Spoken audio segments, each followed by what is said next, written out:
أعوذ بالله من الشيطان الرجيم. بسم الله الرحمن الرحيم. ألف لام ميم صاد. كتاب أنزل إليك فلا يكن في صدرك حرج منه لتنذر به وذكرى للمؤمنين. اتبعوا ما أنزل إليكم من ربكم ولا تتبعوا من دونه أولياء قليلا ما تذكرون. وكم من قرية أهلكناها فجاءها بأسنا بياتا أو هم قائلون.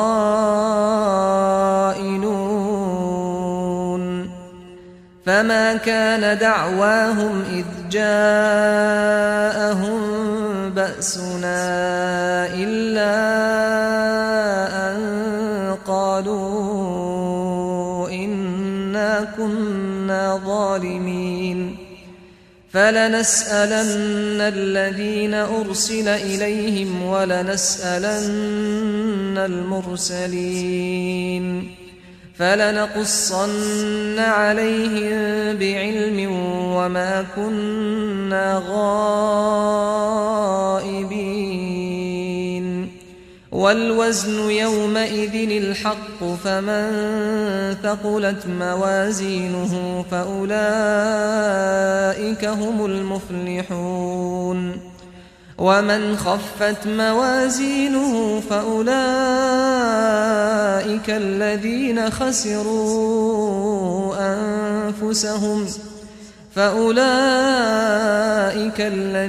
خسروا أنفسهم بما كانوا بآياتنا يظلمون.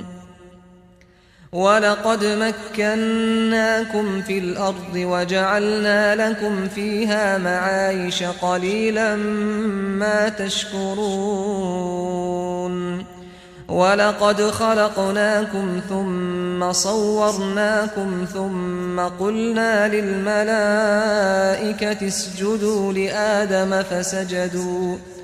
فسجدوا إلا إبليس لم يكن من الساجدين. أعوذ بالله من الشيطان الرجيم. بسم الله الرحمن الرحيم. ألف لام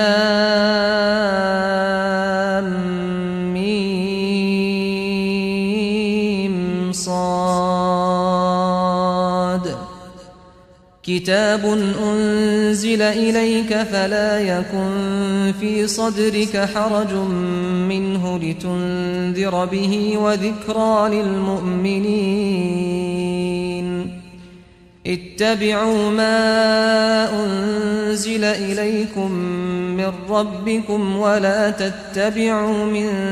دونه أولياء قليلا ما تذكرون. وكم من قرية أهلكناها فجاءها بأسنا بياتا أو هم قائلون.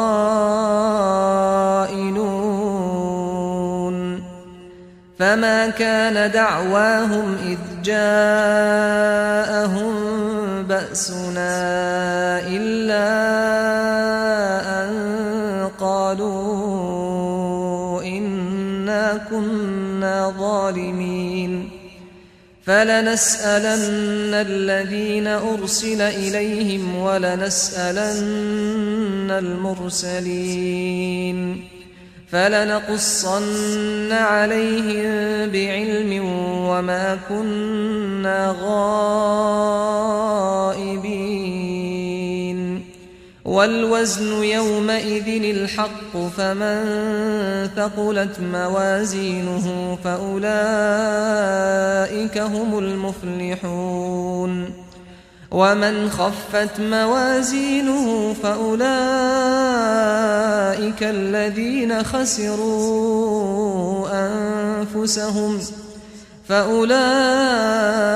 الذين خسروا أنفسهم بما كانوا بآياتنا يظلمون ولقد مكناكم في الأرض وجعلنا لكم فيها معايش قليلا ما تشكرون ولقد خلقناكم ثم صورناكم ثم قلنا للملائكة اسجدوا لآدم فسجدوا إلا إبليس لم يكن من الساجدين. أعوذ بالله من الشيطان الرجيم. بسم الله الرحمن الرحيم. ألف لام ميم صاد. كتاب أنزل إليك فلا يكن في صدرك حرج منه لتنذر به وذكرى للمؤمنين. اتبعوا ما أنزل إليكم من ربكم ولا تتبعوا من دونه أولياء قليلا ما تذكرون. وكم من قرية أهلكناها فجاءها بأسنا بياتا أو هم قائلون فما كان دعواهم إذ جاءهم بأسنا إلا أن قالوا إنا كنا ظالمين. فلنسألن الذين أرسل إليهم ولنسألن المرسلين فلنقصن عليهم بعلم وما كنا غائبين. والوزن يومئذ الحق فمن ثقلت موازينه فأولئك هم المفلحون. ومن خفت موازينه فأولئك الذين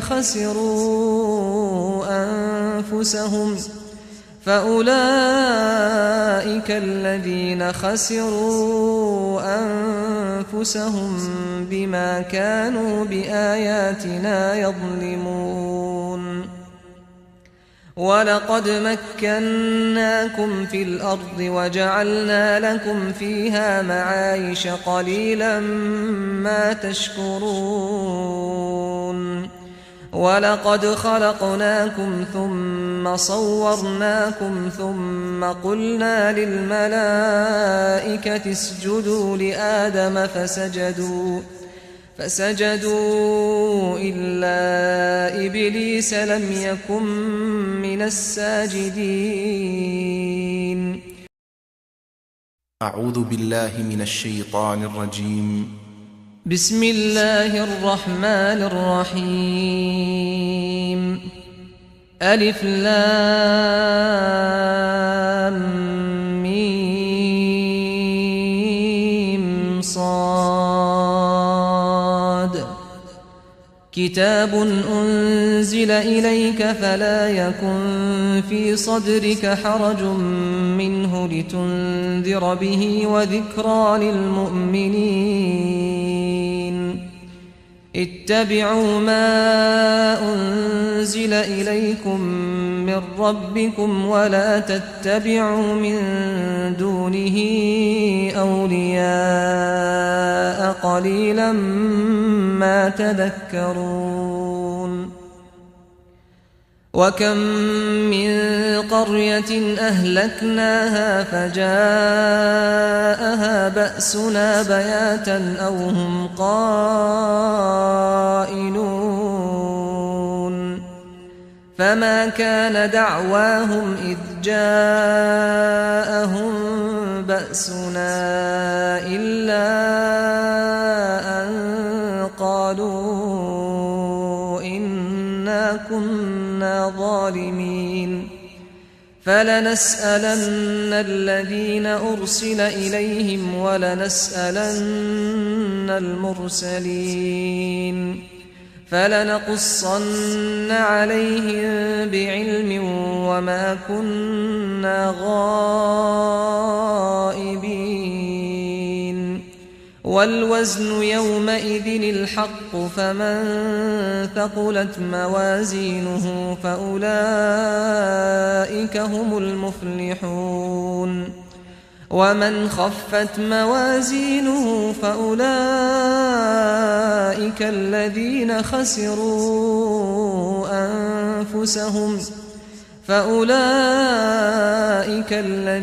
خسروا أنفسهم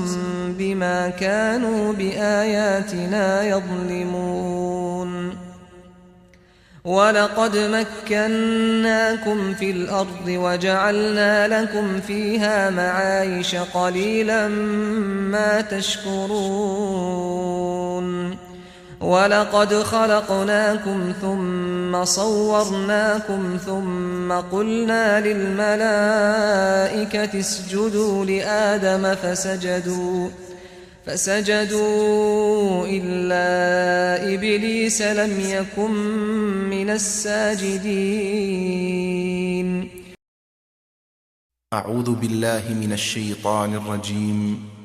بسم الله الرحمن الرحيم. ألف لام ميم صاد. كتاب أنزل إليك فلا يكن في صدرك حرج منه لتنذر به وذكرى للمؤمنين. اتبعوا ما أنزل إليكم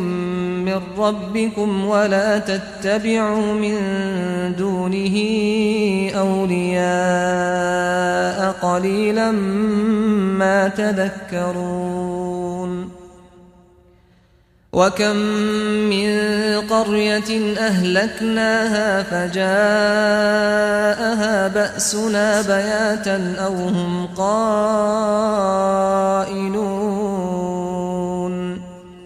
فما كان دعواهم إذ جاءهم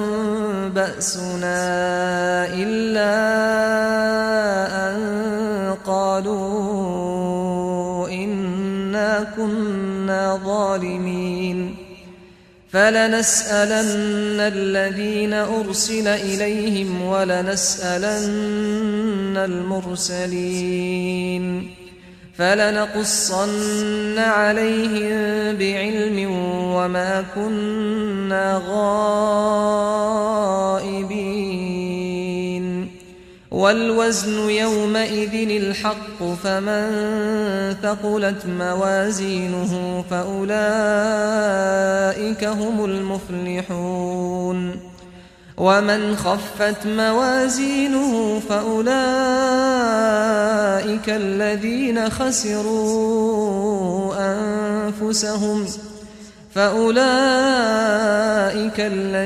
خسروا أنفسهم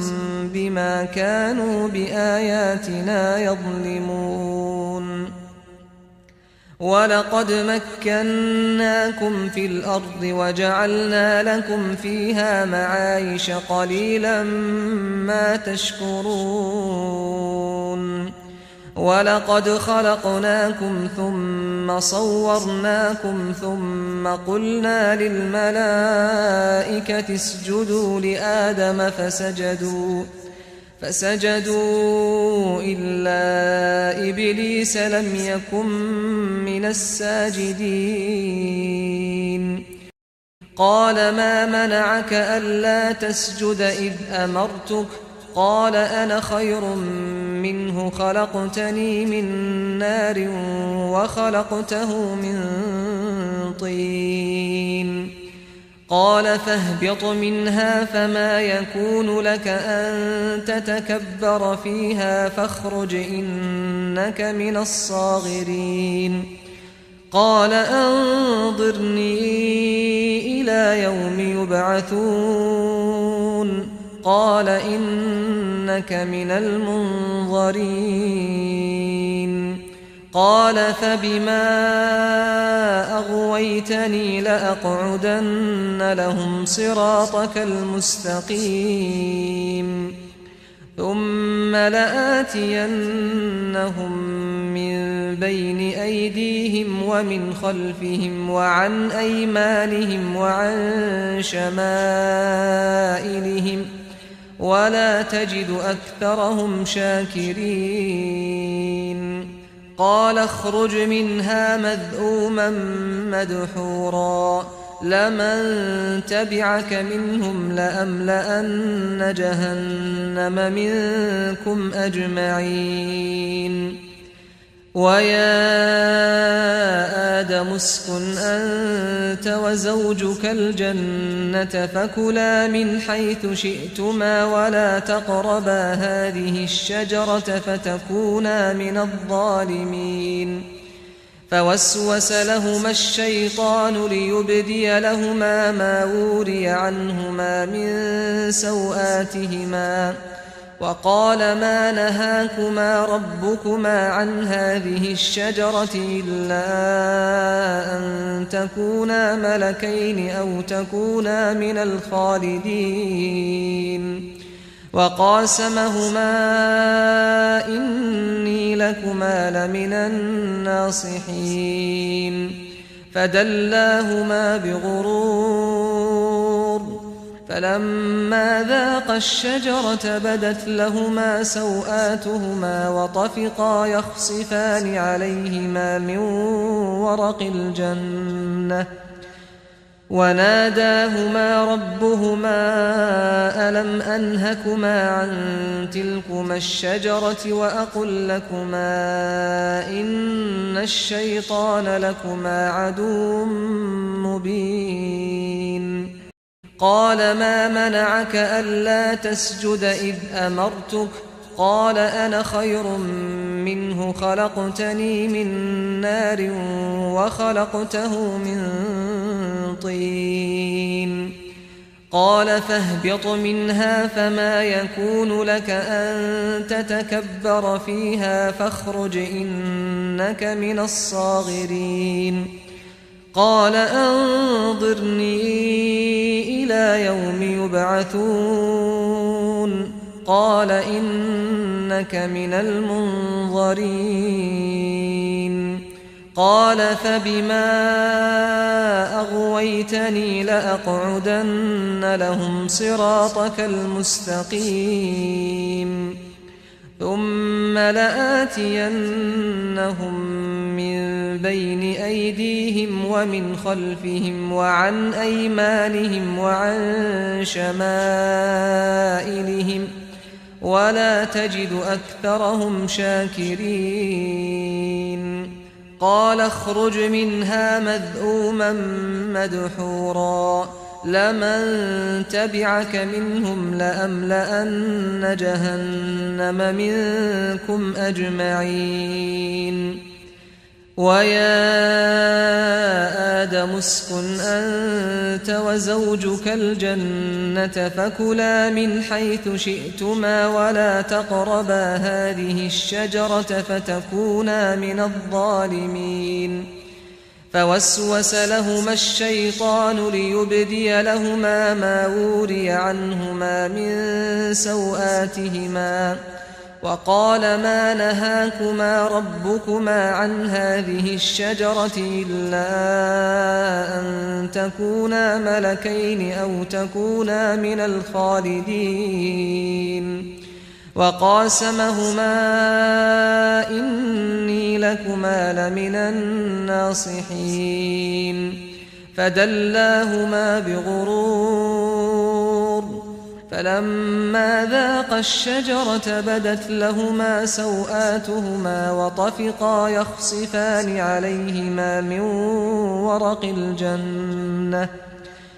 وناداهما ربهما ألم أنهكما عن تلكما الشجرة وأقل لكما إن الشيطان لكما عدو مبين قال ما منعك ألا تسجد إذ أمرتك قال أنا خير منه خلقتني من نار وخلقته من طين قال فاهبط منها فما يكون لك أن تتكبر فيها فاخرج إنك من الصاغرين قال أنظرني إلى يوم يبعثون قال إنك من المنظرين قال فبما أغويتني لأقعدن لهم صراطك المستقيم ثم لآتينهم من بين أيديهم ومن خلفهم وعن أيمانهم وعن شمائلهم ولا تجد أكثرهم شاكرين قال اخرج منها مذءوما مدحورا لمن تبعك منهم لأملأن جهنم منكم أجمعين ويا آدم اسكن أنت وزوجك الجنة فكلا من حيث شئتما ولا تقربا هذه الشجرة فتكونا من الظالمين فوسوس لهما الشيطان ليبدي لهما ما وري عنهما من سوآتهما وقال ما نهاكما ربكما عن هذه الشجرة إلا أن تكونا ملكين أو تكونا من الخالدين وقاسمهما إني لكما لمن الناصحين فدلاهما بغرور فلما ذاقا الشجرة بدت لهما سوآتهما وطفقا يخصفان عليهما من ورق الجنة وناداهما ربهما ألم أنهكما عن تلكما الشجرة وأقل لكما إن الشيطان لكما عدو مبين قال ما منعك ألا تسجد إذ أمرتك قال أنا خير منه خلقتني من نار وخلقته من طين قال فاهبط منها فما يكون لك أن تتكبر فيها فاخرج إنك من الصاغرين قال أنظرني إلى يوم يبعثون قال إنك من المنظرين قال فبما أغويتني لأقعدن لهم صراطك المستقيم ثم لآتينهم من بين أيديهم ومن خلفهم وعن أيمانهم وعن شمائلهم ولا تجد أكثرهم شاكرين قال اخرج منها مذءوما مدحورا لمن تبعك منهم لأملأن جهنم منكم أجمعين ويا آدم اسكن أنت وزوجك الجنة فكلا من حيث شئتما ولا تقربا هذه الشجرة فتكونا من الظالمين فوسوس لهما الشيطان ليبدي لهما ما وري عنهما من سوآتهما وقال ما نهاكما ربكما عن هذه الشجرة إلا أن تكونا ملكين أو تكونا من الخالدين وقاسمهما إني لكما لمن الناصحين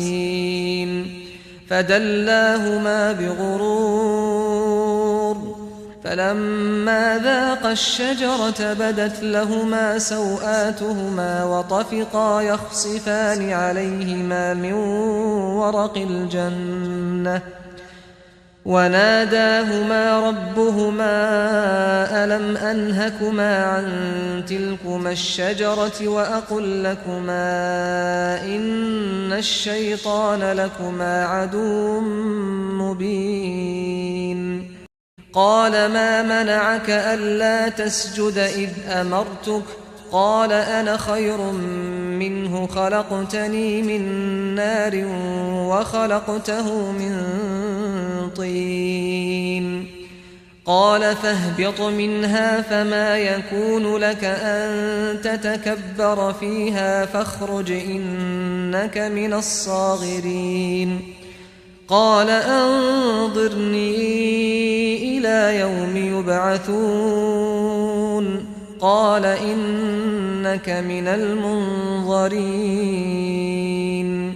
قال فبما أغويتني لأقعدن لهم صراطك المستقيم ثم لآتينهم من بين أيديهم ومن خلفهم وعن أيمانهم وعن شمائلهم ولا تجد أكثرهم شاكرين قال اخرج منها مذءوما مدحورا لمن تبعك منهم لأملأن جهنم منكم أجمعين ويا آدم اسكن أنت وزوجك الجنة فكلا من حيث شئتما ولا تقربا هذه الشجرة فتكونا من الظالمين فوسوس لهما الشيطان ليبدي لهما ما وري عنهما من سوآتهما وقال ما نهاكما ربكما عن هذه الشجرة إلا أن تكونا ملكين أو تكونا من الخالدين وقاسمهما إني لكما لمن الناصحين فدلاهما بغرور فلما ذاقا الشجرة بدت لهما سوآتهما وطفقا يخصفان عليهما من ورق الجنة وناداهما ربهما ألم أنهكما عن تلكما الشجرة وأقل لكما إن الشيطان لكما عدو مبين قالا ربنا ظلمنا أنفسنا وإن لم تغفر لنا وترحمنا لنكونن من الخاسرين قال اهبطوا بعضكم لبعض عدو ولكم في الأرض مستقر ومتاع إلى حين قال فيها تحيون وفيها تموتون ومنها تخرجون يا بني آدم قد أنزلنا عليكم لباسا يواري سوآتكم وريشا ولباس التقوى ذلك خير ذلك من آيات الله لعلهم يذكرون يا بني آدم لا يفتننكم الشيطان كما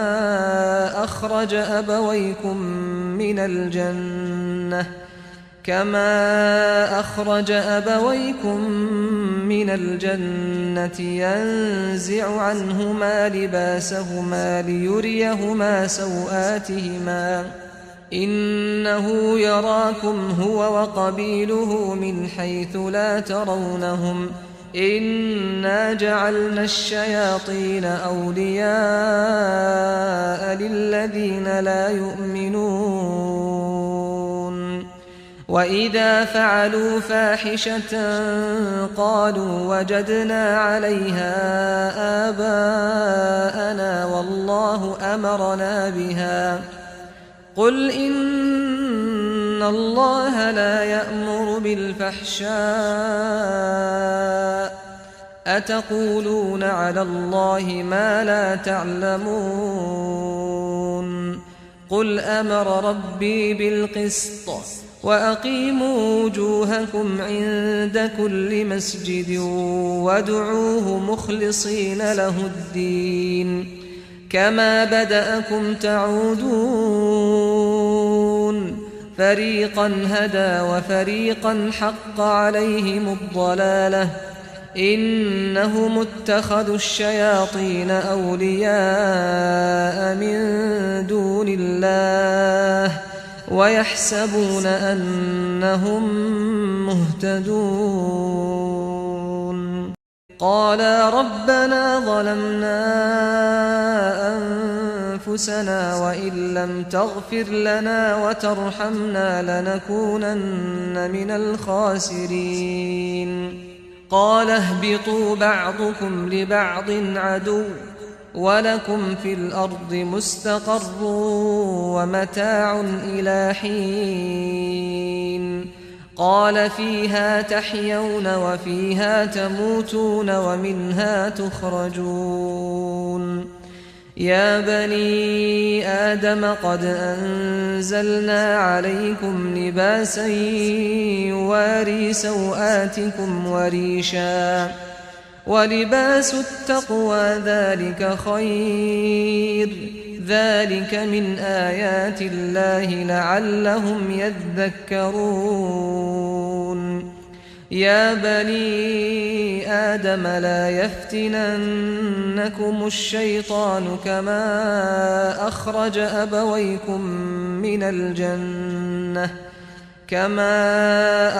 أبويكم من الجنة ينزع عنهما لباسهما ليريهما سوآتهما إنه يراكم هو وقبيله من حيث لا ترونهم إنا جعلنا الشياطين أولياء للذين لا يؤمنون وإذا فعلوا فاحشة قالوا وجدنا عليها آباءنا والله أمرنا بها قل إن الله لا يأمر بالفحشاء أتقولون على الله ما لا تعلمون قل أمر ربي بالقسط وأقيموا وجوهكم عند كل مسجد وادعوه مخلصين له الدين كما بدأكم تعودون فريقا هدى وفريقا حق عليهم الضلالة إنهم اتخذوا الشياطين أولياء من دون الله ويحسبون أنهم مهتدون قالا ربنا ظلمنا أنفسنا وإن لم تغفر لنا وترحمنا لنكونن من الخاسرين قال اهبطوا بعضكم لبعض عدو ولكم في الأرض مستقر ومتاع إلى حين قال فيها تحيون وفيها تموتون ومنها تخرجون يا بني آدم قد أنزلنا عليكم لباسا يواري سوآتكم وريشا ولباس التقوى ذلك خير ذلك من آيات الله لعلهم يذكرون يا بني آدم لا يفتننكم الشيطان كما أخرج أبويكم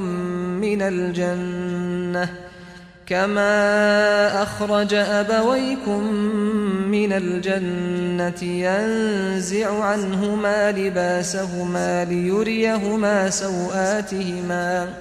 إنه يراكم هو وقبيله من حيث لا ترونهم إنا جعلنا الشياطين أولياء للذين لا يؤمنون وإذا فعلوا فاحشة قالوا وجدنا عليها آباءنا والله أمرنا بها قل إن الله لا يأمر بالفحشاء أتقولون على الله ما لا تعلمون قل أمر ربي بالقسط وأقيموا وجوهكم عند كل مسجد وادعوه مخلصين له الدين كما بدأكم تعودون فريقا هدى وفريقا حق عليهم الضلالة إنهم اتخذوا الشياطين أولياء من دون الله ويحسبون أنهم مهتدون قالا ربنا ظلمنا أنفسنا وإن لم تغفر لنا وترحمنا لنكونن من الخاسرين قال اهبطوا بعضكم لبعض عدو ولكم في الأرض مستقر ومتاع إلى حين قال فيها تحيون وفيها تموتون ومنها تخرجون يا بني آدم قد أنزلنا عليكم لباسا يواري سوآتكم وريشا ولباس التقوى ذلك خير ذلك من آيات الله لعلهم يذكرون يا بني آدم لا يفتننكم الشيطان كما أخرج أبويكم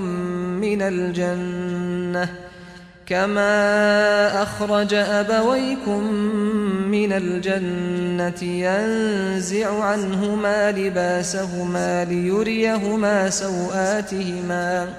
إنه يراكم هو وقبيله من حيث لا ترونهم إنا جعلنا الشياطين أولياء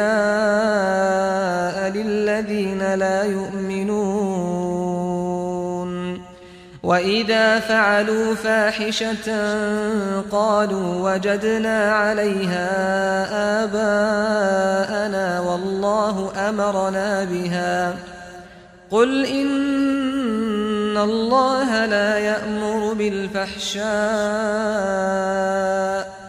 أتقولون على الله ما لا تعلمون قل أمر ربي بالقسط وأقيموا وجوهكم عند كل مسجد وادعوه مخلصين له الدين كما بدأكم تعودون فريقا هدى وفريقا حق عليهم الضلالة إنهم اتخذوا الشياطين أولياء من دون الله ويحسبون أنهم مهتدون. قالا ربنا ظلمنا أنفسنا وإن لم تغفر لنا وترحمنا لنكونن من الخاسرين. قال اهبطوا بعضكم لبعض عدو ولكم في الأرض مستقر ومتاع إلى حين. قال فيها تحيون وفيها تموتون ومنها تخرجون. يا بني آدم قد أنزلنا عليكم لباسا يواري سوآتكم وريشا ولباس التقوى ذلك خير. ذلك من آيات الله لعلهم يذكرون. يا بني آدم لا يفتننكم الشيطان كما أخرج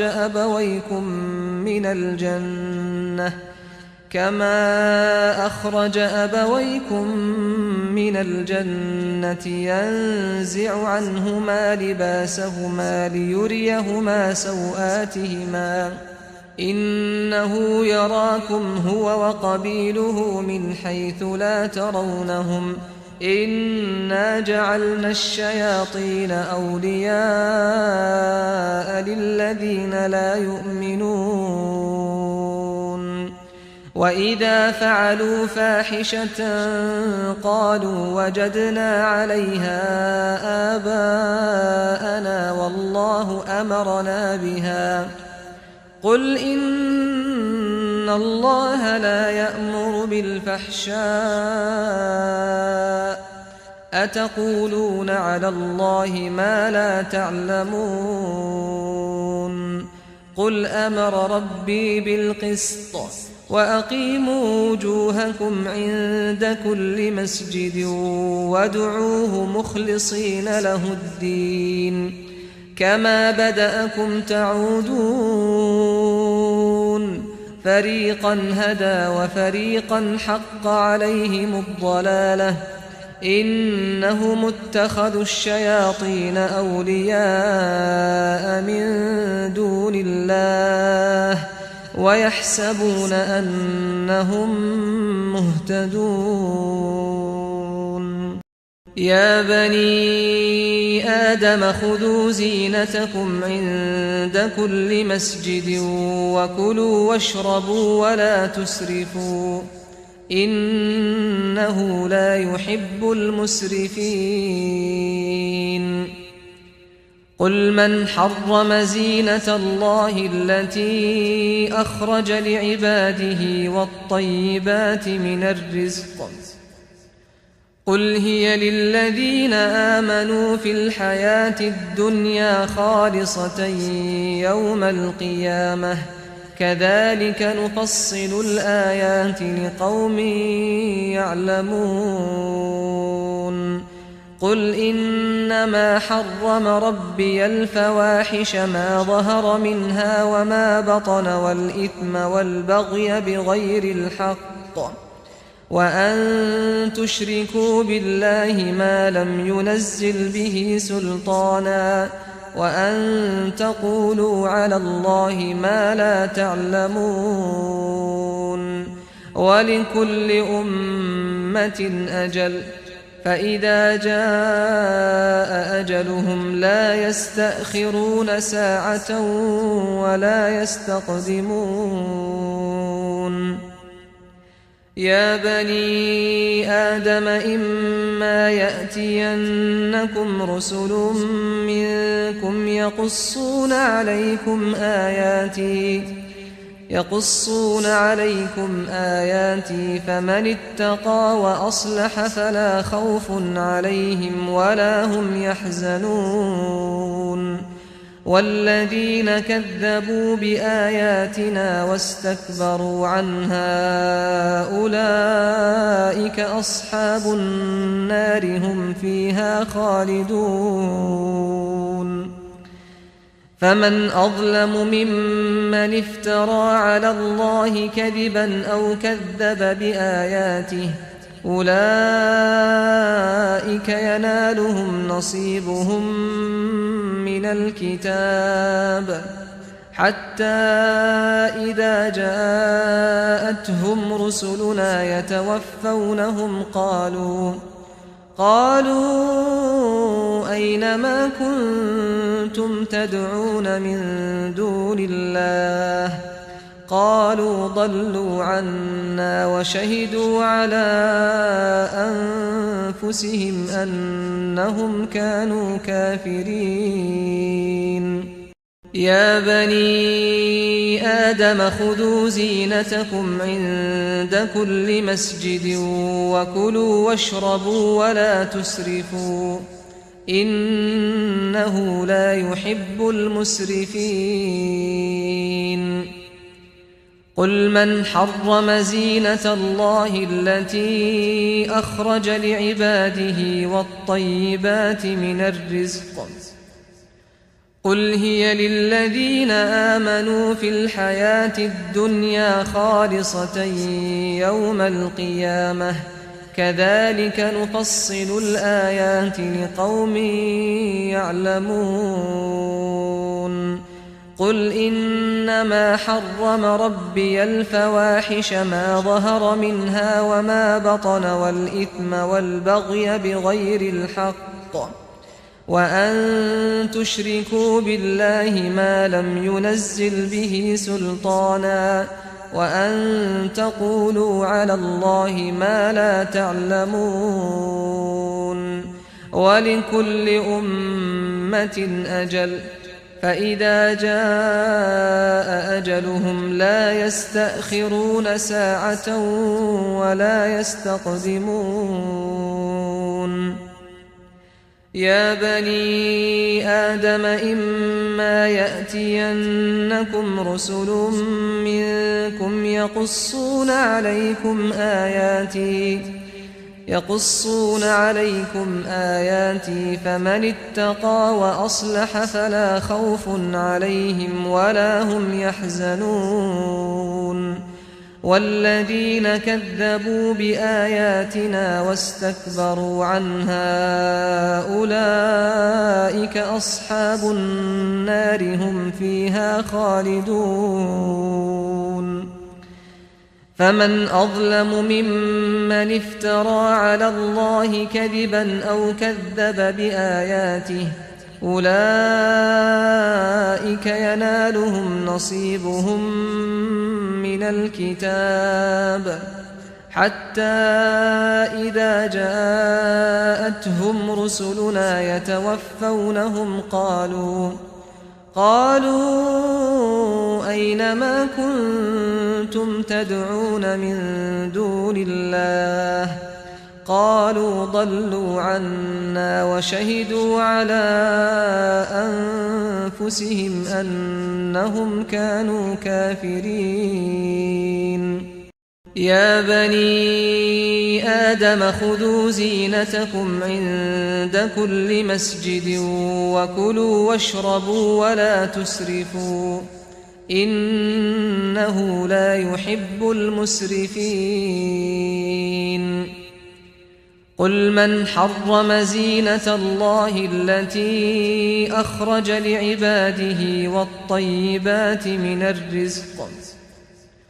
قل هي للذين آمنوا في الحياة الدنيا خالصة يوم القيامة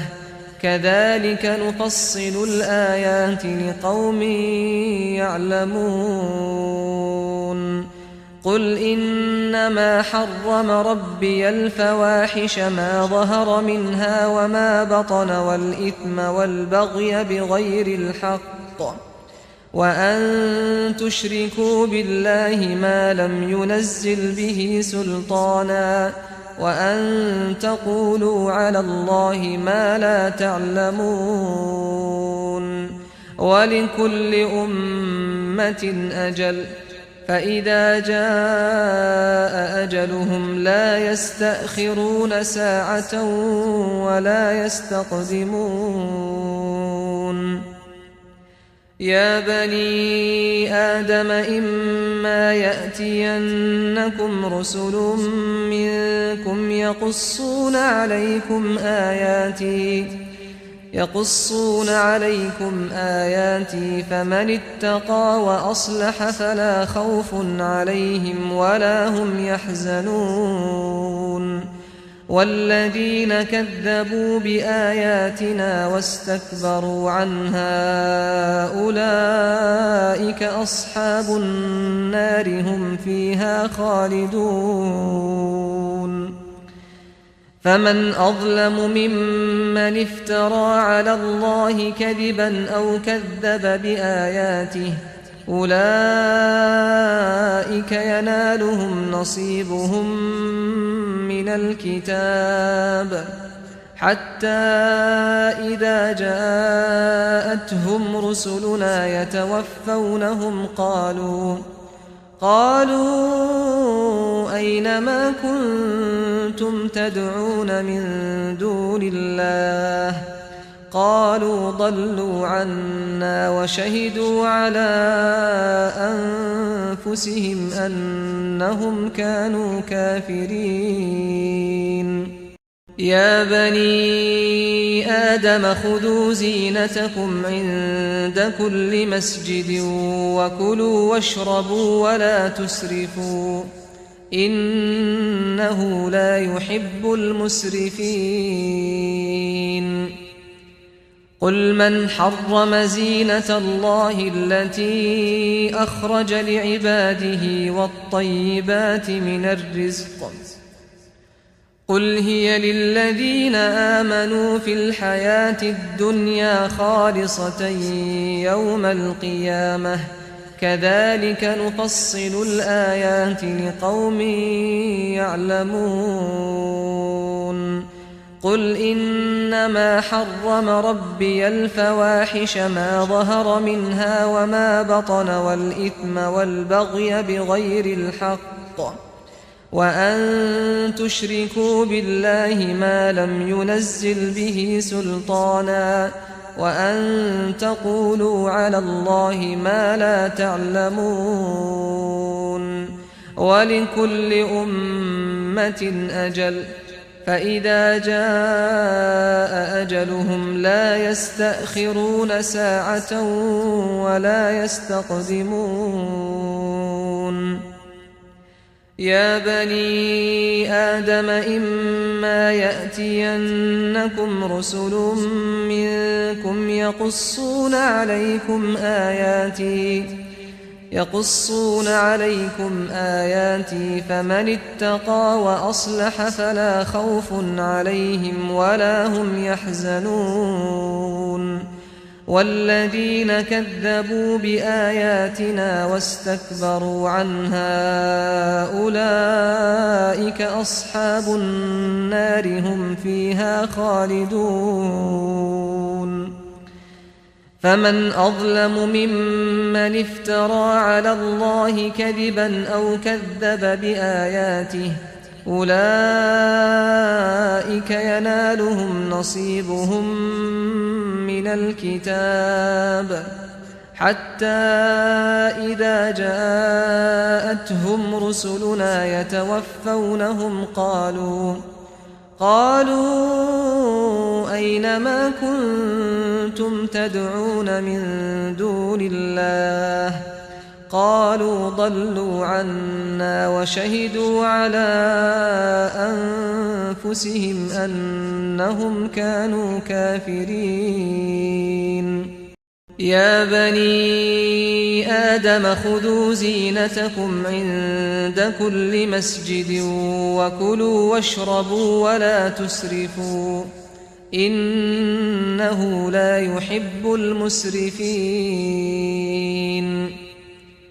قل من حرم زينة الله التي أخرج لعباده والطيبات من الرزق قل هي للذين آمنوا في الحياة الدنيا خالصة يوم القيامة كذلك نفصل الآيات لقوم يعلمون قل إنما حرم ربي الفواحش ما ظهر منها وما بطن والإثم والبغي بغير الحق وأن تشركوا بالله ما لم ينزل به سلطانا وأن تقولوا على الله ما لا تعلمون ولكل أمة أجل فإذا جاء أجلهم لا يستأخرون ساعة ولا يستقدمون يا بني آدم إما يأتينكم رسل منكم يقصون عليكم آياتي فمن اتقى وأصلح فلا خوف عليهم ولا هم يحزنون والذين كذبوا بآياتنا واستكبروا عنها أولئك أصحاب النار هم فيها خالدون فمن أظلم ممن افترى على الله كذبا أو كذب بآياته أولئك ينالهم نصيبهم من الكتاب حتى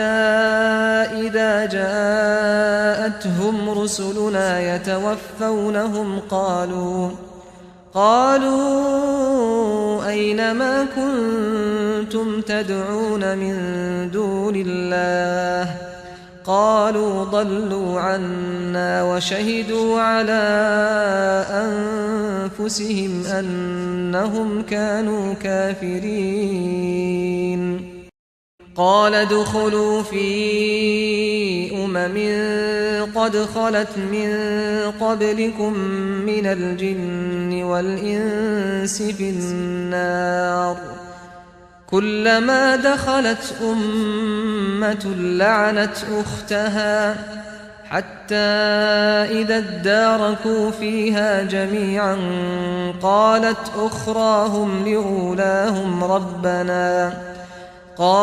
أخراهم لأولاهم ربنا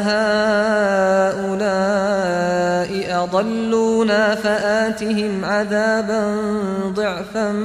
من النار قال لكل ضعف ولكن لا تعلمون وقالت أولاهم لأخراهم فما كان لكم علينا من فضل فذوقوا العذاب بما كنتم تكسبون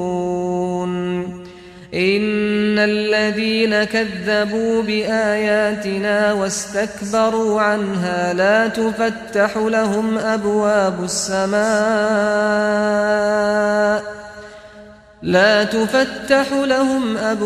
السماء ولا يدخلون الجنة حتى يلج الجمل في سم الخياط وكذلك نجزي المجرمين لهم من جهنم مهاد ومن فوقهم غواش وكذلك نجزي الظالمين والذين آمنوا وعملوا الصالحات لا نكلف نفسا إلا وسعها أولئك أصحاب الجنة هم فيها خالدون ونزعنا ما في صدورهم من غل تجري من تحتهم الأنهار وقالوا الحمد لله الذي هدانا لهذا وما كنا لنهتدي لولا أن هدانا الله لقد جاءت رسل ربنا بالحق ونودوا أن تلكم الجنة أورثتموها بما كنتم تعملون قال ادخلوا في قد خلت من قبلكم من الجن والإنس في النار كلما دخلت أمة لعنت أختها حتى إذا اداركوا فيها جميعا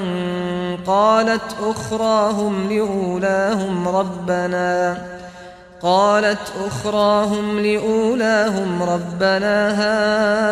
هؤلاء أضلونا فآتهم عذابا ضعفا من النار قال لكل ضعف ولكن لا تعلمون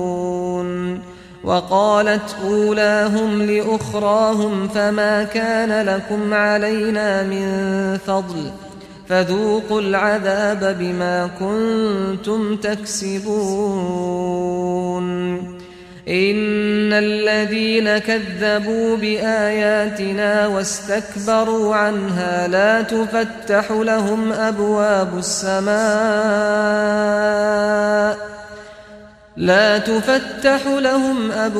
السماء ولا يدخلون الجنة حتى يلج الجمل في سم الخياط وكذلك نجزي المجرمين لهم من جهنم مهاد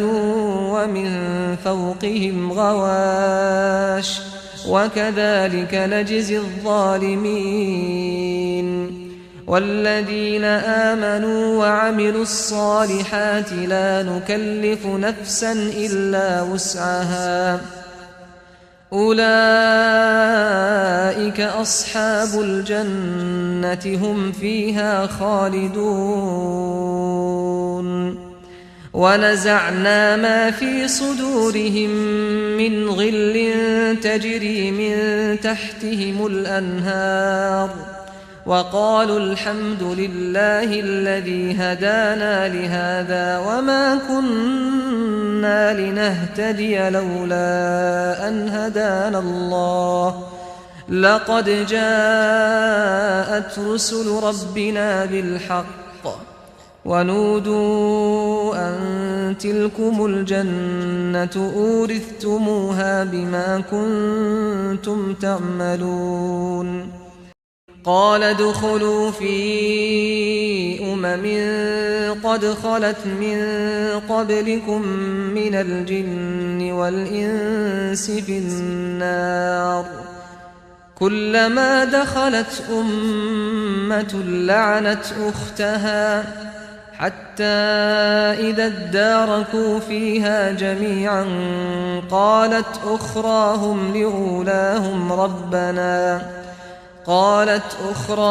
لأولاهم ربنا هؤلاء أضلونا فآتهم عذابا ضعفا من النار قال لكل ضعف ولكن لا تعلمون وقالت أولاهم لأخراهم فما كان لكم علينا من فضل فذوقوا العذاب بما كنتم تكسبون إن الذين كذبوا بآياتنا واستكبروا عنها لا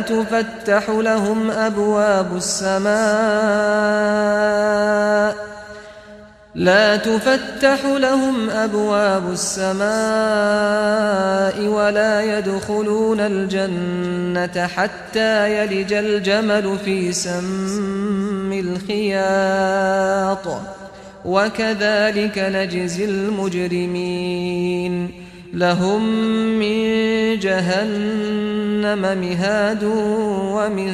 فوقهم غواش وكذلك نجزي الظالمين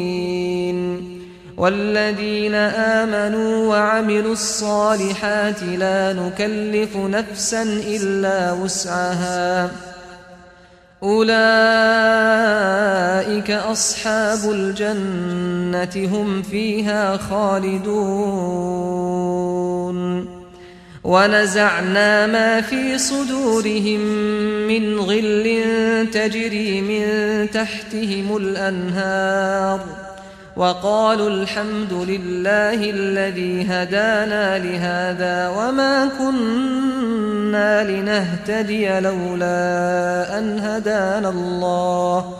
لقد جاءت رسل ربنا بالحق ونودوا أن تلكم الجنة أورثتموها بما كنتم تعملون قال ادخلوا في قد خلت من قبلكم من الجن والإنس في النار كلما دخلت أمة لعنت أختها حتى إذا اداركوا فيها جميعا قالت أخراهم لأولاهم ربنا هؤلاء أضلونا فآتهم عذابا ضعفا من النار قال لكل ضعف ولكن لا تعلمون وقالت أولاهم لأخراهم فما كان لكم علينا من فضل فذوقوا العذاب بما كنتم تكسبون إن الذين كذبوا بآياتنا واستكبروا عنها لا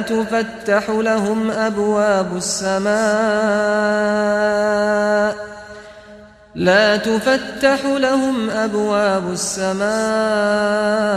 ولا يدخلون الجنة حتى يلج الجمل في سم الخياط وكذلك نجزي المجرمين لهم من جهنم مهاد ومن فوقهم غواش وكذلك نجزي الظالمين والذين آمنوا وعملوا الصالحات لا نكلف نفسا إلا وسعها أولئك أصحاب الجنة هم فيها خالدون ونزعنا ما في صدورهم من غل تجري من تحتهم الأنهار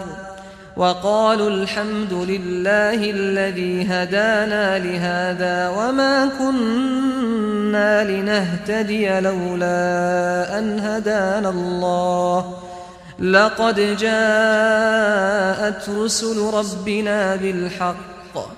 ونودوا أن تلكم الجنة أورثتموها بما كنتم تعملون قال ادخلوا في قد خلت من قبلكم من الجن والإنس في النار كلما دخلت أمة لعنت أختها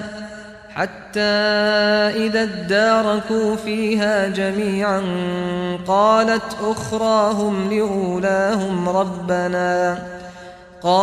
أخراهم لأولاهم ربنا هؤلاء أضلونا فآتهم عذابا ضعفا من النار قال لكل ضعف ولكن لا تعلمون وقالت أولاهم لأخراهم فما كان لكم علينا من فضل فذوقوا العذاب بما كنتم تكسبون إن الذين كذبوا بآياتنا واستكبروا عنها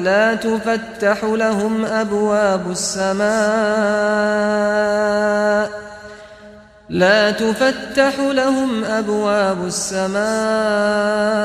ولا يدخلون الجنة حتى يلج الجمل في سم الخياط وكذلك نجزي المجرمين لهم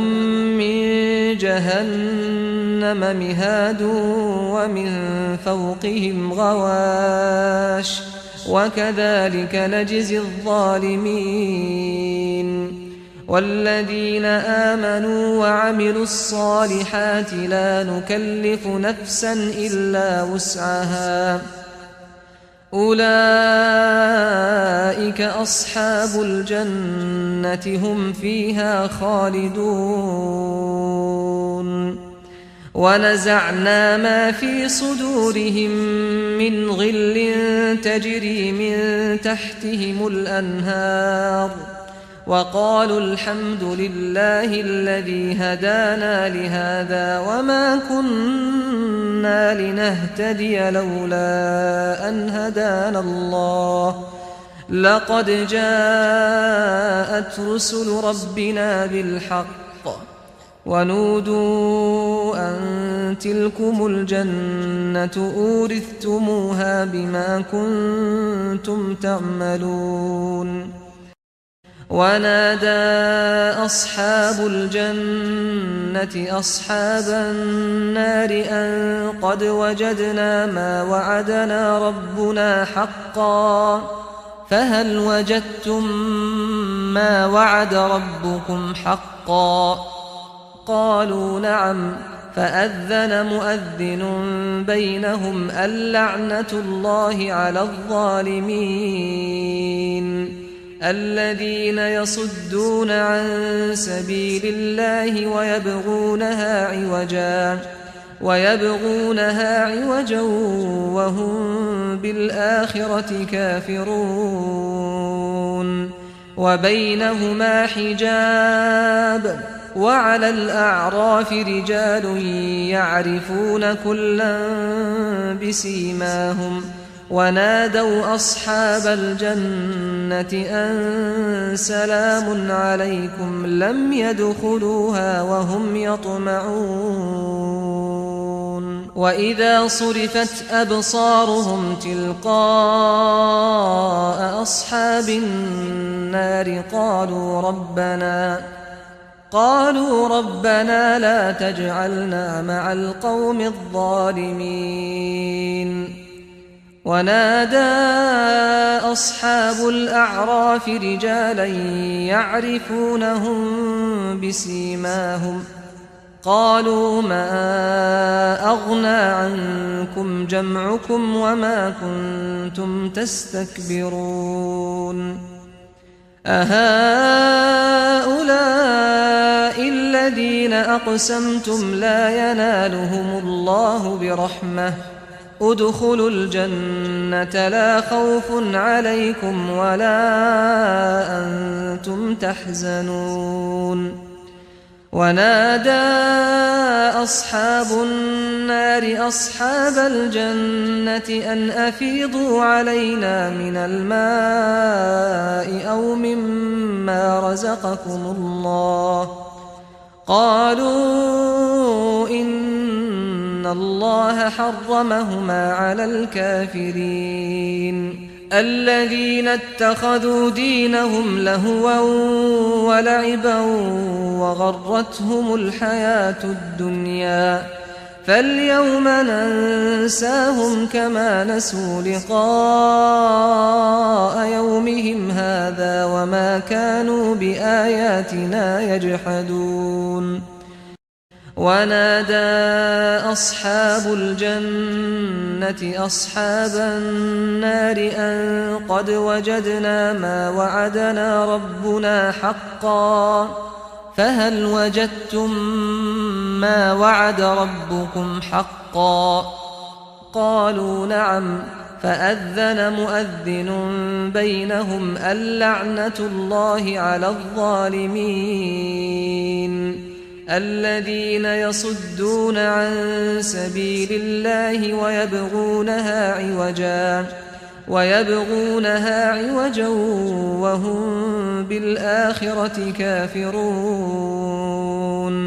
وبينهما حجاب وعلى الأعراف رجال يعرفون كلا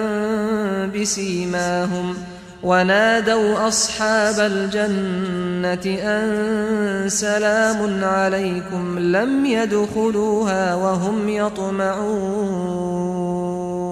وإذا صرفت أبصارهم تلقاء أصحاب النار قالوا ربنا لا تجعلنا مع القوم الظالمين ونادى أصحاب الأعراف رجالا يعرفونهم بسيماهم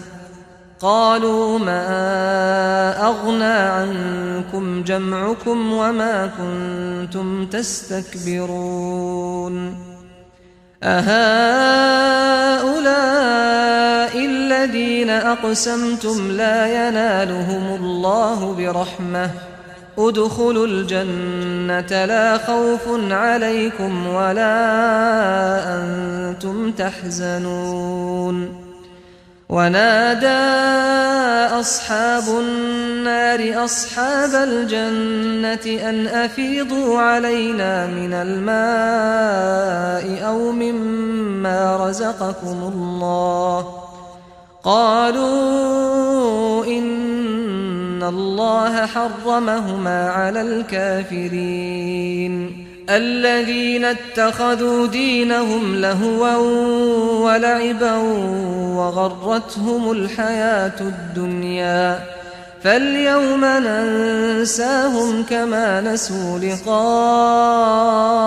يومهم هذا وما كانوا بآياتنا يجحدون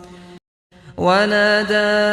أصحاب الجنة أصحاب النار أن قد وجدنا ما وعدنا ربنا حقا فهل وجدتم ما وعد ربكم حقا قالوا نعم فأذن مؤذن بينهم اللعنة الله على الظالمين الذين يصدون عن سبيل الله ويبغونها عوجا وهم بالآخرة كافرون وبينهما حجاب وعلى الأعراف رجال يعرفون كلا بسيماهم ونادوا أصحاب الجنة أن سلام عليكم لم يدخلوها وهم يطمعون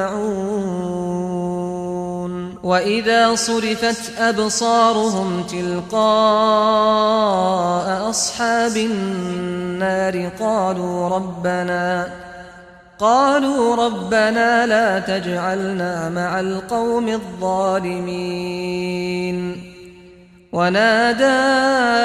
أصحاب الأعراف رجالا يعرفونهم بسيماهم قالوا ما أغنى عنكم جمعكم وما كنتم تستكبرون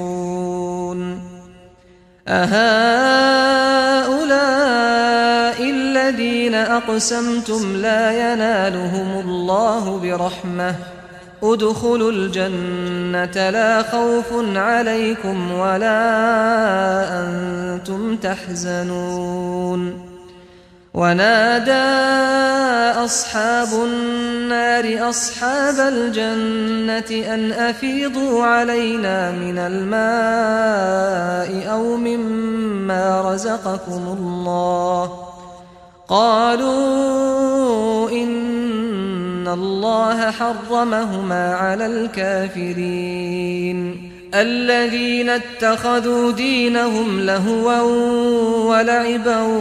وغرتهم الحياة الدنيا فاليوم ننساهم كما نسوا لقاء يومهم هذا وما كانوا بآياتنا يجحدون. ونادى أصحاب الجنة أصحاب النار أن قد وجدنا ما وعدنا ربنا حقا فهل وجدتم ما وعد ربكم حقا؟ قالوا نعم. فأذن مؤذن بينهم اللعنة الله على الظالمين الذين يصدون عن سبيل الله ويبغونها عوجا وهم بالآخرة كافرون. وبينهما حجاب وعلى الأعراف رجال يعرفون كلا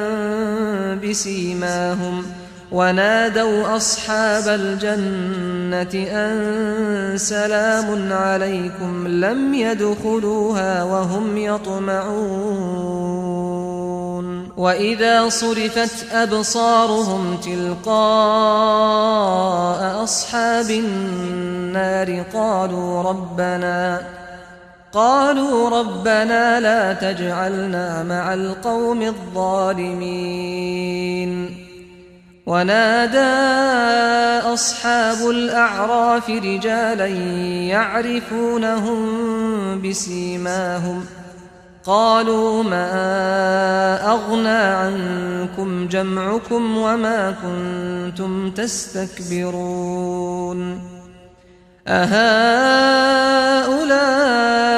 الذين أقسمتم لا ينالهم الله برحمة ادخلوا الجنة لا خوف عليكم ولا أنتم تحزنون. ونادى أصحاب النار أصحاب الجنة أن أفيضوا علينا من الماء أو مما رزقكم الله. قالوا إن الله حرمهما على الكافرين. الذين اتخذوا دينهم لهوا ولعبا وغرتهم الحياة الدنيا فاليوم ننساهم كما نسوا لقاء يومهم هذا وما كانوا بآياتنا يجحدون. ونادى أصحاب الجنة أصحاب النار أن قد وجدنا ما وعدنا ربنا حقا فهل وجدتم ما وعد ربكم حقا؟ قالوا نعم. فأذن مؤذن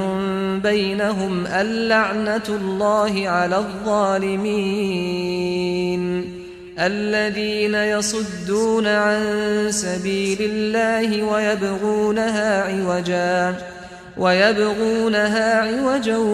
وهم بالآخرة كافرون. وبينهما حجاب وعلى الأعراف رجال يعرفون كلا بسيماهم ونادوا أصحاب الجنة أن سلام عليكم لم يدخلوها وهم يطمعون.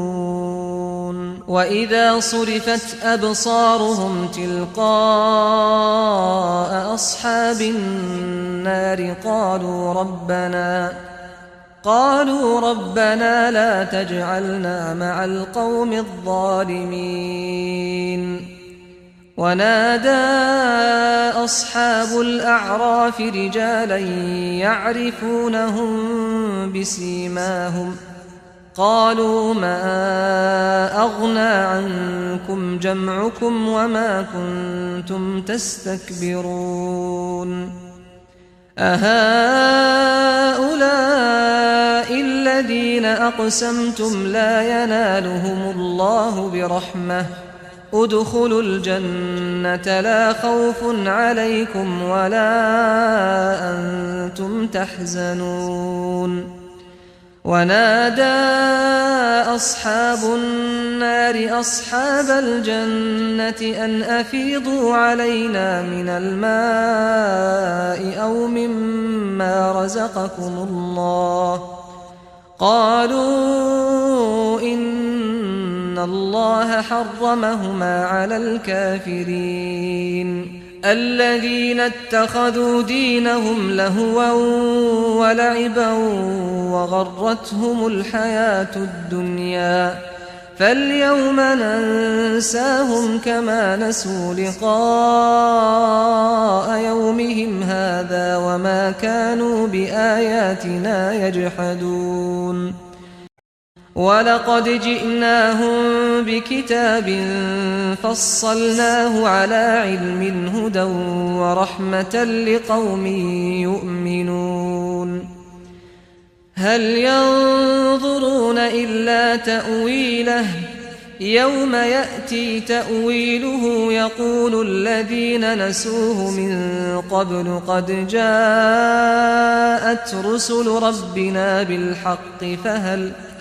فهل لنا من شفعاء فيشفعوا لنا أو نرد فنعمل غير الذي كنا نعمل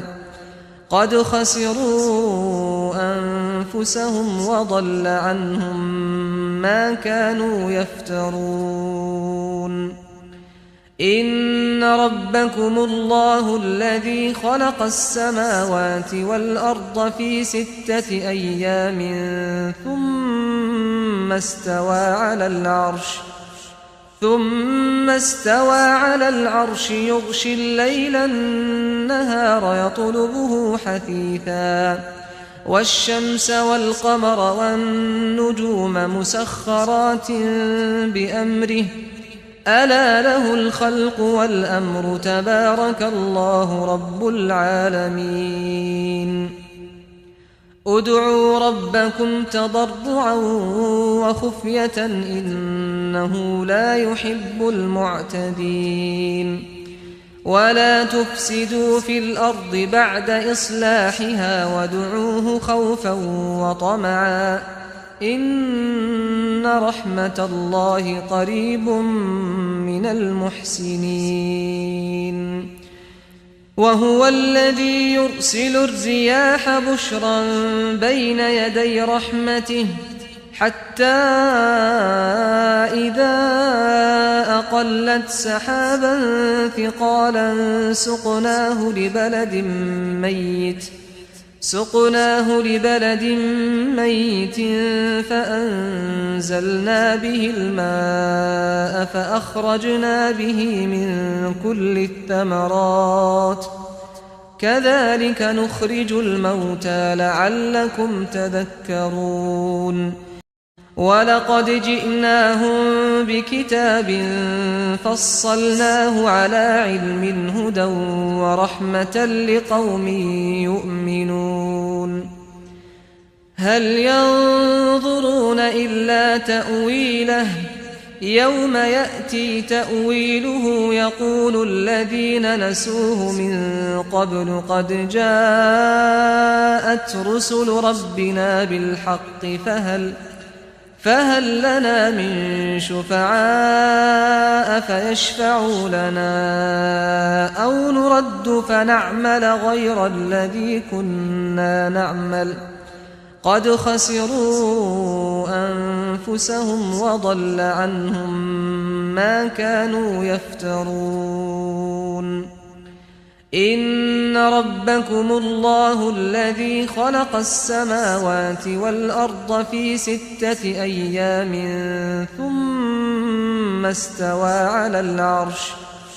ثم استوى على العرش يغشي الليل النهار يطلبه حثيثا والشمس والقمر والنجوم مسخرات بأمره ألا له الخلق والأمر تبارك الله رب العالمين ادعوا ربكم تضرعا وخفية إنه لا يحب المعتدين ولا تفسدوا في الأرض بعد إصلاحها وادعوه خوفا وطمعا إن رحمة الله قريب من المحسنين وهو الذي يرسل الرياح بشرا بين يدي رحمته حتى إذا أقلت سحابا ثقالا سقناه لبلد ميت فأنزلنا به الماء فأخرجنا به من كل الثمرات كذلك نخرج الموتى لعلكم تذكرون ولقد جئناهم بكتاب فصلناه على علم هدى ورحمة لقوم يؤمنون هل ينظرون إلا تأويله يوم يأتي تأويله يقول الذين نسوه من قبل قد جاءت رسل ربنا بالحق فهل لنا من شفعاء فيشفعوا لنا أو نرد فنعمل غير الذي كنا نعمل قد خسروا أنفسهم وضل عنهم ما كانوا يفترون إن ربكم الله الذي خلق السماوات والأرض في 6 أيام ثم استوى على العرش يغشي الليل النهار يطلبه حثيثا والشمس والقمر والنجوم مسخرات بأمره ألا له الخلق والأمر تبارك الله رب العالمين ادعوا ربكم تضرعا وخفية إنه لا يحب المعتدين ولا تفسدوا في الأرض بعد إصلاحها وادعوه خوفا وطمعا إن رحمة الله قريب من المحسنين وهو الذي يرسل الرياح بشرا بين يدي رحمته حتى إذا أقلت سحابا ثقالا سقناه لبلد ميت فأنزلنا به الماء فأخرجنا به من كل الثمرات كذلك نخرج الموتى لعلكم تذكرون ولقد جئناهم بكتاب فصلناه على علم هدى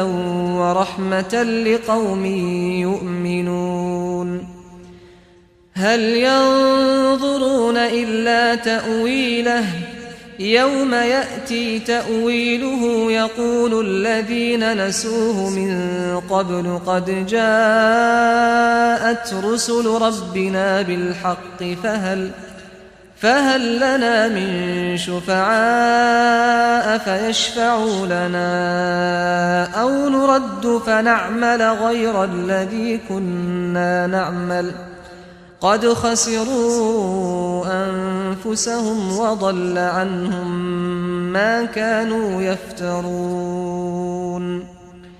إن ربكم الله الذي خلق السماوات والأرض في 6 أيام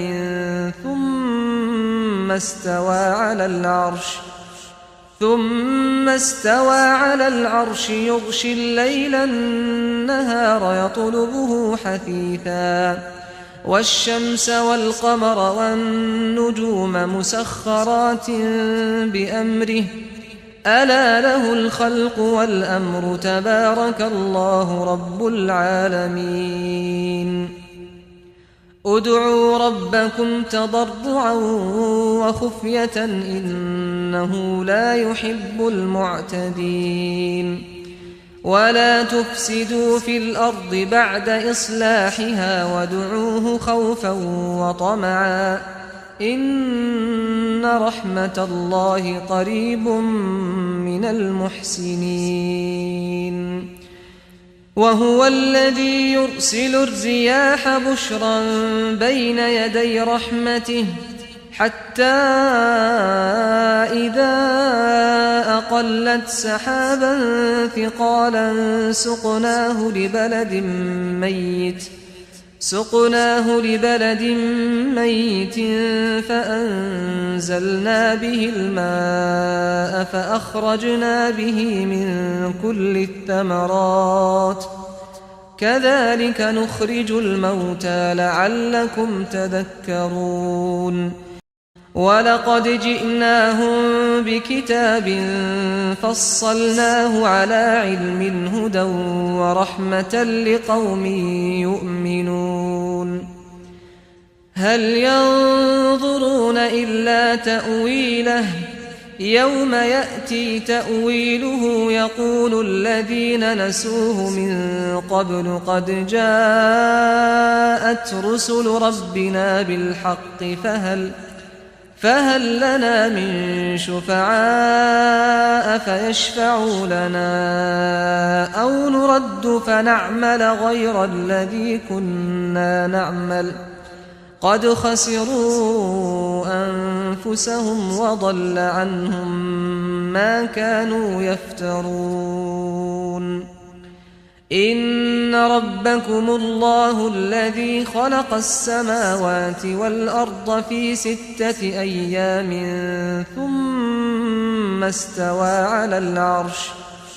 ثم استوى على العرش يغشي الليل النهار يطلبه حثيثا والشمس والقمر والنجوم مسخرات بأمره ألا له الخلق والأمر تبارك الله رب العالمين ادعوا ربكم تضرعا وخفية إنه لا يحب المعتدين ولا تفسدوا في الأرض بعد إصلاحها وادعوه خوفا وطمعا إن رحمة الله قريب من المحسنين وهو الذي يرسل الرياح بشرا بين يدي رحمته حتى إذا أقلت سحابا ثقالا سقناه لبلد ميت فأنزلنا به الماء فأخرجنا به من كل الثمرات كذلك نخرج الموتى لعلكم تذكرون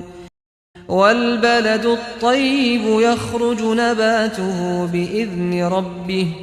والذي خبث لا يخرج إلا نكدا كذلك نصرف الآيات لقوم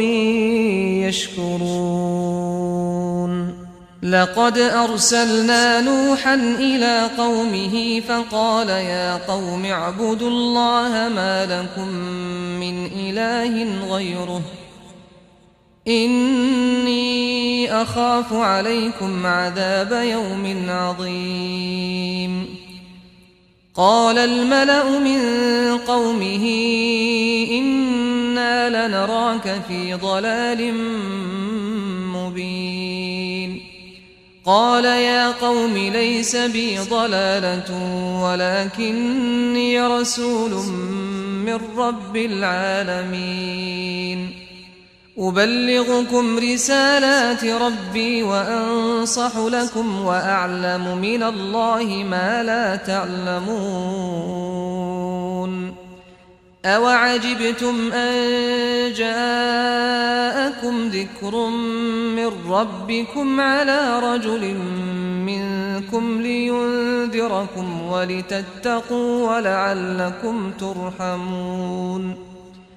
فكذبوه فأنجيناه والذين معه في الفلك وأغرقنا الذين كذبوا بآياتنا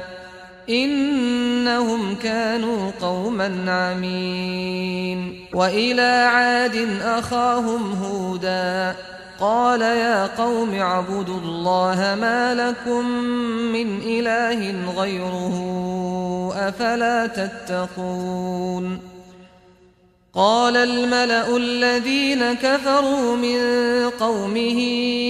إنا لنراك في سفاهة وإنا لنظنك من الكاذبين قال يا قوم ليس بي سفاهة ولكني رسول من رب العالمين والبلد الطيب يخرج نباته بإذن ربه والذي خبث لا يخرج إلا نكدا كذلك نصرف الآيات لقوم يشكرون لقد أرسلنا نوحا إلى قومه فقال يا قوم اعبدوا الله ما لكم من إله غيره إني أخاف عليكم عذاب يوم عظيم قال الملأ من قومه إنا لنراك في ضلال مبين قال يا قوم ليس بي ضلالة ولكني رسول من رب العالمين أبلغكم رسالات ربي وأنصح لكم وأعلم من الله ما لا تعلمون أوعجبتم أن جاءكم ذكر من ربكم على رجل منكم لينذركم ولتتقوا ولعلكم ترحمون فكذبوه فأنجيناه والذين معه في الفلك وأغرقنا الذين كذبوا بآياتنا إنهم كانوا قوما عمين وإلى عاد أخاهم هودا قال يا قوم اعبدوا الله ما لكم من إله غيره أفلا تتقون قال الملأ الذين كفروا من قومه إنا لنراك في سفاهة وإنا لنظنك من الكاذبين قال يا قوم ليس بي سفاهة ولكني رسول من رب العالمين والبلد الطيب يخرج نباته بإذن ربه والذي خبث لا يخرج إلا نكدا كذلك نصرف الآيات لقوم يشكرون لقد أرسلنا نوحا إلى قومه فقال يا قوم اعبدوا الله ما لكم من إله غيره إني أخاف عليكم عذاب يوم عظيم قال الملأ من قومه إنا إنا لنراك في ضلال مبين قال يا قوم ليس بي ضلالة ولكني رسول من رب العالمين أبلغكم رسالات ربي وأنصح لكم وأعلم من الله ما لا تعلمون أوعجبتم أن جاءكم ذكر من ربكم على رجل منكم لينذركم ولتتقوا ولعلكم ترحمون فكذبوه فأنجيناه والذين معه في الفلك وأغرقنا الذين كذبوا بآياتنا إنهم كانوا قوما عمين وإلى عاد أخاهم هودا قال يا قوم اعبدوا الله ما لكم من إله غيره أفلا تتقون قال الملأ الذين كفروا من قومه إنا لنراك في سفاهة وإنا لنظنك من الكاذبين قال يا قوم ليس بي سفاهة ولكني رسول من رب العالمين والبلد الطيب يخرج نباته بإذن ربه والذي خبث لا يخرج إلا نكدا كذلك نصرف الآيات لقوم يشكرون لقد أرسلنا نوحا إلى قومه فقال يا قوم اعبدوا الله ما لكم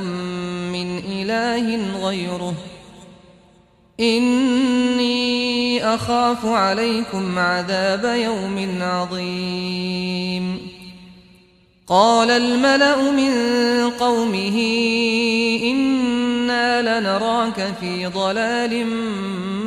مبين قال يا قوم ليس بي ضلالة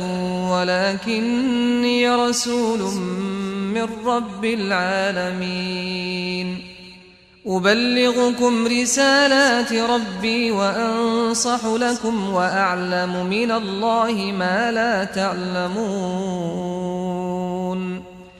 أوعجبتم أن جاءكم ذكر من ربكم على رجل منكم لينذركم ولتتقوا ولعلكم ترحمون فكذبوه فأنجيناه والذين معه في الفلك وأغرقنا الذين كذبوا بآياتنا إنهم كانوا قوما عمين وإلى عاد أخاهم هودا قال يا قوم اعبدوا الله ما لكم من إله غيره أفلا تتقون قال الملأ الذين كفروا من قومه إنا لنراك في سفاهة وإنا لنظنك من الكاذبين قال يا قوم ليس بي سفاهة ولكني رسول من رب العالمين والبلد الطيب يخرج نباته بإذن ربه والذي خبث لا يخرج إلا نكدا كذلك نصرف الآيات لقوم يشكرون لقد أرسلنا نوحا إلى قومه فقال يا قوم اعبدوا الله ما لكم من إله غيره إني أخاف عليكم عذاب يوم عظيم قال الملأ من قومه إنا لنراك في ضلال مبين قال يا قوم ليس بي ضلالة ولكني رسول من رب العالمين أبلغكم رسالات ربي وأنصح لكم وأعلم من الله ما لا تعلمون أوعجبتم أن جاءكم ذكر من ربكم على رجل منكم لينذركم ولتتقوا ولعلكم ترحمون فكذبوه فأنجيناه والذين معه في الفلك وأغرقنا الذين كذبوا بآياتنا إنهم كانوا قوما عمين وإلى عاد أخاهم هودا قال يا قوم اعبدوا الله ما لكم من إله غيره أفلا تتقون قال الملأ الذين كفروا من قومه إنا لنراك في سفاهة وإنا لنظنك من الكاذبين قال يا قوم ليس بي سفاهة ولكني رسول من رب العالمين أبلغكم رسالات ربي وأنا لكم ناصح أمين أوعجبتم أن جاءكم ذكر من ربكم على رجل منكم لينذركم واذكروا إذ جعلكم خلفاء من بعد قوم نوح وزادكم في الخلق بسطة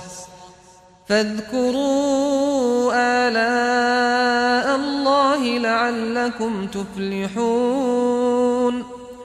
قالوا أجئتنا لنعبد الله وحده ونذر ما كان يعبد آباؤنا فأتنا بما تعدنا إن كنت من الصادقين قال قد وقع عليكم من ربكم رجس وغضب أتجادلونني في أسماء سميتموها أنتم وآباؤكم ما نزل الله بها من سلطان فانتظروا إني معكم من المنتظرين فأنجيناه والذين معه برحمة منا وقطعنا دابر الذين كذبوا بآياتنا وما كانوا مؤمنين وإلى ثمود أخاهم صالحا قال يا قوم اعبدوا الله ما لكم من إله غيره قد جاءتكم بينة من ربكم هذه ناقة الله لكم آية فذروها تأكل في أرض الله ولا تمسوها بسوء فيأخذكم عذاب أليم أبلغكم رسالات ربي وأنا لكم ناصح أمين أوعجبتم أن جاءكم ذكر من ربكم على رجل منكم لينذركم واذكروا إذ جعلكم خلفاء من بعد قوم نوح وزادكم في الخلق بسطة فاذكروا آلاء الله لعلكم تفلحون قالوا أجئتنا لنعبد الله وحده ونذر ما كان يعبد آباؤنا فأتنا بما تعدنا إن كنت من الصادقين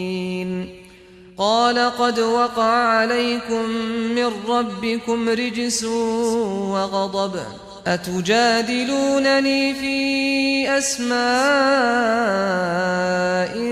سميتموها أنتم وآباؤكم ما نزل الله بها من سلطان فانتظروا إني معكم من المنتظرين فأنجيناه والذين معه برحمة منا وقطعنا دابر الذين كذبوا بآياتنا وما كانوا مؤمنين وإلى ثمود أخاهم صالحا قال يا قوم اعبدوا الله ما لكم من إله غيره قد جاءتكم بينة من ربكم هذه ناقة الله لكم آية فذروها تأكل في أرض الله ولا تمسوها بسوء فيأخذكم عذاب أليم أبلغكم رسالات ربي وأنا لكم ناصح أمين أوعجبتم أن جاءكم ذكر من ربكم على رجل منكم لينذركم واذكروا إذ جعلكم خلفاء من بعد قوم نوح وزادكم في الخلق بسطة فاذكروا آلاء الله لعلكم تفلحون قالوا أجئتنا لنعبد الله وحده ونذر ما كان يعبد آباؤنا فأتنا بما تعدنا إن كنت من الصادقين قال قد وقع عليكم من ربكم رجس وغضب أتجادلونني في أسماء سميتموها أنتم وآباؤكم ما نزل الله بها من سلطان فانتظروا إني معكم من المنتظرين فأنجيناه والذين معه برحمة منا وقطعنا دابر الذين كذبوا بآياتنا وما كانوا مؤمنين وإلى ثمود أخاهم صالحا قال يا قوم اعبدوا الله ما لكم من إله غيره قد جاءتكم بينة من ربكم هذه ناقة الله لكم آية فذروها تأكل في أرض الله ولا تمسوها بسوء فيأخذكم عذاب أليم أبلغكم رسالات ربي وأنا لكم ناصح أمين أوعجبتم أن جاءكم ذكر من ربكم على رجل منكم لينذركم واذكروا إذ جعلكم خلفاء من بعد قوم نوح وزادكم في الخلق بسطة فاذكروا آلاء الله لعلكم تفلحون قالوا أجئتنا لنعبد الله وحده ونذر ما كان يعبد آباؤنا فأتنا بما تعدنا إن كنت كنت من الصادقين قال قد وقع عليكم من ربكم رجس وغضب أتجادلونني في أسماء سميتموها أنتم وآباؤكم ما نزل الله بها من سلطان فانتظروا إني معكم من المنتظرين فأنجيناه والذين معه برحمة منا وقطعنا دابر الذين كذبوا بآياتنا وما كانوا مؤمنين وإلى ثمود أخاهم صالحا قال يا قوم اعبدوا الله ما لكم من إله غيره قد جاءتكم بينة من ربكم هذه ناقة الله لكم آية فذروها تأكل في أرض الله ولا تمسوها بسوء فيأخذكم عذاب أليم أبلغكم رسالات ربي وأنا لكم ناصح أمين أوعجبتم أن جاءكم ذكر من ربكم على رجل منكم لينذركم واذكروا إذ جعلكم خلفاء من بعد قوم نوح وزادكم في الخلق بسطة فاذكروا آلاء الله لعلكم تفلحون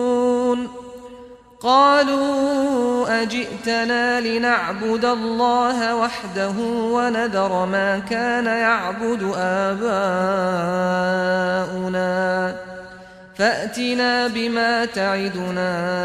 إن كنت من الصادقين قال قد وقع عليكم من ربكم رجس وغضب أتجادلونني في أسماء سميتموها أنتم وآباؤكم ما نزل الله بها من سلطان فانتظروا إني معكم من المنتظرين فأنجيناه والذين معه برحمة منا وقطعنا دابر الذين كذبوا بآياتنا وما كانوا مؤمنين وإلى ثمود أخاهم صالحا قال يا قوم اعبدوا الله ما لكم من إله غيره قد جاءتكم بينة من ربكم هذه ناقة الله لكم آية فذروها تأكل في أرض الله ولا تمسوها بسوء فيأخذكم عذاب أليم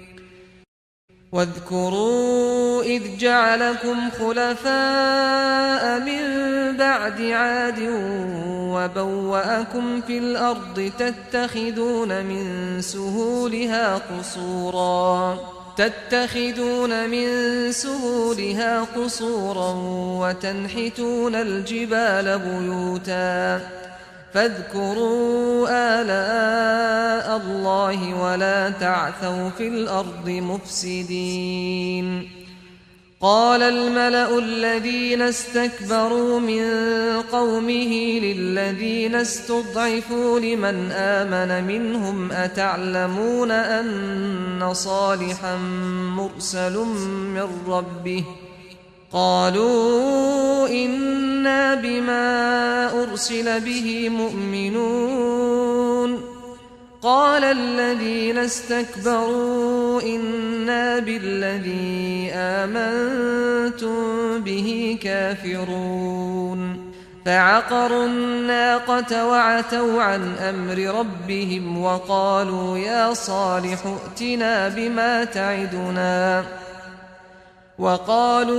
صالح ائتنا بما تعدنا إن كنت من المرسلين فأخذتهم الرجفة فأصبحوا في دارهم جاثمين فتولى عنهم وقال يا قوم لقد أبلغتكم رسالة ربي ونصحت لكم ولكن لا تحبون الناصحين ولوطا إذ قال لقومه أتأتون الفاحشة ما سبقكم بها من أحد من العالمين إنكم لتأتون الرجال شهوة من دون النساء بل أنتم قوم مسرفون واذكروا إذ جعلكم خلفاء من بعد عاد وبوأكم في الأرض تتخذون من سهولها قصورا وتنحتون الجبال بيوتا فاذكروا آلاء الله ولا تعثوا في الأرض مفسدين قال الملأ الذين استكبروا من قومه للذين استضعفوا لمن آمن منهم أتعلمون أن صالحا مرسل من ربه قالوا إنا بما أرسل به مؤمنون قال الذين استكبروا إنا بالذي آمنتم به كافرون فعقروا الناقة وعتوا عن أمر ربهم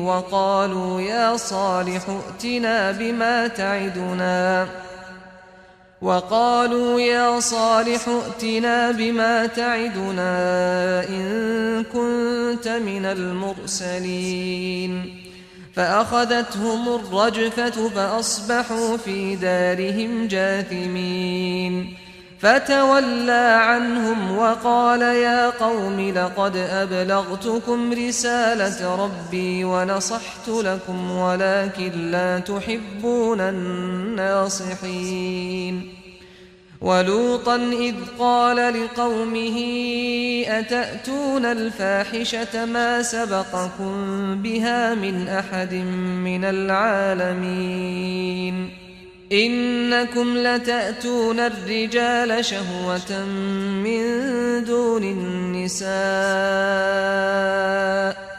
بل أنتم قوم مسرفون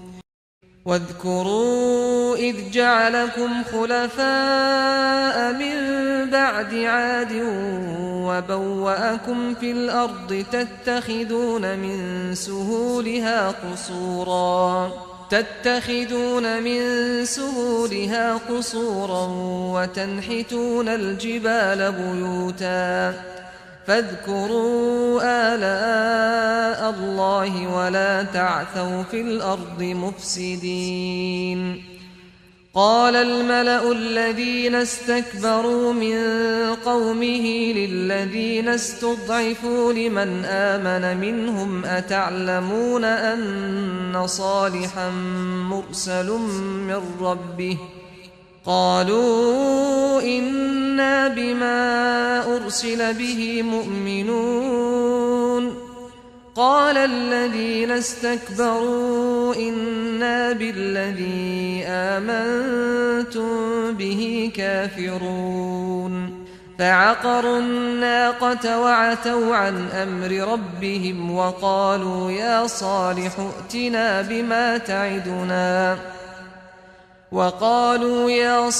ائتنا بما تعدنا إن كنت من المرسلين فأخذتهم الرجفة فأصبحوا في دارهم جاثمين فتولى عنهم وقال يا قوم لقد أبلغتكم رسالة ربي ونصحت لكم ولكن لا تحبون الناصحين ولوطا إذ قال لقومه أتأتون الفاحشة ما سبقكم بها من أحد من العالمين إنكم لتأتون الرجال شهوة من دون النساء بل أنتم قوم مسرفون واذكروا إذ جعلكم خلفاء من بعد عاد وبوأكم في الأرض تتخذون من سهولها قصورا وتنحتون الجبال بيوتا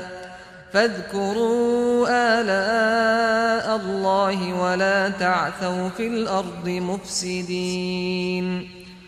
قال الملأ الذين استكبروا من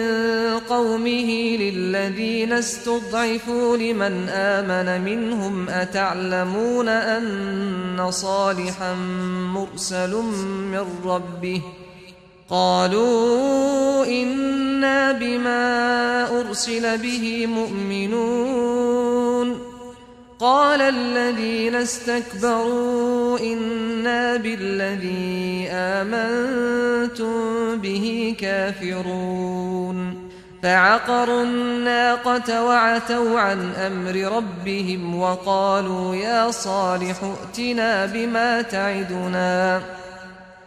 وقالوا يا صالح ائتنا بما تعدنا إن كنت من المرسلين فأخذتهم الرجفة فأصبحوا في دارهم جاثمين فتولى عنهم وقال يا قوم لقد أبلغتكم رسالة ربي ونصحت لكم ولكن لا تحبون الناصحين ولوطا إذ قال لقومه أتأتون الفاحشة ما سبقكم بها من أحد من العالمين إنكم لتأتون الرجال شهوة من دون النساء بل أنتم قوم مسرفون واذكروا إذ جعلكم خلفاء من بعد عاد وبوأكم في الأرض تتخذون من سهولها قصورا وتنحتون الجبال بيوتا فاذكروا آلاء الله ولا تعثوا في الأرض مفسدين قال الملأ الذين استكبروا من قومه للذين استضعفوا لمن آمن منهم أتعلمون أن صالحا مرسل من ربه قالوا إنا بما أرسل به مؤمنون قال الذين استكبروا إنا بالذي آمنتم به كافرون فعقروا الناقة وعتوا عن أمر ربهم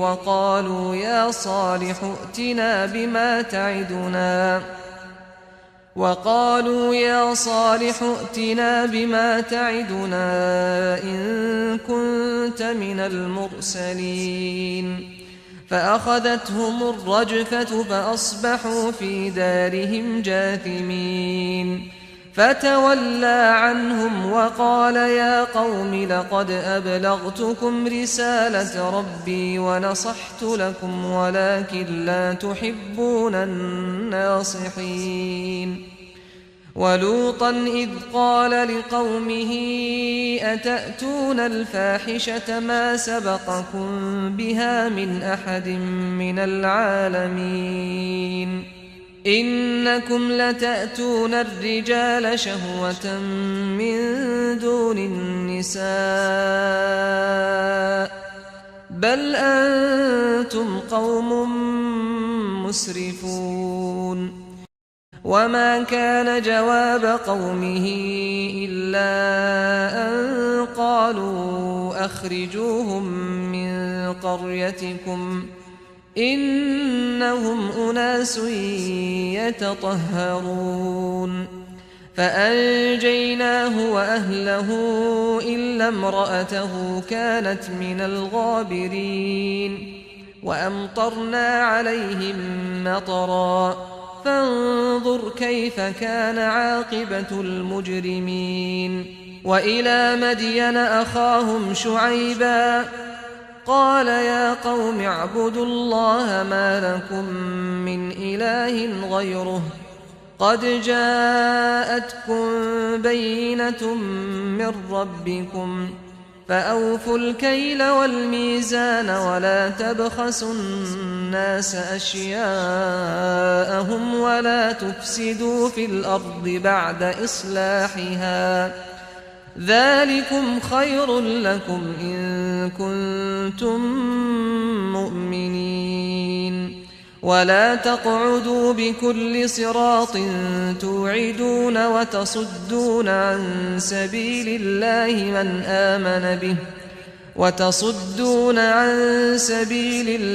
من آمن به وتبغونها عوجا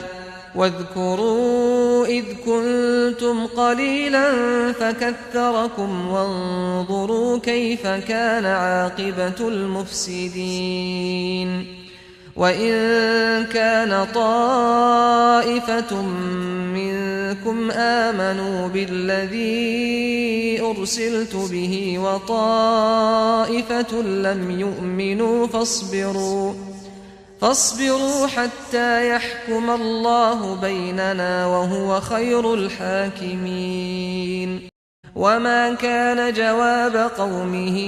إلا أن قالوا أخرجوهم من قريتكم إنهم أناس يتطهرون فأنجيناه وأهله إلا امرأته كانت من الغابرين وأمطرنا عليهم مطرا فانظر كيف كان عاقبة المجرمين وإلى مدين أخاهم شعيبا قال يا قوم اعبدوا الله ما لكم من إله غيره قد جاءتكم بينة من ربكم فأوفوا الكيل والميزان ولا تبخسوا الناس أشياءهم ولا تفسدوا في الأرض بعد إصلاحها ذلكم خير لكم إن كنتم مؤمنين ولا تقعدوا بكل صراط توعدون وتصدون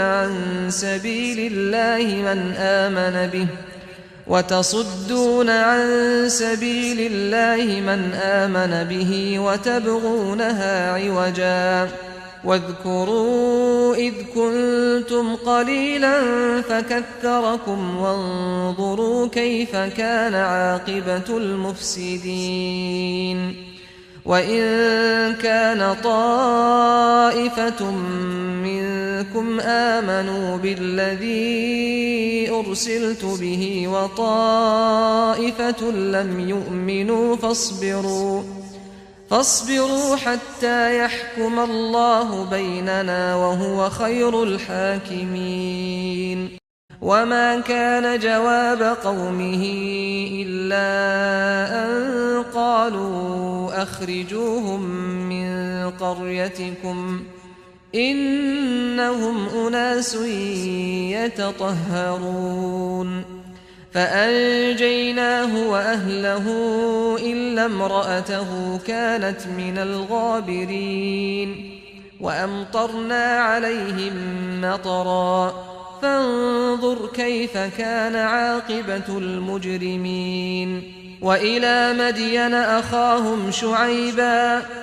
قال يا قوم اعبدوا الله ما لكم من إله غيره قد جاءتكم بينة من ربكم فأوفوا الكيل والميزان ولا تبخسوا الناس أشياءهم ولا تفسدوا في الأرض بعد إصلاحها ذلكم خير لكم إن كنتم مؤمنين ولا تقعدوا بكل صراط توعدون وتصدون عن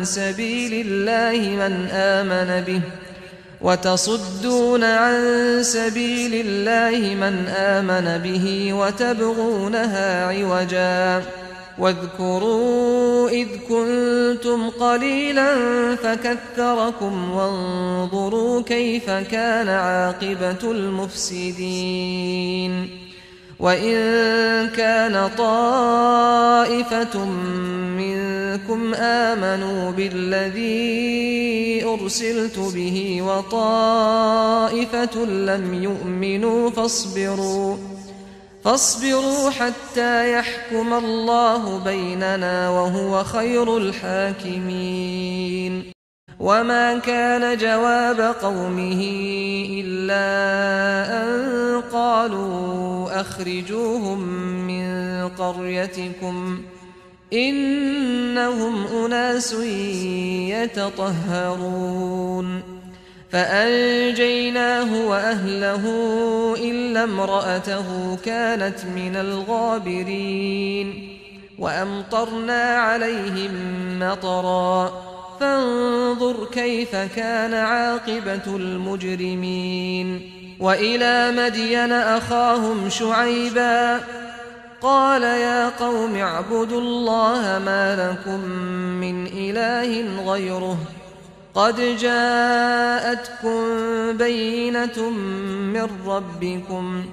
فأوفوا الكيل والميزان ولا تبخسوا الناس أشياءهم ولا تفسدوا في الأرض بعد إصلاحها ذلكم خير لكم إن كنتم مؤمنين ولا تقعدوا بكل صراط توعدون وتصدون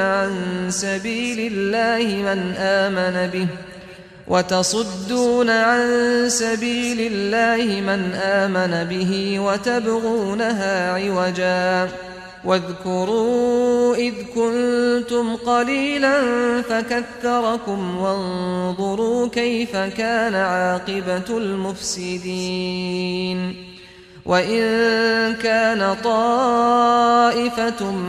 منكم آمنوا بالذي أرسلت به وطائفة لم يؤمنوا فاصبروا حتى يحكم الله بيننا وهو خير الحاكمين وما كان جواب قومه إلا أن قالوا أخرجوهم من قريتكم إنهم أناس يتطهرون فأنجيناه وأهله إلا امرأته كانت من الغابرين وأمطرنا عليهم مطرا فانظر كيف كان عاقبة المجرمين وإلى مدين أخاهم شعيبا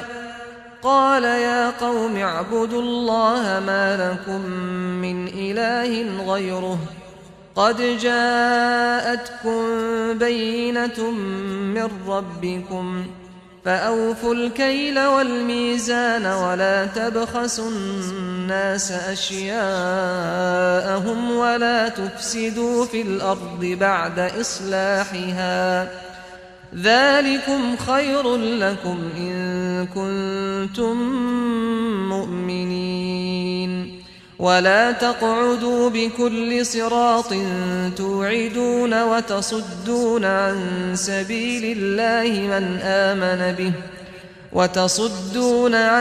سبيل الله من آمن به وتبغونها عوجا واذكروا إذ كنتم قليلا فكثركم وانظروا كيف كان عاقبة المفسدين وإن كان طائفة منكم آمنوا بالذي أرسلت به وطائفة لم يؤمنوا فاصبروا حتى يحكم الله بيننا وهو خير الحاكمين قال الملأ الذين استكبروا من قومه لنخرجنك يا شعيب والذين آمنوا معك من قريتنا أو لتعودن في ملتنا قال أولو كنا كارهين قد افترينا على الله كذبا إن عدنا في ملتكم بعد إذ نجانا الله منها وما يكون لنا أن نعود فيها إلا أن يشاء الله ربنا وسع ربنا كل شيء علما على الله توكلنا ربنا افتح بيننا وبين قومنا بالحق وأنت خير الفاتحين وقال الملأ الذين كفروا من قومه لئن اتبعتم شعيبا إنكم إذا لخاسرون فأخذتهم الرجفة فأصبحوا في دارهم جاثمين الذين كذبوا شعيبا كأن لم يغنوا فيها الذين كذبوا شعيبا كانوا هم الخاسرين فتولى عنهم وقال يا قوم لقد أبلغتكم رسالات ربي ونصحت لكم فكيف آسى على قوم كافرين وما أرسلنا في قرية من نبي إلا أخذنا أهلها بالبأساء والضراء لعلهم يضرعون ثم بدلنا مكان السيئة الحسنة حتى عفوا وقالوا قد مس آباءنا الضراء والسراء فأخذناهم بغتة وهم لا يشعرون قال الملأ الذين استكبروا من قومه لنخرجنك يا شعيب والذين آمنوا معك من قريتنا أو لتعودن في ملتنا قال أولو كنا كارهين قد افترينا على الله كذبا إن عدنا في ملتكم بعد إذ نجانا الله منها وما يكون لنا أن نعود فيها إلا أن يشاء الله ربنا وسع ربنا كل شيء علما على الله توكلنا ربنا افتح بيننا وبين قومنا بالحق وأنت خير الفاتحين وقال الملأ الذين كفروا من قومه لئن اتبعتم شعيبا إنكم إذا لخاسرون فأخذتهم الرجفة فأصبحوا في دارهم جاثمين الذين كذبوا شعيبا كأن لم يغنوا فيها الذين كذبوا شعيبا كانوا هم الخاسرين فتولى عنهم وقال يا قوم لقد أبلغتكم رسالات ربي ونصحت لكم فكيف آسى على قوم كافرين وما أرسلنا في قرية من نبي إلا أخذنا أهلها بالبأساء والضراء لعلهم يضرعون ثم بدلنا مكان السيئة الحسنة حتى عفوا وقالوا قد مس آباءنا الضراء والسراء فأخذناهم بغتة وهم لا يشعرون قال الملأ الذين استكبروا من قومه لنخرجنك يا شعيب والذين آمنوا معك من قريتنا أو لتعودن في ملتنا قال أولو كنا كارهين قد افترينا على الله كذبا إن عدنا في ملتكم بعد إذ نجانا الله منها وما يكون لنا أن نعود فيها إلا أن يشاء الله ربنا وسع ربنا كل شيء علما على الله توكلنا ربنا افتح بيننا وبين قومنا بالحق وأنت خير الفاتحين وقال الملأ الذين كفروا من قومه لئن اتبعتم شعيبا إنكم إذا لخاسرون فأخذتهم الرجفة فأصبحوا في دارهم جاثمين الذين كذبوا شعيبا كأن لم يغنوا فيها الذين كذبوا شعيبا كانوا هم الخاسرين فتولى عنهم وقال يا قوم لقد أبلغتكم رسالات ربي ونصحت لكم فكيف آسى على قوم كافرين وما أرسلنا في قرية من نبي إلا أخذنا أهلها بالبأساء والضراء لعلهم يضرعون ثم بدلنا مكان السيئة الحسنة حتى عفوا وقالوا قد مس آباءنا الضراء والسراء فأخذناهم بغتة وهم لا يشعرون قال الملأ الذين استكبروا من قومه لنخرجنك يا شعيب والذين آمنوا معك من قريتنا أو لتعودن في ملتنا قال أولو كنا كارهين قد افترينا على الله كذبا إن عدنا في ملتكم بعد إذ نجانا الله منها وما يكون لنا أن نعود فيها إلا أن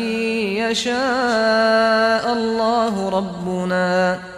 وسع ربنا كل شيء علما على الله توكلنا ربنا افتح بيننا وبين قومنا بالحق وأنت خير الفاتحين وقال الملأ الذين كفروا من قومه لئن اتبعتم شعيبا إنكم إذا لخاسرون فأخذتهم الرجفة فأصبحوا في دارهم جاثمين الذين كذبوا شعيبا كأن لم يغنوا فيها الذين كذبوا شعيبا كانوا هم الخاسرين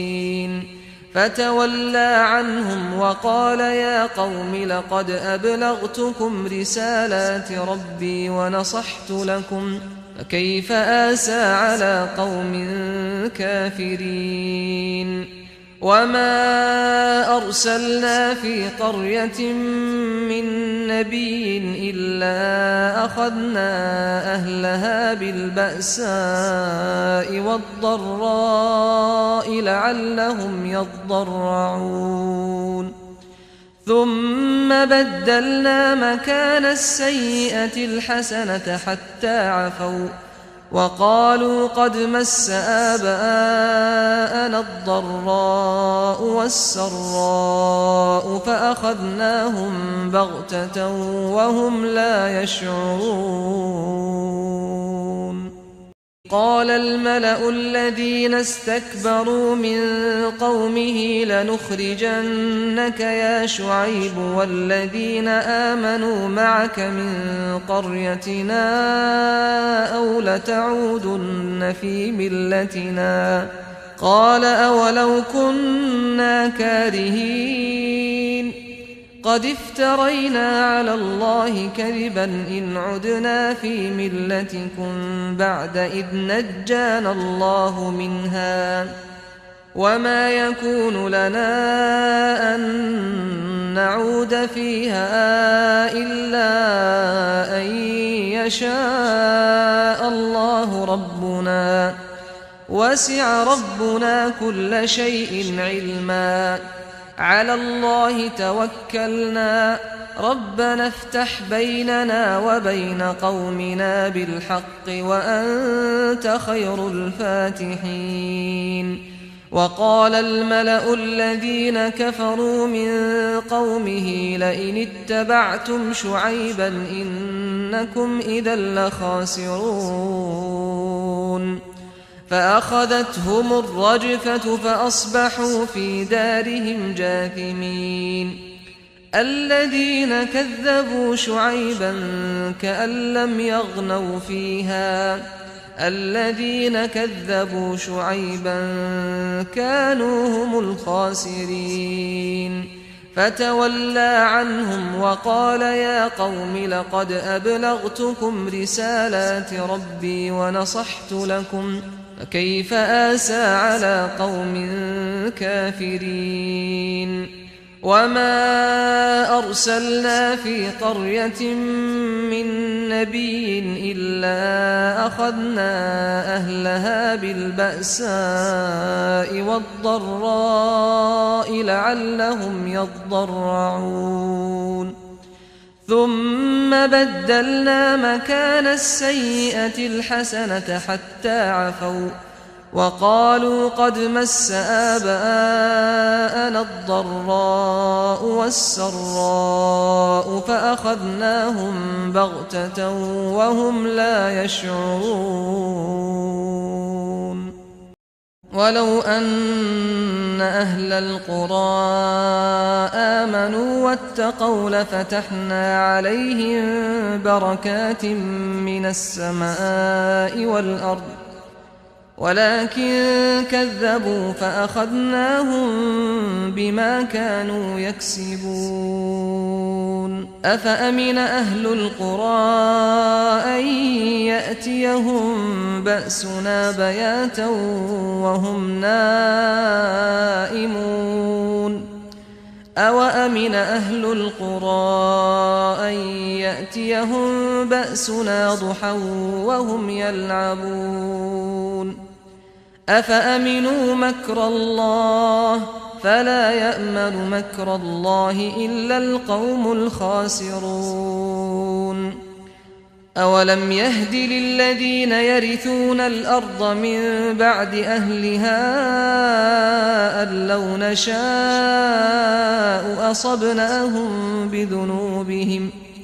ونطبع على قلوبهم فهم لا يسمعون تلك القرى نقص عليك من أنبائها ولقد جاءتهم رسلهم بالبينات فما كانوا ليؤمنوا بما كذبوا من قبل كذلك يطبع الله على قلوب الكافرين وما وجدنا لأكثرهم من عهد وإن وجدنا أكثرهم لفاسقين ثم بعثنا من بعدهم موسى بآياتنا إلى فرعون وملئه فظلموا بها فانظر كيف كان عاقبة المفسدين وقال موسى يا فرعون إني رسول من رب العالمين ولو أن أهل القرى آمنوا واتقوا لفتحنا عليهم بركات من السماء والأرض ولكن كذبوا فأخذناهم بما كانوا يكسبون أفأمن أهل القرى أن يأتيهم بأسنا بياتا وهم نائمون أوأمن أهل القرى أن يأتيهم بأسنا ضحى وهم يلعبون أفأمنوا مكر الله فلا يأمن مكر الله إلا القوم الخاسرون أولم يهد للذين يرثون الأرض من بعد أهلها أن لو نشاء أصبناهم بذنوبهم ونطبع على قلوبهم فهم لا يسمعون تلك القرى نقص عليك من أنبائها ولقد جاءتهم رسلهم بالبينات فما كانوا ليؤمنوا بما كذبوا من قبل كذلك يطبع الله على قلوب الكافرين وما وجدنا لأكثرهم من عهد وإن وجدنا أكثرهم لفاسقين ثم بعثنا من بعدهم موسى بآياتنا إلى فرعون وملئه فظلموا بها فانظر كيف كان عاقبة المفسدين وقال موسى يا فرعون إني رسول من رب العالمين ولو أن أهل القرى آمنوا واتقوا لفتحنا عليهم بركات من السماء والأرض ولكن كذبوا فأخذناهم بما كانوا يكسبون أفأمن أهل القرى أن يأتيهم بأسنا بياتا وهم نائمون أوأمن أهل القرى أن يأتيهم بأسنا ضحى وهم يلعبون أفأمنوا مكر الله فلا يأمن مكر الله إلا القوم الخاسرون أولم يهد للذين يرثون الأرض من بعد أهلها أن لو نشاء أصبناهم بذنوبهم ونطبع على قلوبهم فهم لا يسمعون تلك القرى نقص عليك من أنبائها ولقد جاءتهم رسلهم بالبينات فما كانوا ليؤمنوا بما كذبوا من قبل كذلك يطبع الله على قلوب الكافرين وما وجدنا لأكثرهم من من عهد وإن وجدنا أكثرهم لفاسقين ثم بعثنا من بعدهم موسى بآياتنا إلى فرعون وملئه فظلموا بها فانظر كيف كان عاقبة المفسدين وقال موسى يا فرعون إني رسول من رب العالمين ولو أن أهل القرى آمنوا واتقوا لفتحنا عليهم بركات من السماء والأرض ولكن كذبوا فأخذناهم بما كانوا يكسبون أفأمن أهل القرى أن يأتيهم بأسنا بياتا وهم نائمون أوأمن أهل القرى أن يأتيهم بأسنا ضحى وهم يلعبون أفأمنوا مكر الله فلا يأمن مكر الله إلا القوم الخاسرون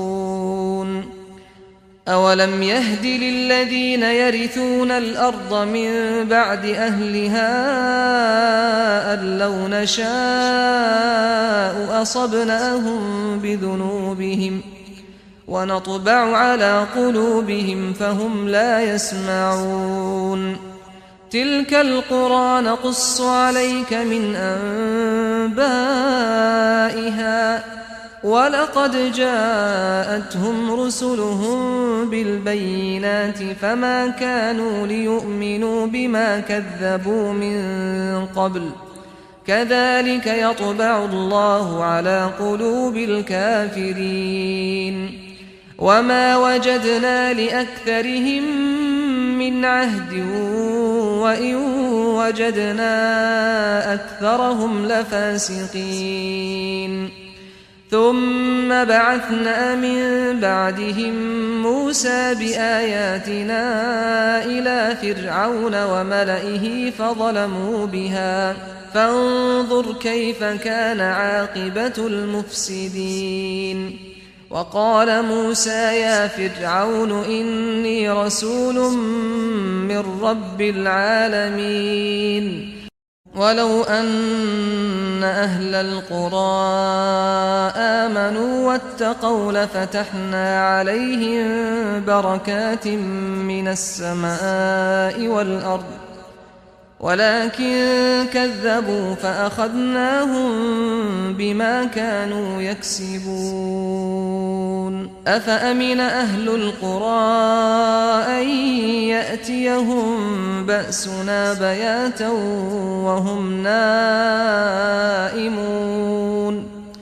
أوأمن أهل القرى أن يأتيهم بأسنا ضحى وهم يلعبون أفأمنوا مكر الله فلا يأمن مكر الله إلا القوم الخاسرون أولم يهد للذين يرثون الأرض من بعد أهلها أن لو نشاء أصبناهم بذنوبهم ونطبع على قلوبهم فهم لا يسمعون تلك القرى نقص عليك من أنبائها ولقد جاءتهم رسلهم بالبينات فما كانوا ليؤمنوا بما كذبوا من قبل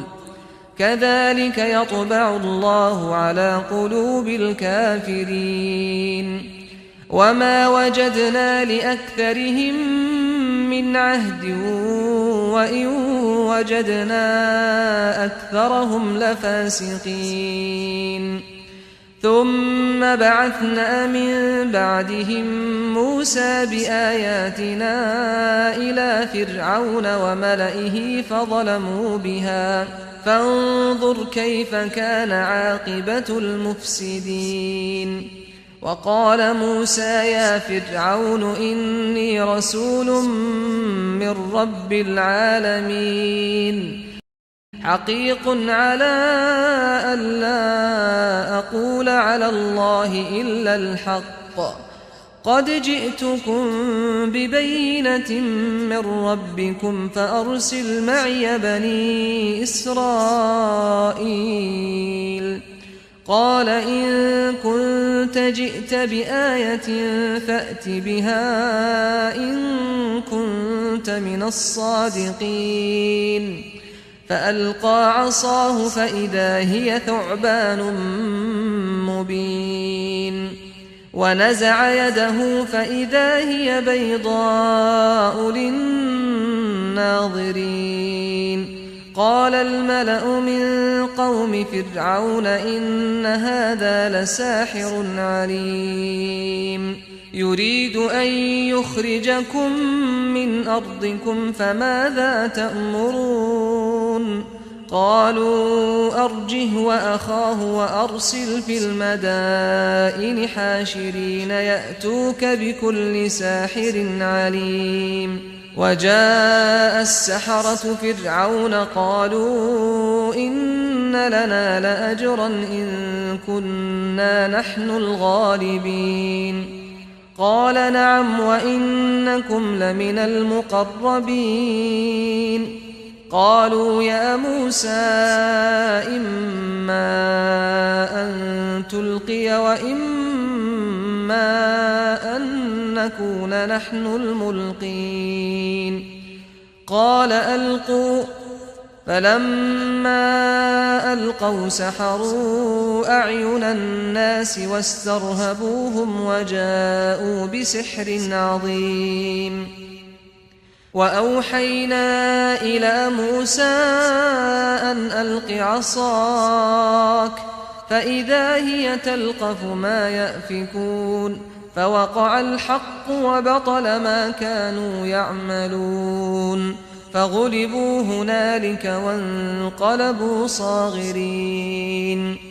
وألقي السحرة ساجدين حقيق على ألا أقول على الله إلا الحق قد جئتكم ببينة من ربكم فأرسل معي بني إسرائيل قال إن كنت جئت بآية فأت بها إن كنت من الصادقين فألقى عصاه فإذا هي ثعبان مبين ونزع يده فإذا هي بيضاء للناظرين قال الملأ من قوم فرعون إن هذا لساحر عليم يريد أن يخرجكم من أرضكم فماذا تأمرون قالوا أرجه وأخاه وأرسل في المدائن حاشرين يأتوك بكل ساحر عليم وجاء السحرة فرعون قالوا إن لنا لأجرا إن كنا نحن الغالبين قال نعم وإنكم لمن المقربين قالوا يا موسى إما أن تلقي وإما أن نكون نحن الملقين قال ألقوا فلما ألقوا سحروا أعين الناس واسترهبوهم وجاءوا بسحر عظيم وأوحينا إلى موسى أن ألق عصاك فإذا هي تلقف ما يأفكون فوقع الحق وبطل ما كانوا يعملون فغلبوا هنالك وانقلبوا صاغرين وألقي السحرة ساجدين حقيق على ألا أقول على الله إلا الحق قد جئتكم ببينة من ربكم فأرسل معي بني إسرائيل قال إن كنت جئت بآية فأت بها إن كنت من الصادقين فألقى عصاه فإذا هي ثعبان مبين ونزع يده فإذا هي بيضاء للناظرين قال الملأ من قوم فرعون إن هذا لساحر عليم يريد أن يخرجكم من أرضكم فماذا تأمرون قالوا أرجه وأخاه وأرسل في المدائن حاشرين يأتوك بكل ساحر عليم وجاء السحرة فرعون قالوا إن لنا لأجرا إن كنا نحن الغالبين قال نعم وإنكم لمن المقربين قالوا يا موسى إما أن تلقي وإما أن نكون نحن الملقين قال ألقوا فلما ألقوا سحروا أعين الناس واسترهبوهم وجاءوا بسحر عظيم وأوحينا إلى موسى أن ألق عصاك فإذا هي تلقف ما يأفكون فوقع الحق وبطل ما كانوا يعملون فغلبوا هنالك وانقلبوا صاغرين وألقي السحرة ساجدين حقيق على ألا أقول على الله إلا الحق قد جئتكم ببينة من ربكم فأرسل معي بني إسرائيل قال إن كنت جئت بآية فأت بها إن كنت من الصادقين فألقى عصاه فإذا هي ثعبان مبين ونزع يده فإذا هي بيضاء للناظرين قال الملأ من قوم فرعون إن هذا لساحر عليم يريد أن يخرجكم من أرضكم فماذا تأمرون قالوا أرجه وأخاه وأرسل في المدائن حاشرين يأتوك بكل ساحر عليم وجاء السحرة فرعون قالوا إن لنا لأجرا إن كنا نحن الغالبين قال نعم وإنكم لمن المقربين قالوا يا موسى إما أن تلقي وإما أن نكون نحن الملقين قال ألقوا فلما ألقوا سحروا أعين الناس واسترهبوهم وجاءوا بسحر عظيم وأوحينا إلى موسى أن ألق عصاك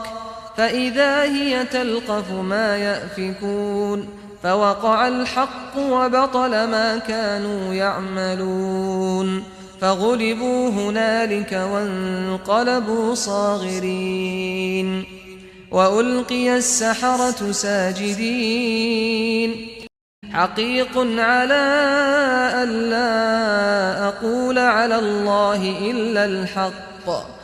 قد جئتكم ببينة من ربكم فأرسل معي بني إسرائيل. قال إن كنت جئت بآية فأت بها إن كنت من الصادقين. فألقى عصاه فإذا هي ثعبان مبين ونزع يده فإذا هي بيضاء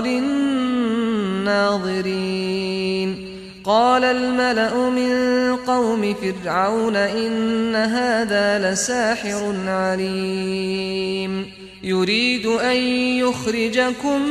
من أرضكم فماذا تأمرون؟ قالوا أرجه وأخاه وأرسل في المدائن حاشرين يأتوك بكل ساحر عليم. وجاء السحرة فرعون قالوا إن لنا لأجرا إن كنا نحن الغالبين. قال نعم وإنكم لمن المقربين. قالوا يا موسى إما أن تلقي وإما أن نكون نحن الملقين. قال ألقوا. فلما ألقوا سحروا أعين الناس واسترهبوهم وجاءوا بسحر عظيم. وأوحينا إلى موسى أن ألق عصاك فإذا هي تلقف ما يأفكون. فوقع الحق وبطل ما كانوا يعملون فغلبوا هنالك وانقلبوا صاغرين. وألقي السحرة ساجدين قالوا آمنا برب العالمين رب موسى وهارون. قال فرعون آمنتم به قبل أن آذن لكم إن هذا لمكر مكرتموه في المدينة لتخرجوا منها أهلها فسوف تعلمون. لأقطعن أيديكم وأرجلكم من خلاف ثم لأصلبنكم أجمعين. قالوا إنا إلى ربنا منقلبون وما تنقم منا إلا أن آمنا بآيات ربنا لما جاءتنا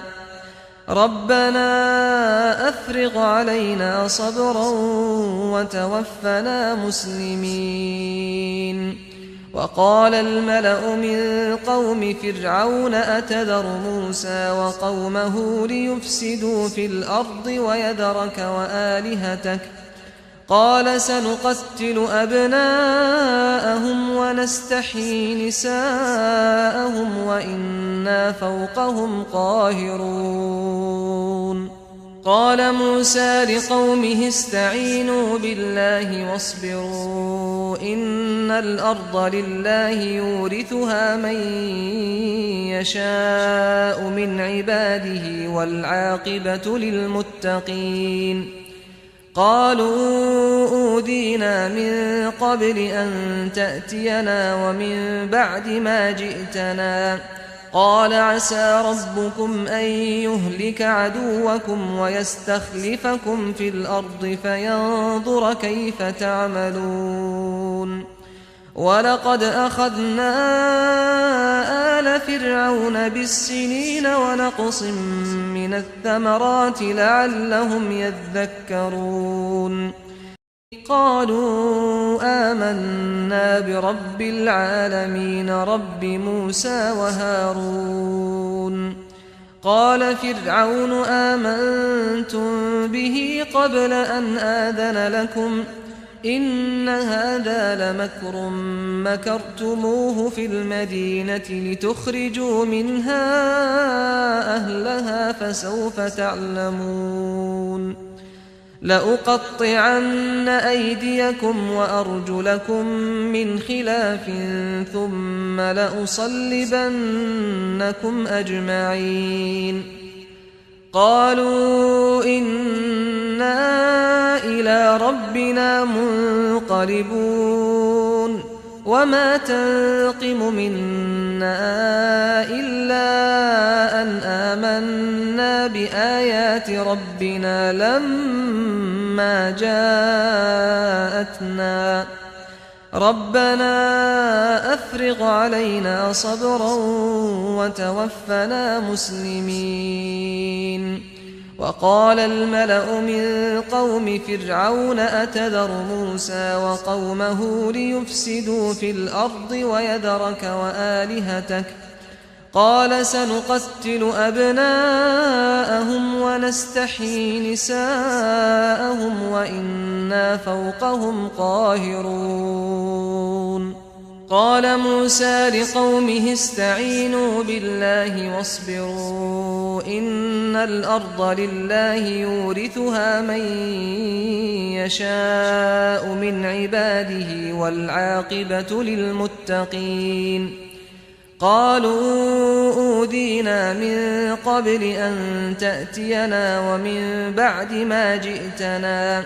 قال عسى ربكم أن يهلك عدوكم ويستخلفكم في الأرض فينظر كيف تعملون ولقد أخذنا آل فرعون بالسنين ونقص من الثمرات لعلهم يذكرون قالوا آمنا برب العالمين رب موسى وهارون قال فرعون آمنتم به قبل أن آذن لكم إن هذا لمكر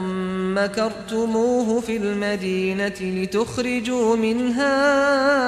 أهلها فسوف تعلمون لأقطعن أيديكم وأرجلكم من خلاف ثم لأصلبنكم أجمعين قالوا إنا إلى ربنا منقلبون وما تنقم منا إلا أن آمنا بآيات ربنا لما جاءتنا ربنا أفرغ علينا صبرا وتوفنا مسلمين وقال الملأ من قوم فرعون أتذر موسى وقومه ليفسدوا في الأرض ويذرك وآلهتك قال سنقتل أبناءهم ونستحيي نساءهم وإنا فوقهم قاهرون قال موسى لقومه استعينوا بالله واصبروا إن الأرض لله يورثها من يشاء من عباده والعاقبة للمتقين قالوا أوذينا من قبل أن تأتينا ومن بعد ما جئتنا قال عسى ربكم أن يهلك عدوكم ويستخلفكم في الأرض فينظر كيف تعملون ولقد أخذنا آل فرعون بالسنين ونقص من الثمرات لعلهم يذكرون قالوا آمنا برب العالمين رب موسى وهارون قال فرعون آمنتم به قبل أن آذن لكم إن هذا لمكر مكرتموه في المدينة لتخرجوا منها أهلها فسوف تعلمون لأقطعن أيديكم وأرجلكم من خلاف ثم لأصلبنكم أجمعين قالوا إنا إلى ربنا منقلبون وما تنقم منا إلا أن آمنا بآيات ربنا لما جاءتنا ربنا أفرغ علينا صبرا وتوفنا مسلمين وقال الملأ من قوم فرعون أتذر موسى وقومه ليفسدوا في الأرض ويذرك وآلهتك قال سنقتل أبناءهم ونستحيي نساءهم وإنا فوقهم قاهرون قال موسى لقومه استعينوا بالله واصبروا إن الأرض لله يورثها من يشاء من عباده والعاقبة للمتقين قالوا أوذينا من قبل أن تأتينا ومن بعد ما جئتنا قال عسى ربكم أن يهلك عدوكم ويستخلفكم في الأرض فينظر كيف تعملون ولقد أخذنا آل فرعون بالسنين ونقص من الثمرات لعلهم يذكرون قالوا آمنا برب العالمين رب موسى وهارون قال فرعون آمنتم به قبل أن آذن لكم إن هذا لمكر مكرتموه في المدينة لتخرجوا منها أهلها فسوف تعلمون لأقطعن أيديكم وأرجلكم من خلاف ثم لأصلبنكم أجمعين قالوا إنا إلى ربنا منقلبون وما تنقم منا إلا أن آمنا بآيات ربنا لما جاءتنا ربنا أفرغ علينا صبرا وتوفنا مسلمين وقال الملأ من قوم فرعون أتذر موسى وقومه ليفسدوا في الأرض ويذرك وآلهتك قال سنقتل أبناءهم ونستحيي نساءهم وإنا فوقهم قاهرون قال موسى لقومه استعينوا بالله واصبروا إن الأرض لله يورثها من يشاء من عباده والعاقبة للمتقين قالوا أوذينا من قبل أن تأتينا ومن بعد ما جئتنا قال عسى ربكم أن يهلك عدوكم ويستخلفكم في الأرض فينظر كيف تعملون ولقد أخذنا آل فرعون بالسنين ونقص من الثمرات لعلهم يذكرون فإذا جاءتهم الحسنة قالوا لنا هذه وإن تصبهم سيئة يطيروا بموسى ومن معه ألا إنما طائرهم عند الله ولكن أكثرهم لا يعلمون وقالوا مهما تأتنا به من آية لتسحرنا بها فما نحن لك بمؤمنين فأرسلنا عليهم الطوفان والجراد والقمل والضفادع والدم آيات مفصلات فاستكبروا وكانوا قوما مجرمين ولما وقع عليهم الرجز قالوا يا موسى ادع لنا ربك بما عهد عندك لئن كشفت عنا الرجز لنؤمنن لك ولنرسلن معك بني إسرائيل فلما كشفنا عنهم الرجز إلى أجل هم بالغوه إذا هم ينكثون فانتقمنا منهم فأغرقناهم في اليم بأنهم كذبوا بآياتنا وكانوا عنها غافلين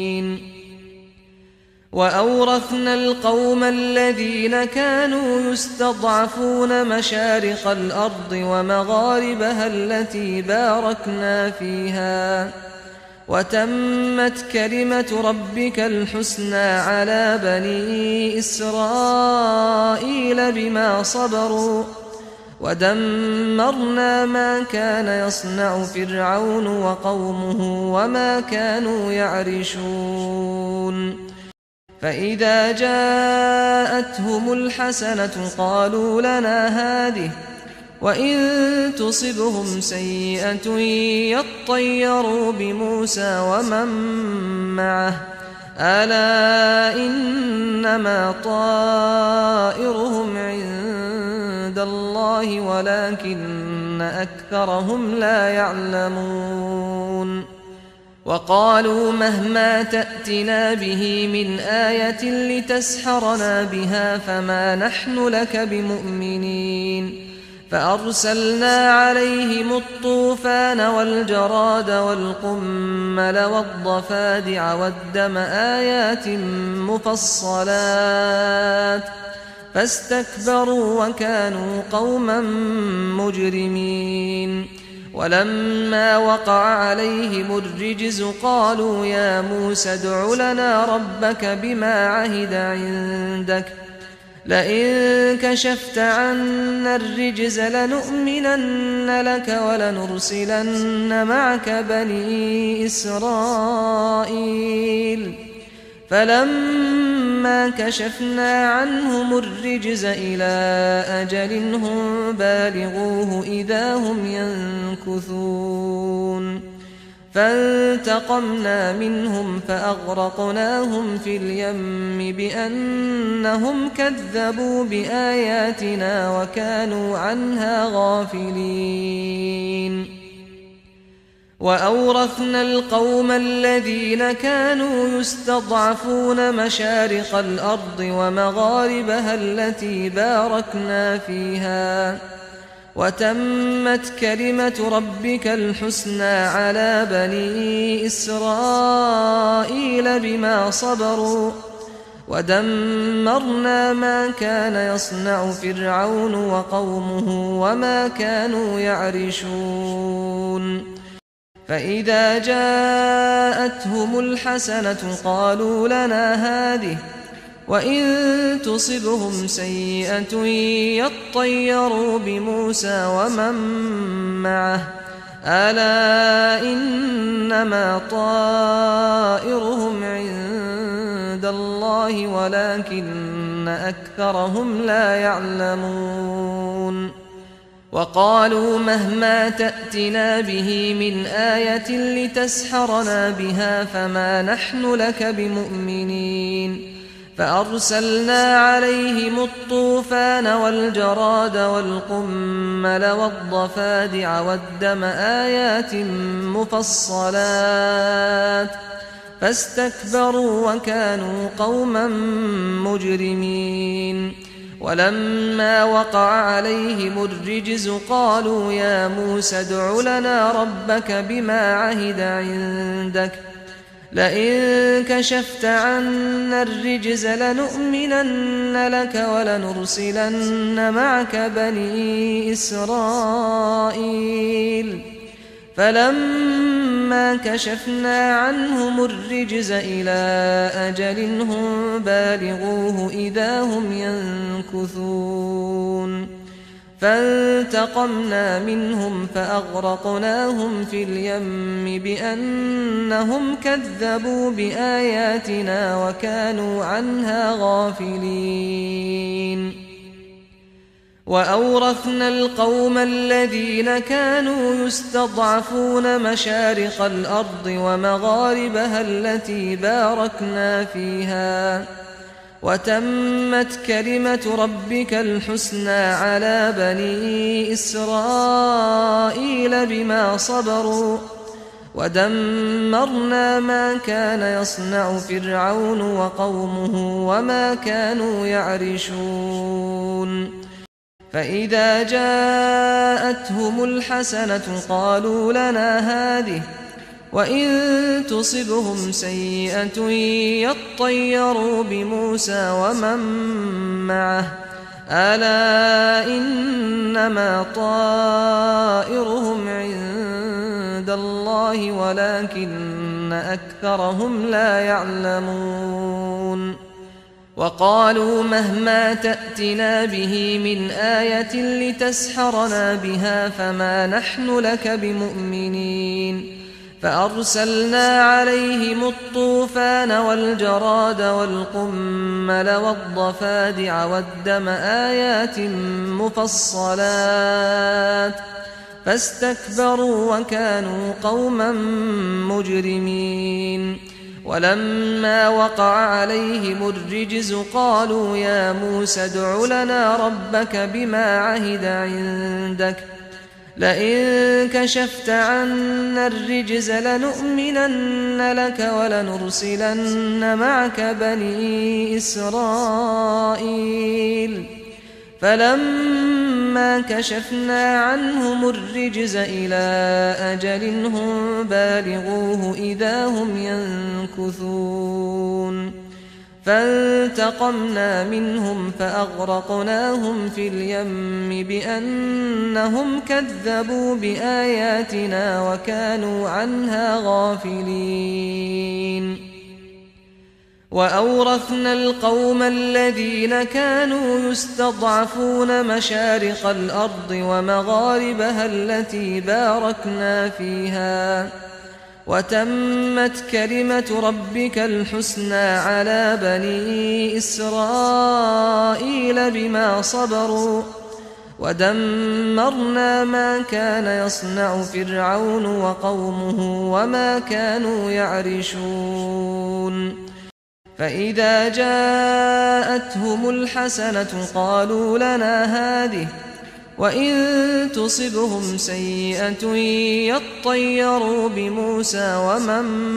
معه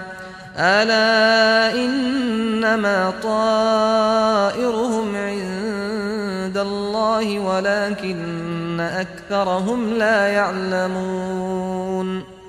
وقالوا مهما تأتنا به من آية لتسحرنا بها فما نحن لك بمؤمنين فأرسلنا عليهم الطوفان والجراد والقمل والضفادع والدم آيات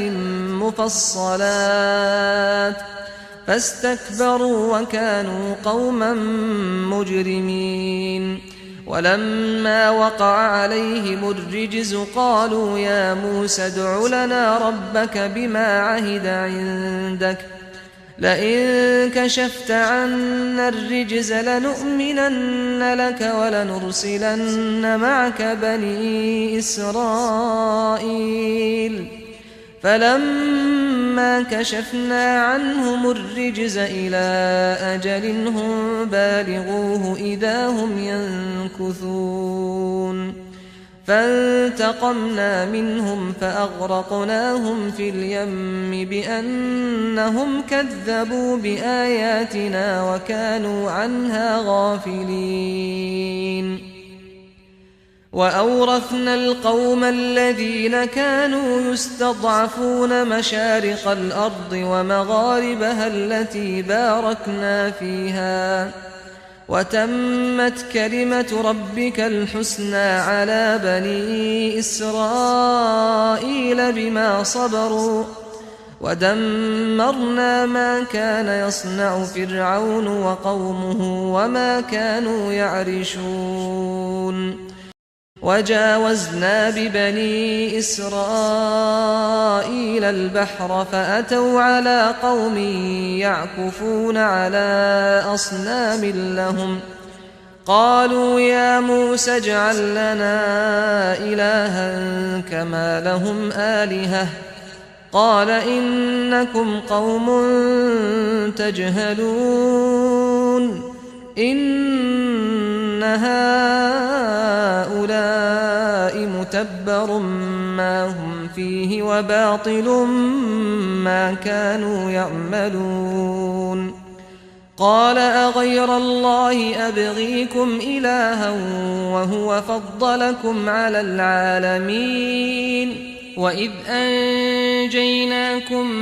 من آل فرعون يسومونكم سوء العذاب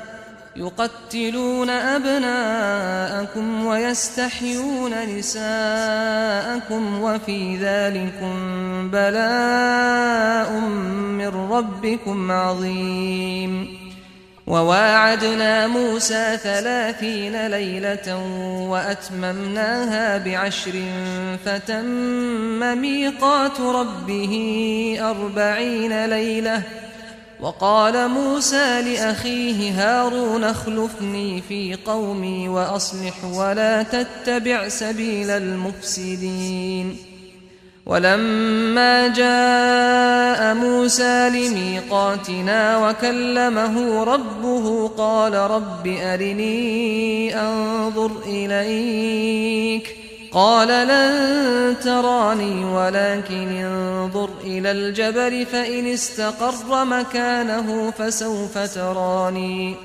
فلما تجلى ربه للجبل جعله دكا وخر موسى صعقا فلما أفاق قال سبحانك تبت إليك وأنا أول المؤمنين وجاوزنا ببني إسرائيل البحر فأتوا على قوم يعكفون على أصنام لهم قالوا يا موسى اجعل لنا إلها كما لهم آلهة قال إنكم قوم تجهلون إن هؤلاء متبر ما هم فيه وباطل ما كانوا يعملون قال أغير الله أبغيكم إلها وهو فضلكم على العالمين وإذ أنجيناكم من آل فرعون يسومونكم سوء العذاب يقتلون أبناءكم ويستحيون نساءكم وفي ذلكم بلاء من ربكم عظيم وواعدنا موسى 30 ليلة وأتممناها ب10 فتم ميقات ربه 40 ليلة وقال موسى لأخيه هارون اخلفني في قومي وأصلح ولا تتبع سبيل المفسدين ولما جاء موسى لميقاتنا وكلمه ربه قال رب أرني أنظر إليك قال لن تراني ولكن انظر إلى الجبل فإن استقر مكانه فسوف تراني فلما تجلى ربه للجبل جعله دكا وخر موسى صعقا فلما أفاق قال سبحانك تبت إليك وأنا أول المؤمنين وجاوزنا ببني إسرائيل البحر فأتوا على قوم يعكفون على أصنام لهم قالوا يا موسى اجعل لنا إلها كما لهم آلهة قال إنكم قوم تجهلون إن هؤلاء متبر ما هم فيه وباطل ما كانوا يعملون قال أغير الله أبغيكم إلها وهو فضلكم على العالمين وإذ أنجيناكم من آل فرعون يسومونكم سوء العذاب يقتلون أبناءكم ويستحيون نساءكم وفي ذلكم بلاء من ربكم عظيم وواعدنا موسى 30 ليلة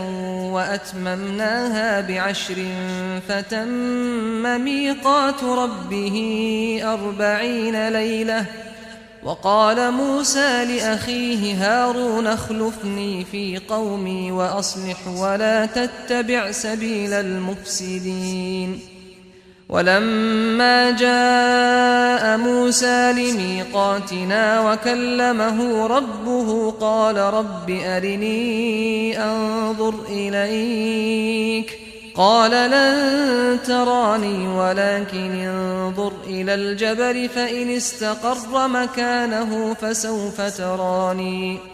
فلما تجلى ربه للجبل جعله دكا وخر موسى صعقا فلما أفاق قال سبحانك تبت إليك وأنا أول المؤمنين وجاوزنا ببني إسرائيل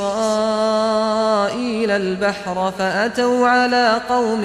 يعكفون على أصنام لهم قالوا يا موسى اجعل لنا إلها كما لهم آلهة قال إنكم قوم تجهلون إن هؤلاء متبر ما هم فيه وباطل ما كانوا يعملون قال أغير الله أبغيكم إلها وهو فضلكم على العالمين وإذ أنجيناكم من آل فرعون يسومونكم سوء العذاب يقتلون أبناءكم ويستحيون نساءكم وفي ذلكم بلاء من ربكم عظيم وواعدنا موسى 30 ليلة وأتممناها ب10 فتم ميقات ربه 40 ليلة وقال موسى لأخيه هارون اخلفني في قومي وأصلح ولا تتبع سبيل المفسدين ولما جاء موسى لميقاتنا وكلمه ربه قال رب أرني أنظر إليك قال لن تراني ولكن انظر إلى الجبل فإن استقر مكانه فسوف تراني فلما تجلى ربه للجبل جعله دكا وخر موسى صعقا فلما أفاق قال سبحانك تبت إليك وأنا أول المؤمنين وجاوزنا ببني إسرائيل البحر فأتوا على قوم يعكفون على أصنام لهم قالوا يا موسى اجعل لنا إلها كما لهم آلهة قال إنكم قوم تجهلون إن هؤلاء متبر ما هم فيه وباطل ما كانوا يعملون قال أغير الله أبغيكم إلها وهو فضلكم على العالمين وإذ أنجيناكم من آل فرعون يسومونكم سوء العذاب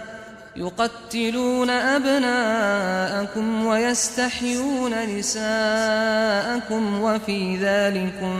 بلاء من ربكم عظيم وواعدنا موسى 30 ليلة وأتممناها ب10 فتم ميقات ربه 40 ليلة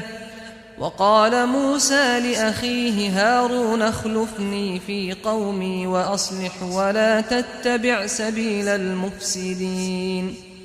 ولما جاء موسى لميقاتنا وكلمه ربه قال رب أرني أنظر إليك قال لن تراني ولكن انظر إلى الجبل فإن استقر مكانه فسوف تراني فلما تجلى ربه للجبل جعله دكا وخر موسى صعقا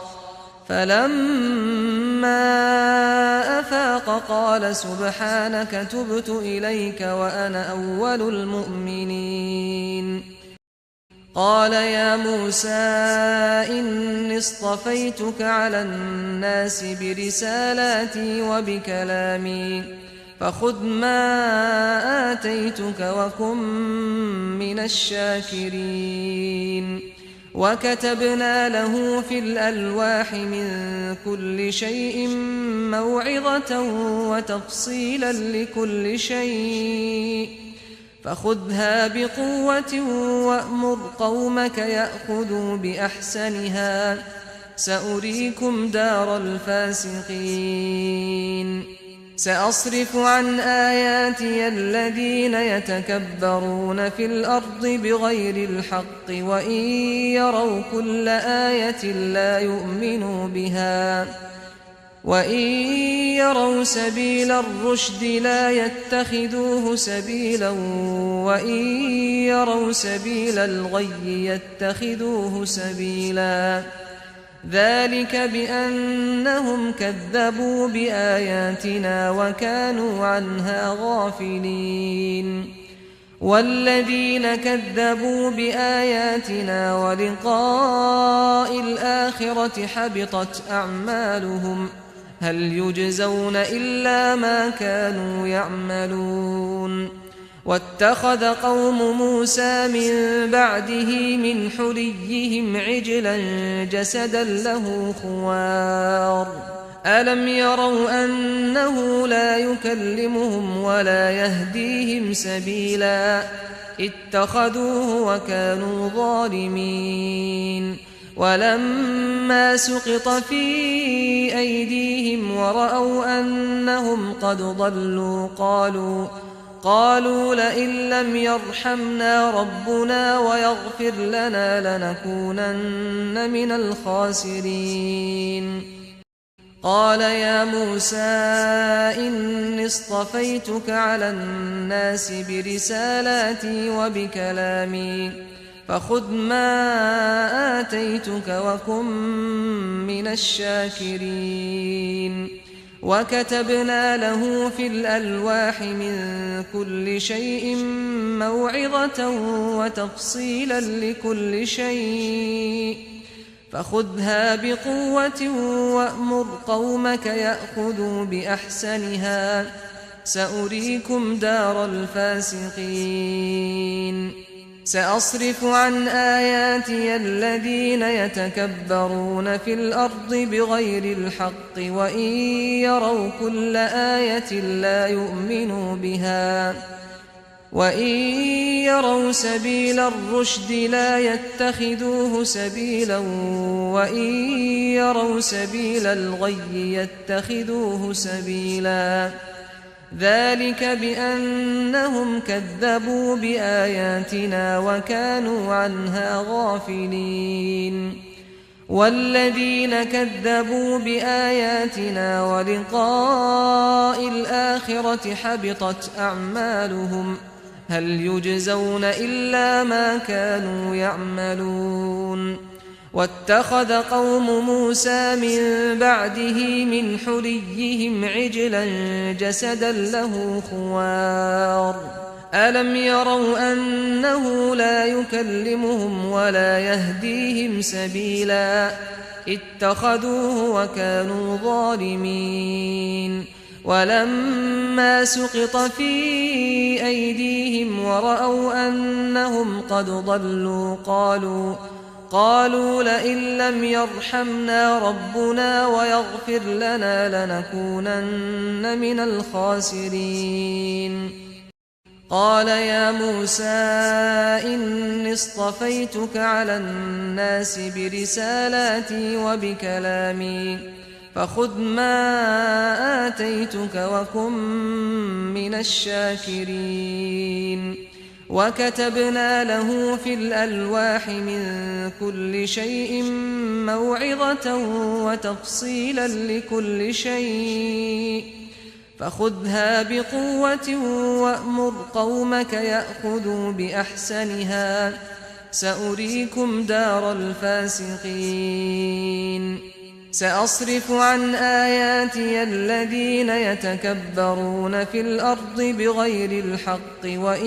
يروا كل آية لا يؤمنوا بها وإن يروا سبيل الرشد لا يتخذوه سبيلا وإن يروا سبيل الغي يتخذوه سبيلا ذلك بأنهم كذبوا بآياتنا وكانوا عنها غافلين والذين كذبوا بآياتنا ولقاء الآخرة حبطت أعمالهم هل يجزون إلا ما كانوا يعملون واتخذ قوم موسى من بعده من حليهم عجلا جسدا له خوار ألم يروا أنه لا يكلمهم ولا يهديهم سبيلا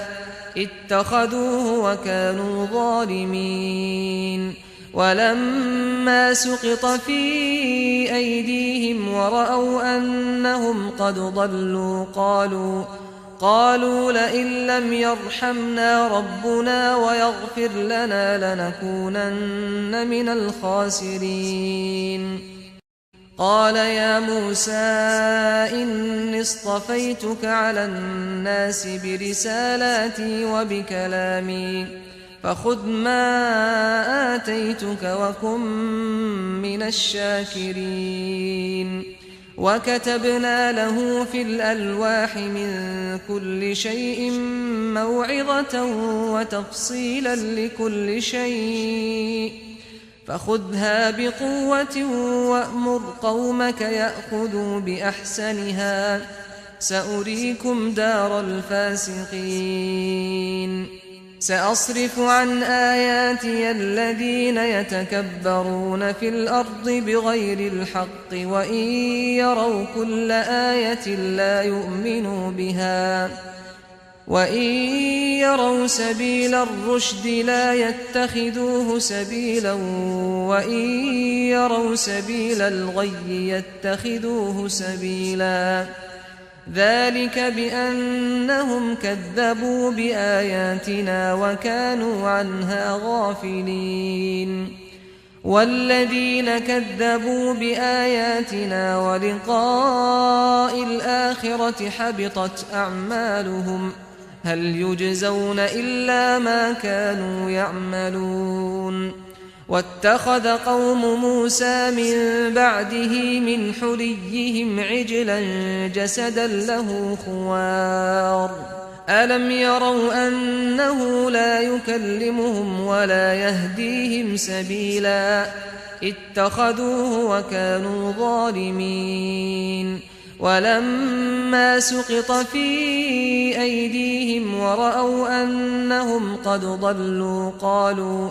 قالوا لئن لم يرحمنا ربنا ويغفر لنا لنكونن من الخاسرين.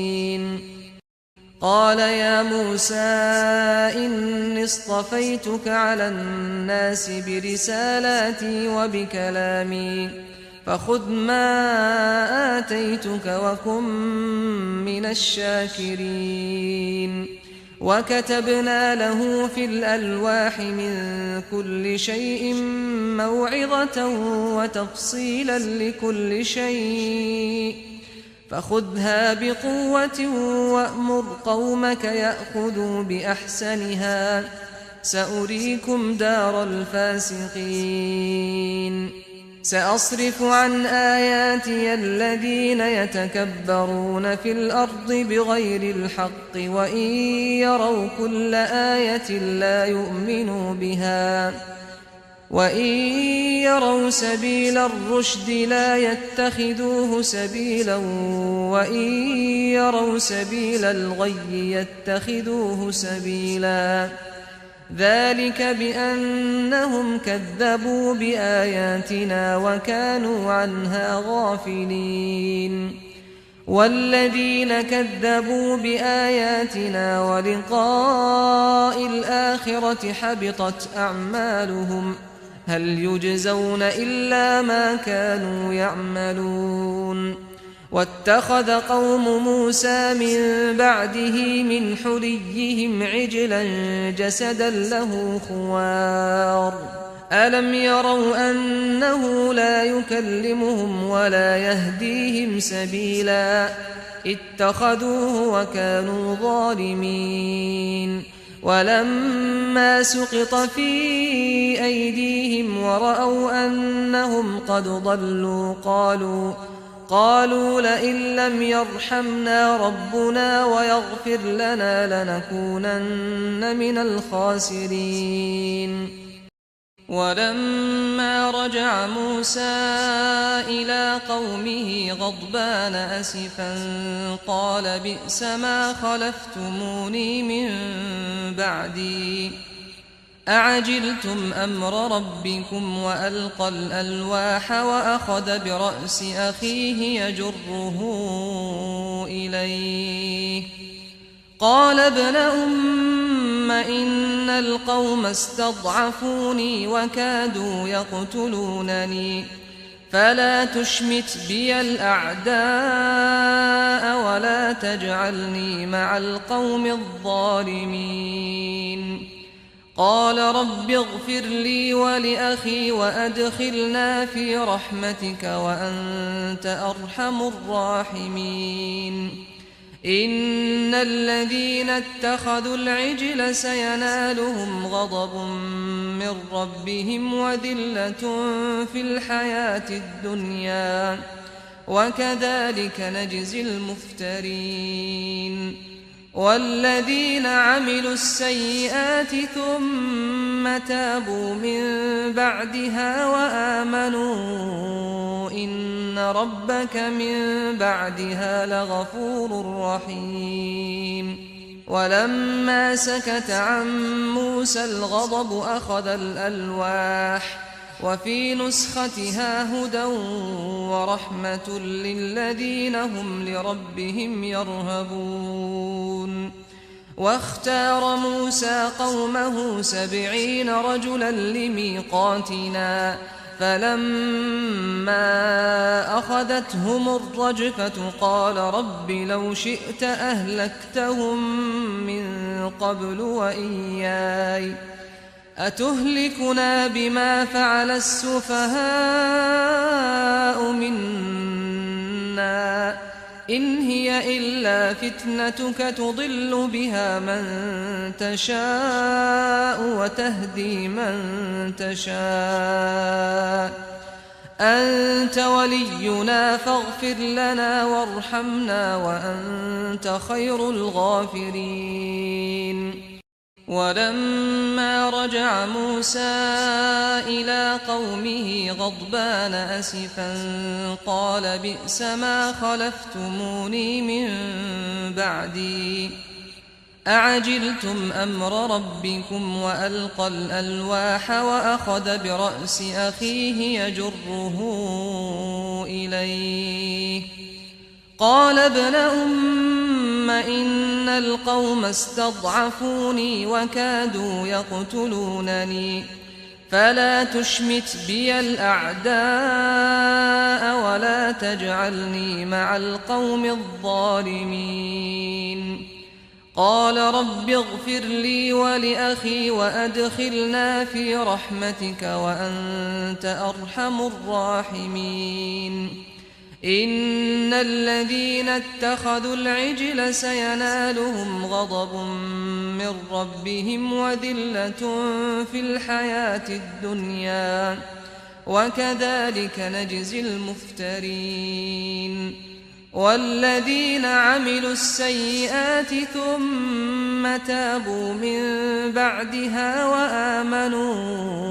إن ربك من بعدها لغفور رحيم ولما سكت عن موسى الغضب أخذ الألواح وفي نسختها هدى ورحمة للذين هم لربهم يرهبون واختار موسى قومه 70 رجلا لميقاتنا فلما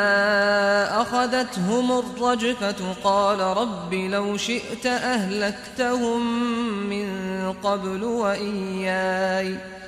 أتهلكنا بما فعل السفهاء منا إن هي إلا فتنتك تضل بها من تشاء وتهدي من تشاء أنت ولينا فاغفر لنا وارحمنا وأنت خير الغافرين ولما رجع موسى إلى قومه غضبان أسفا قال بئس ما خلفتموني من بعدي أعجلتم أمر ربكم وألقى الألواح وأخذ برأس أخيه يجره إليه قال ابن أم إن القوم استضعفوني وكادوا يقتلونني فلا تشمت بي الأعداء ولا تجعلني مع القوم الظالمين قال رب اغفر لي ولأخي وأدخلنا في رحمتك وأنت أرحم الراحمين إن الذين اتخذوا العجل سينالهم غضب من ربهم وذلة في الحياة الدنيا وكذلك نجزي المفترين والذين عملوا السيئات ثم تابوا من بعدها وآمنوا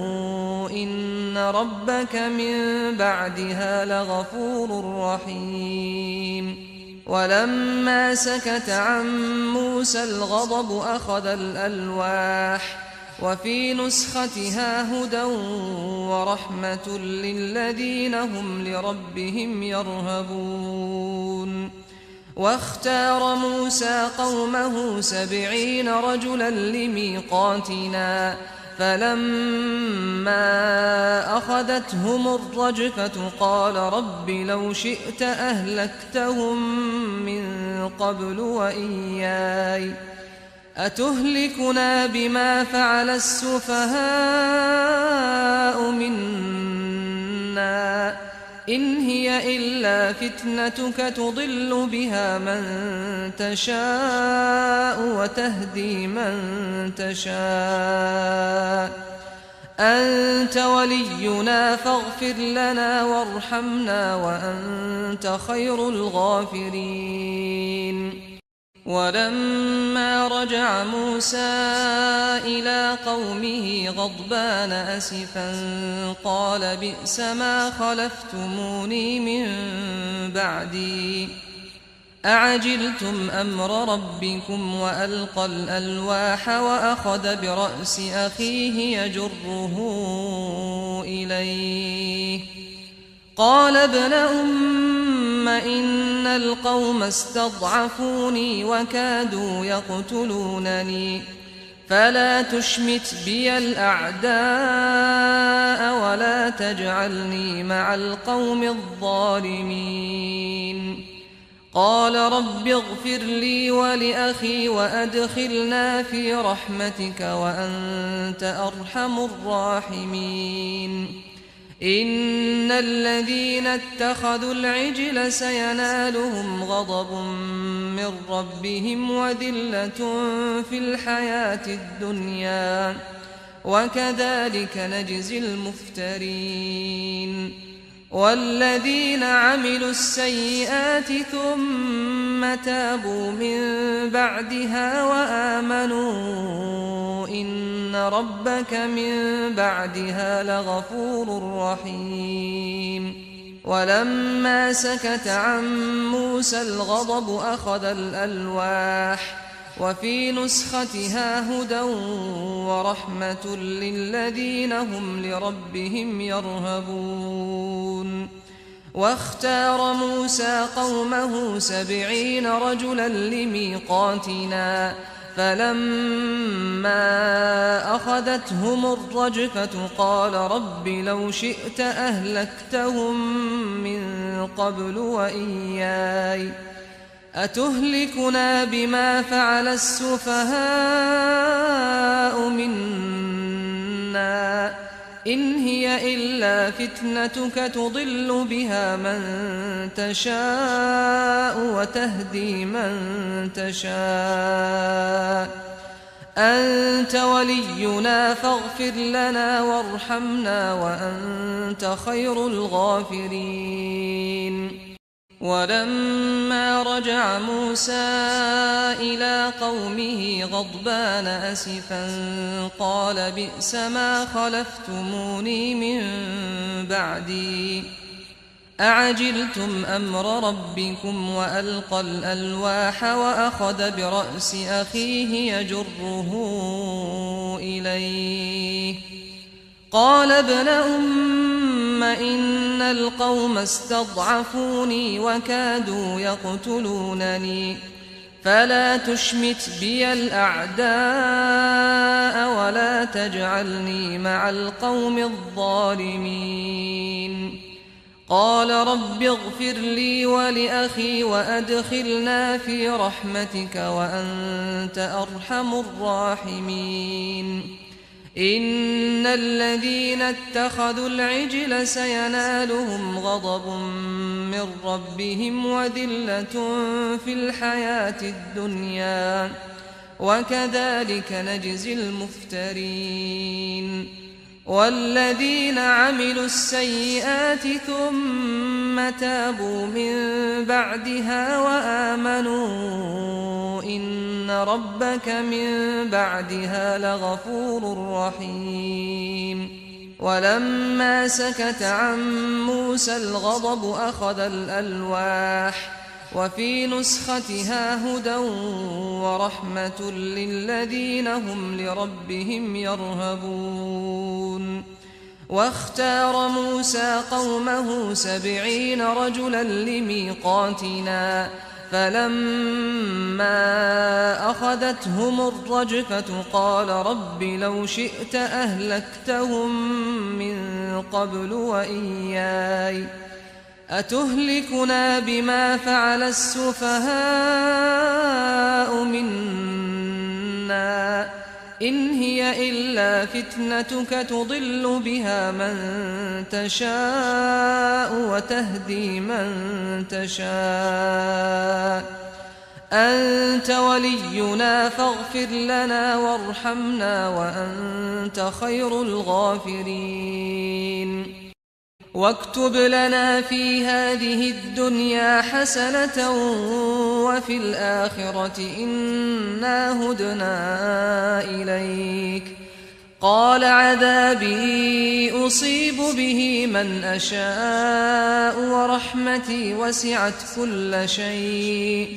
فسأكتبها للذين يتقون ويؤتون الزكاة والذين هم بآياتنا يؤمنون.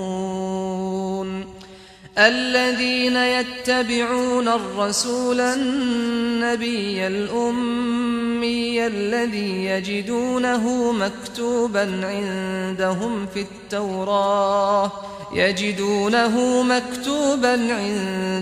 في التوراة والإنجيل يأمرهم بالمعروف وينهاهم عن المنكر ويحل لهم الطيبات ويحرم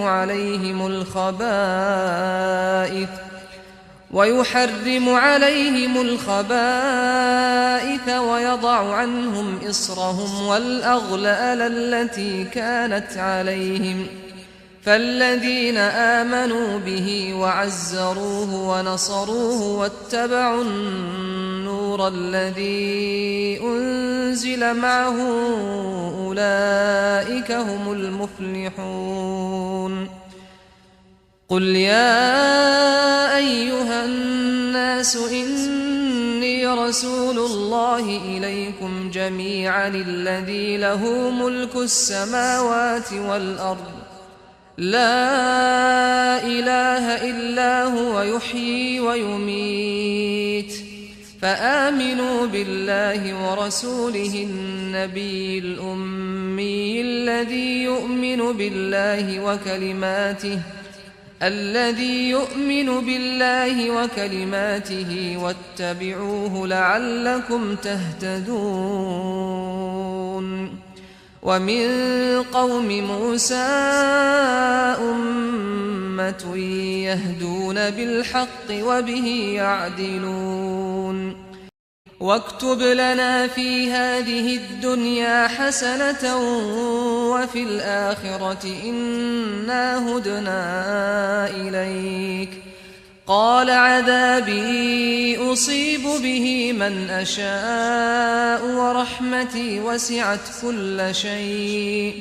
فسأكتبها للذين يتقون ويؤتون الزكاة والذين هم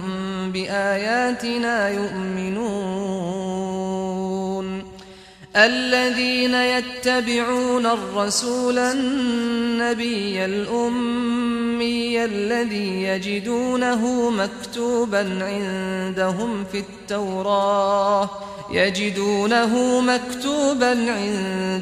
في التوراة والإنجيل يأمرهم بالمعروف وينهاهم عن المنكر ويحل لهم الطيبات ويحرم عليهم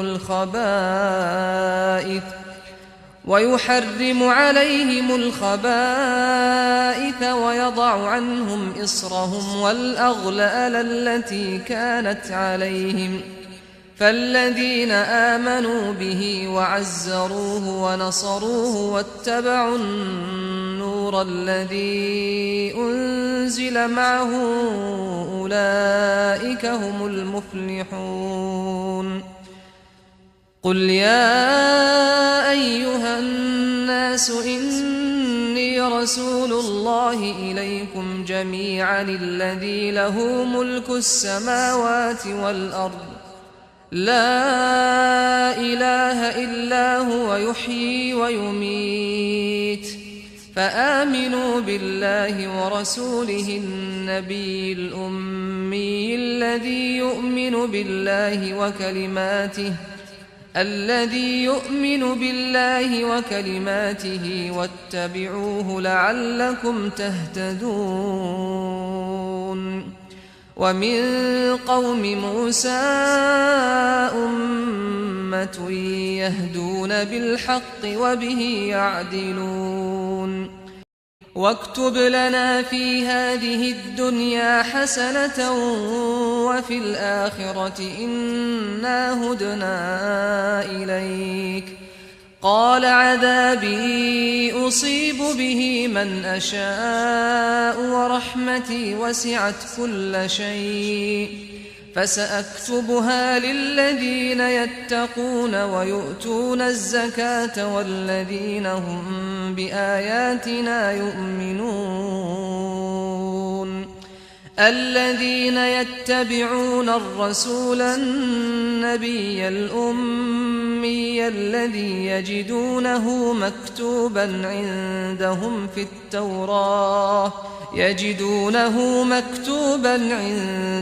في التوراة والإنجيل يأمرهم بالمعروف وينهاهم عن المنكر ويحل لهم الطيبات ويحرم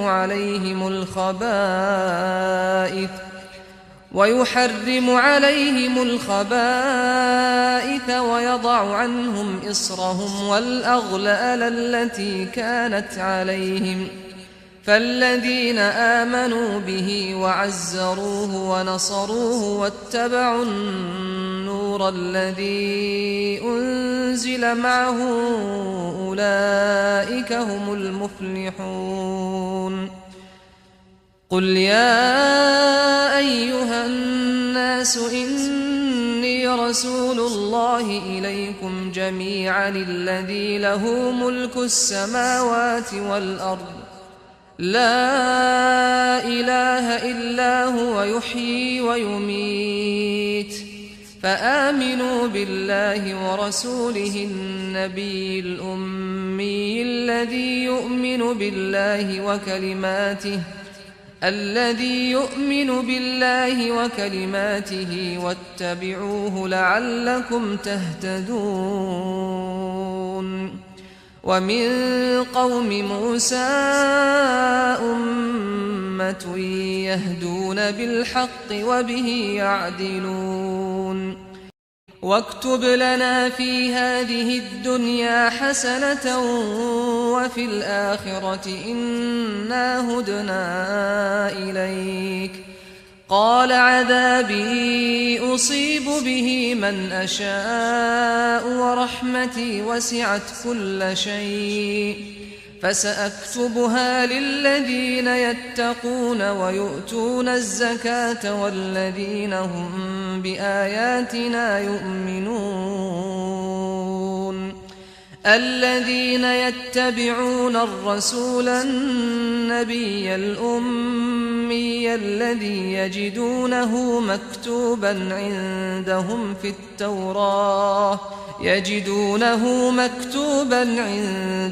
في التوراة والإنجيل يأمرهم بالمعروف وينهاهم عن المنكر ويحل لهم الطيبات ويحرم عليهم الخبائث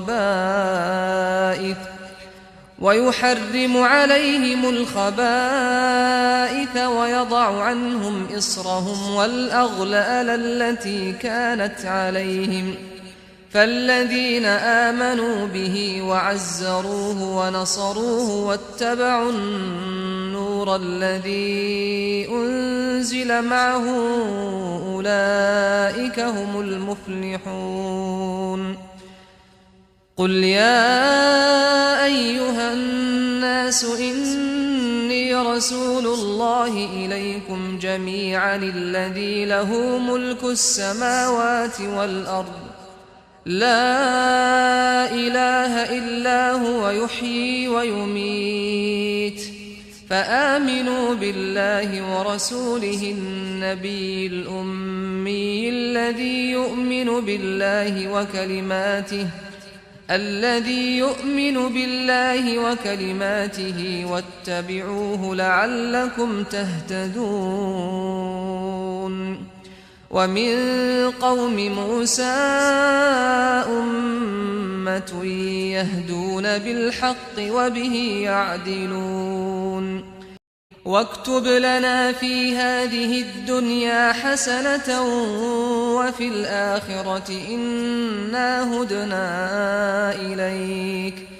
قال عذابي أصيب به من أشاء ورحمتي وسعت كل شيء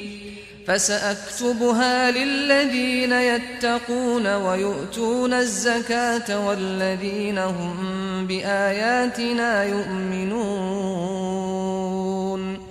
الذين يتبعون الرسول النبي الأمي الذي يجدونه مكتوبا عندهم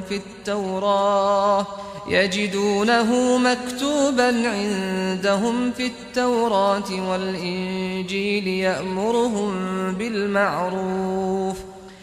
يأمرهم بالمعروف وينهاهم عن المنكر ويحل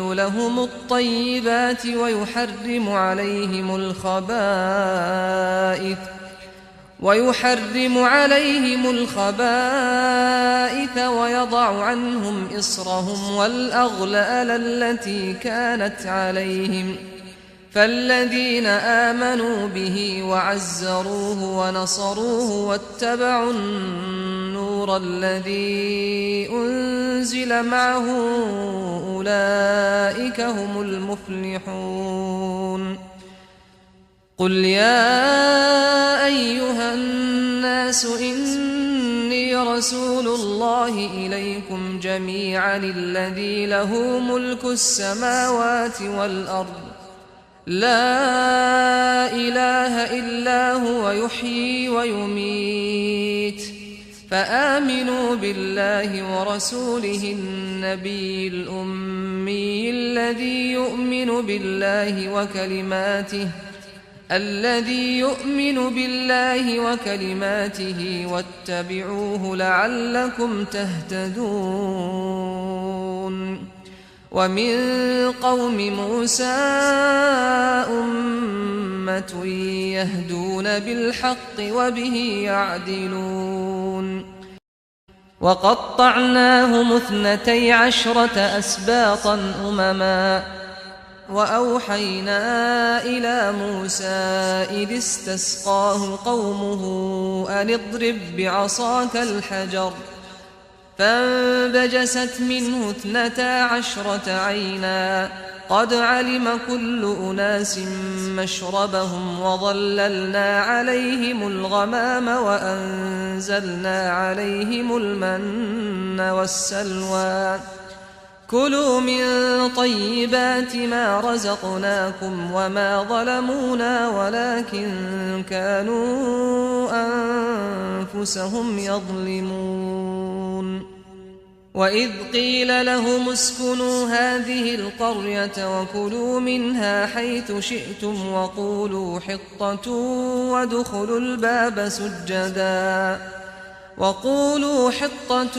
وادخلوا الباب سجدا نغفر لكم خطيئاتكم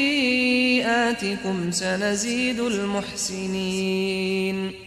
فبدل الذين ظلموا منهم قولا غير الذي قيل لهم فأرسلنا عليهم رجزا من السماء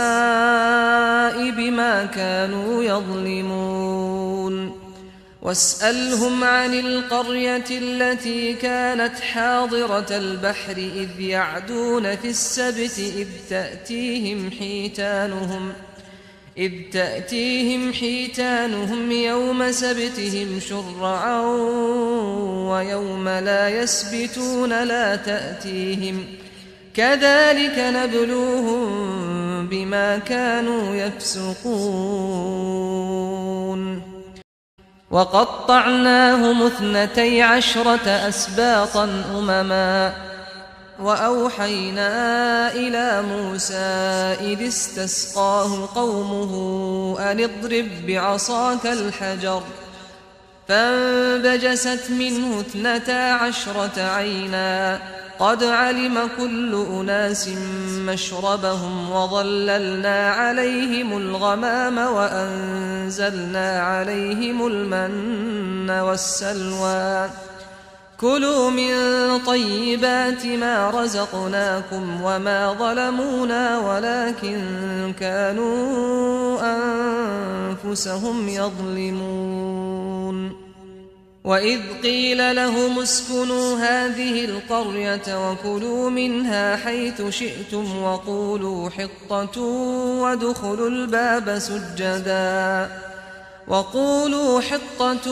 وادخلوا الباب سجدا نغفر لكم خطيئاتكم سنزيد المحسنين فبدل الذين ظلموا منهم قولا غير الذي قيل لهم فأرسلنا عليهم رجزا من السماء بما كانوا يظلمون واسألهم عن القرية التي كانت حاضرة البحر إذ يعدون في السبت إذ تأتيهم حيتانهم يوم سبتهم شرعا ويوم لا يسبتون لا تأتيهم كذلك نبلوهم بما كانوا يفسقون وقطعناهم 12 أسباطا أمما وأوحينا إلى موسى إذ استسقاه قومه أن اضرب بعصاك الحجر فانبجست منه 12 عينا قد علم كل أناس مشربهم وظللنا عليهم الغمام وأنزلنا عليهم المن والسلوى كلوا من طيبات ما رزقناكم وما ظلمونا ولكن كانوا أنفسهم يظلمون وإذ قيل لهم اسكنوا هذه القرية وكلوا منها حيث شئتم وقولوا حطة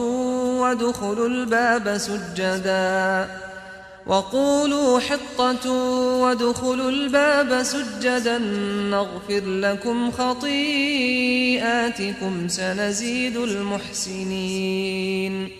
فبدل الذين ظلموا منهم قولا غير الذي قيل لهم فأرسلنا عليهم رجزا من السماء بما كانوا يظلمون واسألهم عن القرية التي كانت حاضرة البحر إذ يعدون في السبت إذ تأتيهم حيتانهم يوم سبتهم شرعا ويوم لا يسبتون لا تأتيهم كذلك نبلوهم بما كانوا يفسقون وقطعناهم 12 أسباطا أمما وأوحينا إلى موسى إذ استسقاه قومه أن اضرب بعصاك الحجر فانبجست منه 12 عينا قد علم كل أناس مشربهم وظللنا عليهم الغمام وأنزلنا عليهم المن والسلوى كلوا من طيبات ما رزقناكم وما ظلمونا ولكن كانوا أنفسهم يظلمون وإذ قيل لهم اسكنوا هذه القرية وكلوا منها حيث شئتم وقولوا حطة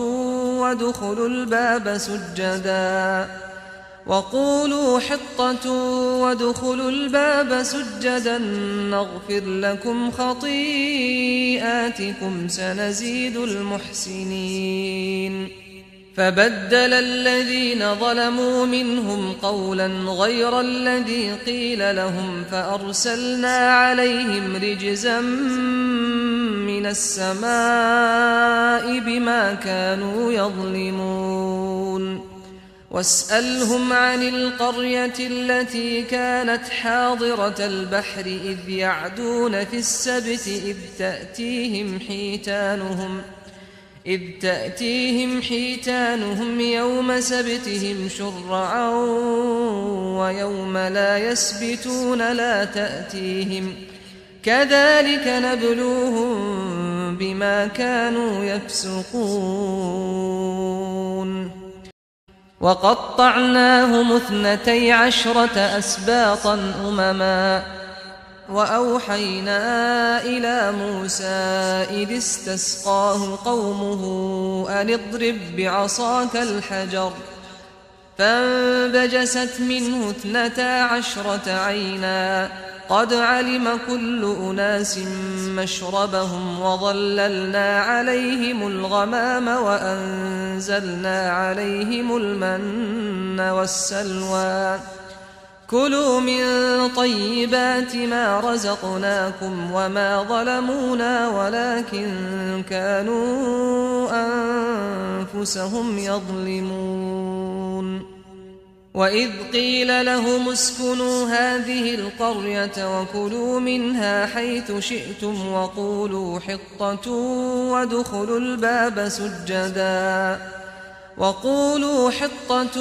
وادخلوا الباب سجدا نغفر لكم خطيئاتكم سنزيد المحسنين فبدل الذين ظلموا منهم قولا غير الذي قيل لهم فأرسلنا عليهم رجزا من السماء بما كانوا يظلمون واسألهم عن القرية التي كانت حاضرة البحر إذ يعدون في السبت إذ تأتيهم حيتانهم يوم سبتهم شرعا ويوم لا يسبتون لا تأتيهم كذلك نبلوهم بما كانوا يفسقون وإذ قالت أمة منهم لم تعظون قوما الله مهلكهم أو معذبهم عذابا شديدا قالوا معذرة إلى ربكم ولعلهم يتقون فلما نسوا ما ذكروا به أنجينا الذين ينهون عن السوء وأخذنا الذين ظلموا بعذاب بئيس بما كانوا يفسقون فلما عتوا عما نهوا عنه قلنا لهم كونوا قردة خاسئين وإذ تأذن ربك ليبعثن عليهم إلى يوم القيامة من يسومهم سوء العذاب إن ربك لسريع العقاب وإنه لغفور رحيم وقطعناهم في الأرض أمما منهم الصالحون ومنهم دون ذلك وبلوناهم بالحسنات والسيئات لعلهم يرجعون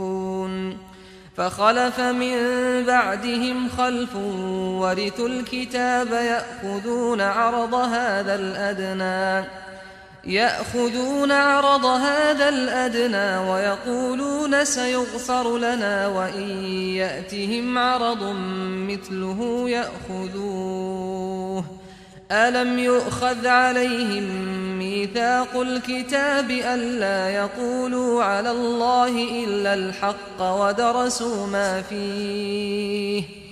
والدار الآخرة خير للذين يتقون أفلا تعقلون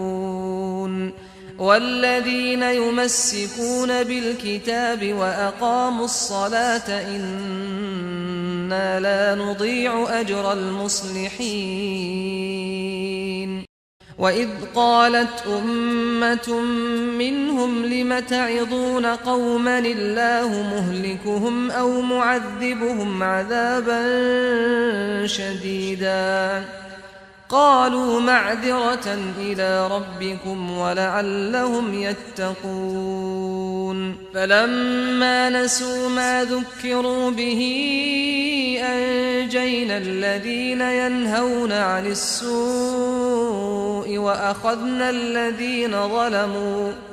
وأخذنا الذين ظلموا بعذاب بئيس بما كانوا يفسقون فلما عتوا عما نهوا عنه قلنا لهم كونوا قردة خاسئين وإذ تأذن ربك ليبعثن عليهم إلى يوم القيامة من يسومهم سوء العذاب إن ربك لسريع العقاب وإنه لغفور رحيم وقطعناهم في الأرض أمما منهم الصالحون ومنهم دون ذلك وبلوناهم بالحسنات والسيئات لعلهم يرجعون فخلف من بعدهم خلف ورثوا الكتاب يأخذون عرض هذا الأدنى ويقولون سيغفر لنا وإن يأتهم عرض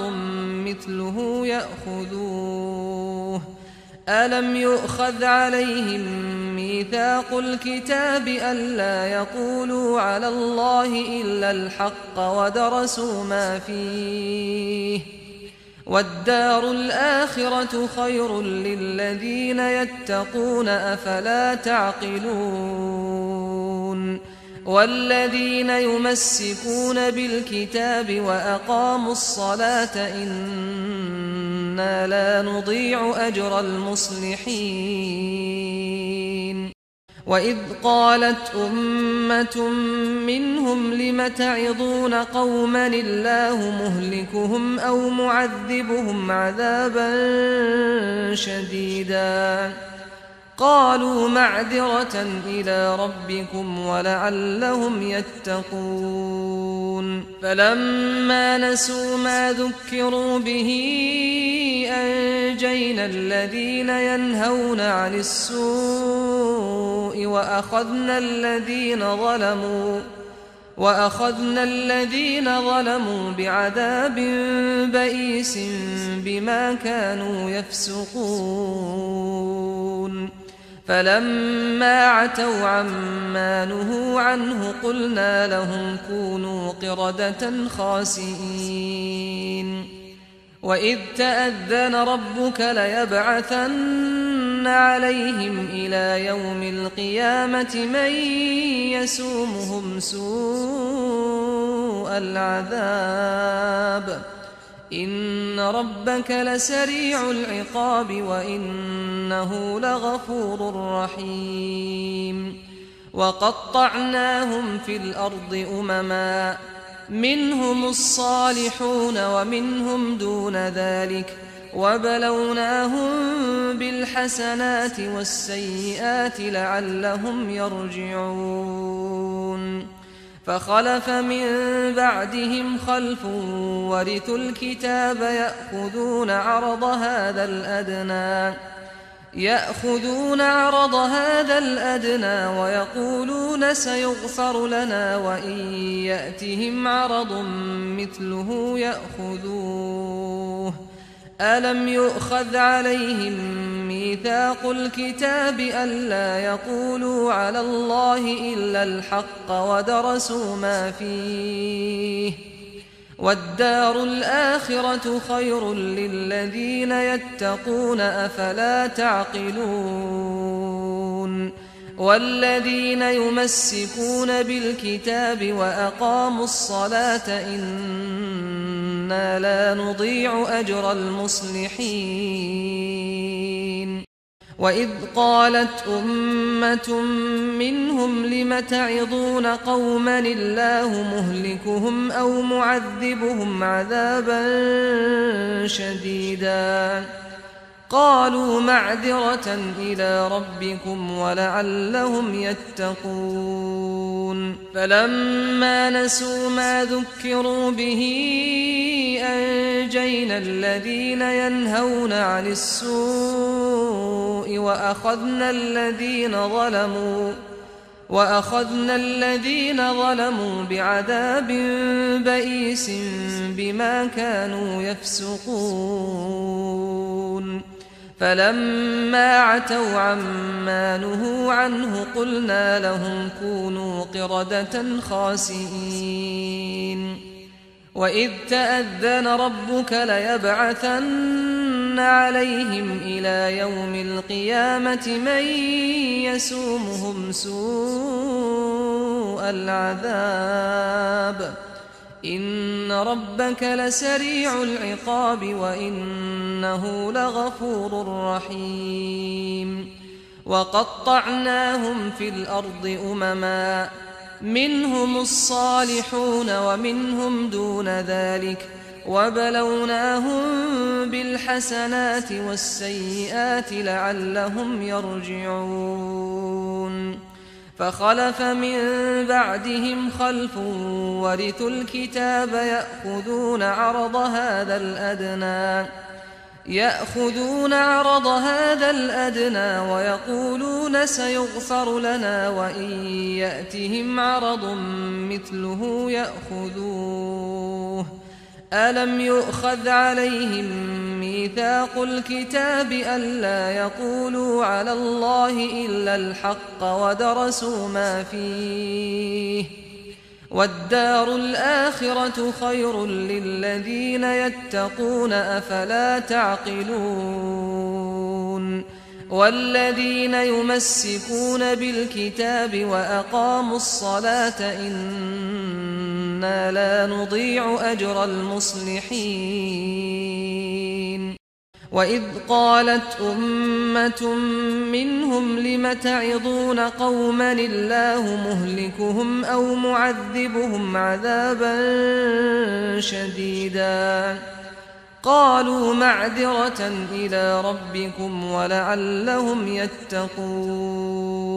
فلما نسوا ما ذكروا به أنجينا الذين ينهون عن السوء وأخذنا الذين ظلموا بعذاب بئيس بما كانوا يفسقون فلما عتوا عما نهوا عنه قلنا لهم كونوا قردة خاسئين وإذ تأذن ربك ليبعثن عليهم إلى يوم القيامة من يسومهم سوء العذاب إن ربك لسريع العقاب وإنه لغفور رحيم وقطعناهم في الأرض أمما منهم الصالحون ومنهم دون ذلك وبلوناهم بالحسنات والسيئات لعلهم يرجعون فخلف من بعدهم خلف ورثوا الكتاب يأخذون عرض هذا الأدنى ويقولون سيغفر لنا وإن يأتهم عرض مثله يأخذوه ألم يؤخذ عليهم ميثاق الكتاب ألا يقولوا على الله إلا الحق ودرسوا ما فيه والدار الآخرة خير للذين يتقون أفلا تعقلون والذين يمسكون بالكتاب وأقاموا الصلاة إنا لا نضيع أجر المصلحين وإذ نتقنا الجبل فوقهم كأنه ظلة وظنوا أنه واقع بهم خذوا ما آتيناكم بقوة واذكروا ما فيه لعلكم تتقون وإذ أخذ ربك من بني آدم من ظهورهم ذريتهم وأشهدهم على أنفسهم ألست بربكم قالوا بلى شهدنا أن تقولوا يوم القيامة إنا كنا عن هذا غافلين أو تقولوا إنما أشرك آباؤنا من قبل وكنا ذرية من بعدهم أفتهلكنا بما فعل المبطلون وكذلك نفصل الآيات ولعلهم يرجعون واتل عليهم نبأ الذي آتيناه آياتنا فانسلخ منها فأتبعه الشيطان فكان من الغاوين ولو شئنا لرفعناه بها ولكنه أخلد إلى الأرض واتبع هواه فمثله كمثل الكلب إن تحمل عليه يلهث أو تتركه يلهث ذلك مثل القوم الذين كذبوا بآياتنا فاقصص القصص لعلهم يتفكرون ساء مثلا القوم الذين كذبوا بآياتنا وأنفسهم كانوا يظلمون من يهد الله فهو المهتدي ومن يضلل فأولئك هم الخاسرون وإذ نتقنا الجبل فوقهم كأنه ظلة وظنوا أنه واقع بهم خذوا ما آتيناكم بقوة واذكروا ما فيه لعلكم تتقون وإذ أخذ ربك من بني آدم من ظهورهم ذريتهم وأشهدهم على أنفسهم ألست بربكم قالوا بلى شهدنا أن تقولوا يوم القيامة إنا كنا عن هذا غافلين أو تقولوا إنما أشرك آباؤنا من قبل وكنا ذرية من بعدهم أفتهلكنا بما فعل المبطلون وكذلك نفصل الآيات ولعلهم يرجعون واتل عليهم نبأ الذي آتيناه آياتنا فانسلخ منها فأتبعه الشيطان فكان من الغاوين ولو شئنا لرفعناه بها ولكنه أخلد إلى الأرض واتبع هواه فمثله كمثل الكلب إن تحمل عليه يلهث أو تتركه يلهث ذلك مثل القوم الذين كذبوا بآياتنا فاقصص القصص لعلهم يتفكرون ساء مثلا القوم الذين كذبوا بآياتنا وأنفسهم كانوا يظلمون من يهد الله فهو المهتدي ومن يضلل فأولئك هم الخاسرون وإذ نتقنا الجبل فوقهم كأنه ظلة وظنوا أنه واقع بهم خذوا ما آتيناكم بقوة واذكروا ما فيه لعلكم تتقون وإذ أخذ ربك من بني آدم من ظهورهم ذريتهم وأشهدهم على أنفسهم ألست بربكم قالوا بلى شهدنا أن تقولوا يوم القيامة إنا كنا عن هذا غافلين أو تقولوا إنما أشرك آباؤنا من قبل وكنا ذرية من بعدهم أفتهلكنا بما فعل المبطلون وكذلك نفصل الآيات ولعلهم يرجعون واتل عليهم نبأ الذي آتيناه آياتنا فانسلخ منها فأتبعه الشيطان فكان من الغاوين ولو شئنا لرفعناه بها ولكنه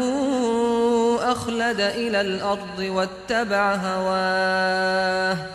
فمثله كمثل الكلب إن تحمل عليه يلهث أو تتركه يلهث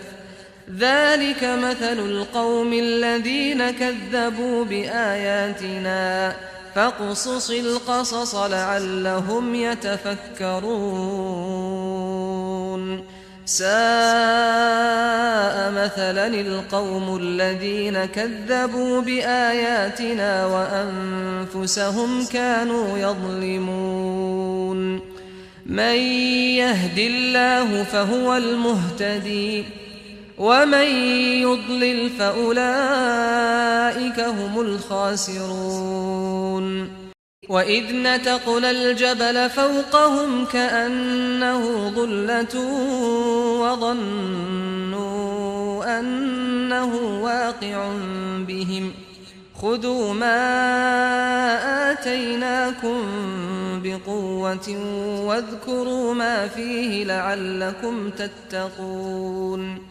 وإذ أخذ ربك من بني آدم من ظهورهم ذريتهم وأشهدهم على أنفسهم ألست بربكم قالوا بلى شهدنا أن تقولوا يوم القيامة إنا كنا عن هذا غافلين أو تقولوا إنما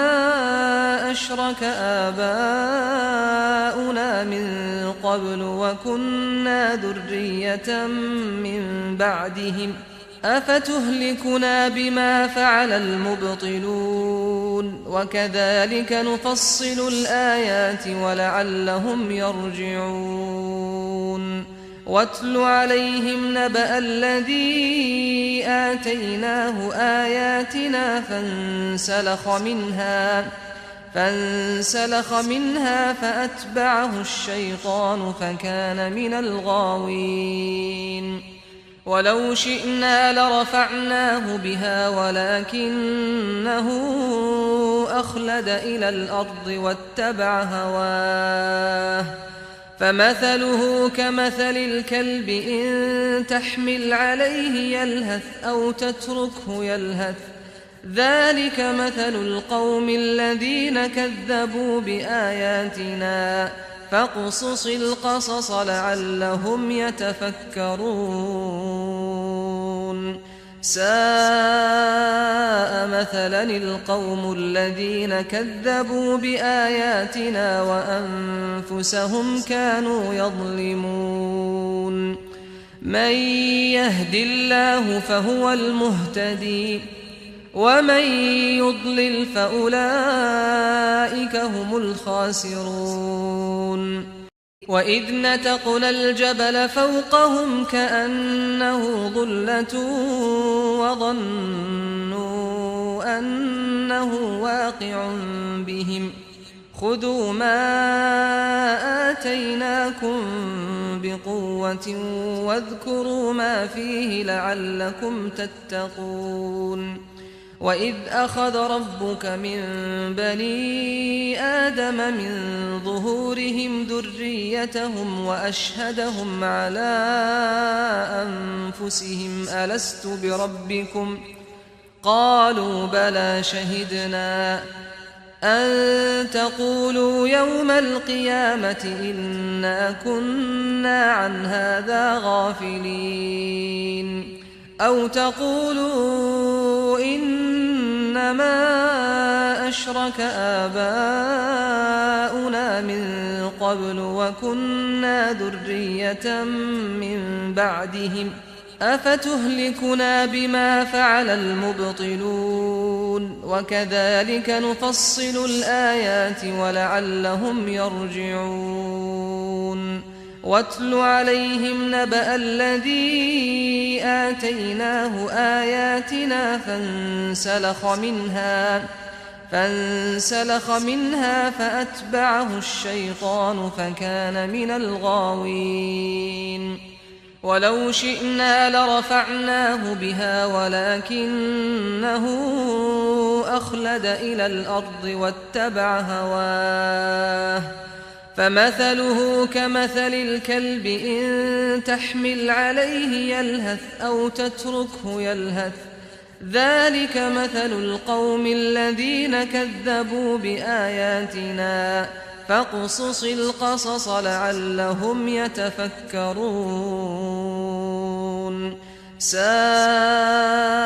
مثلا القوم الذين كذبوا بآياتنا وأنفسهم كانوا يظلمون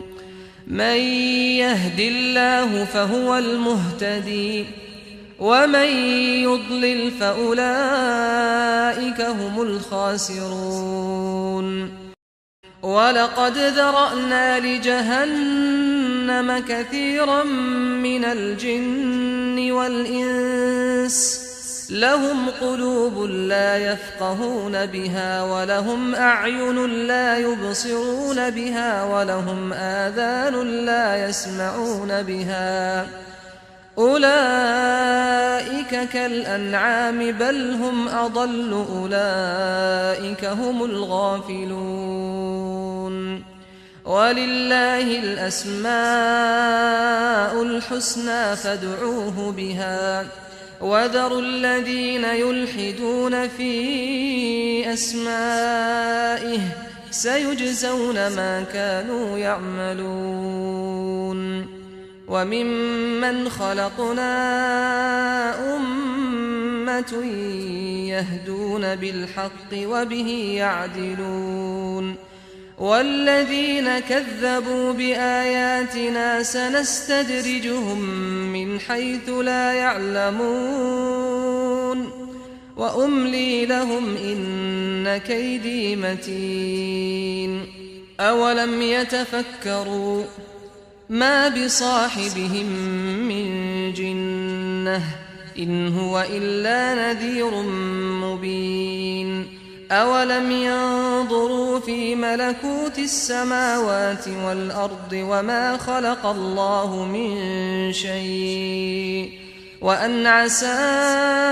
أن يكون قد اقترب أجلهم فبأي حديث بعده يؤمنون من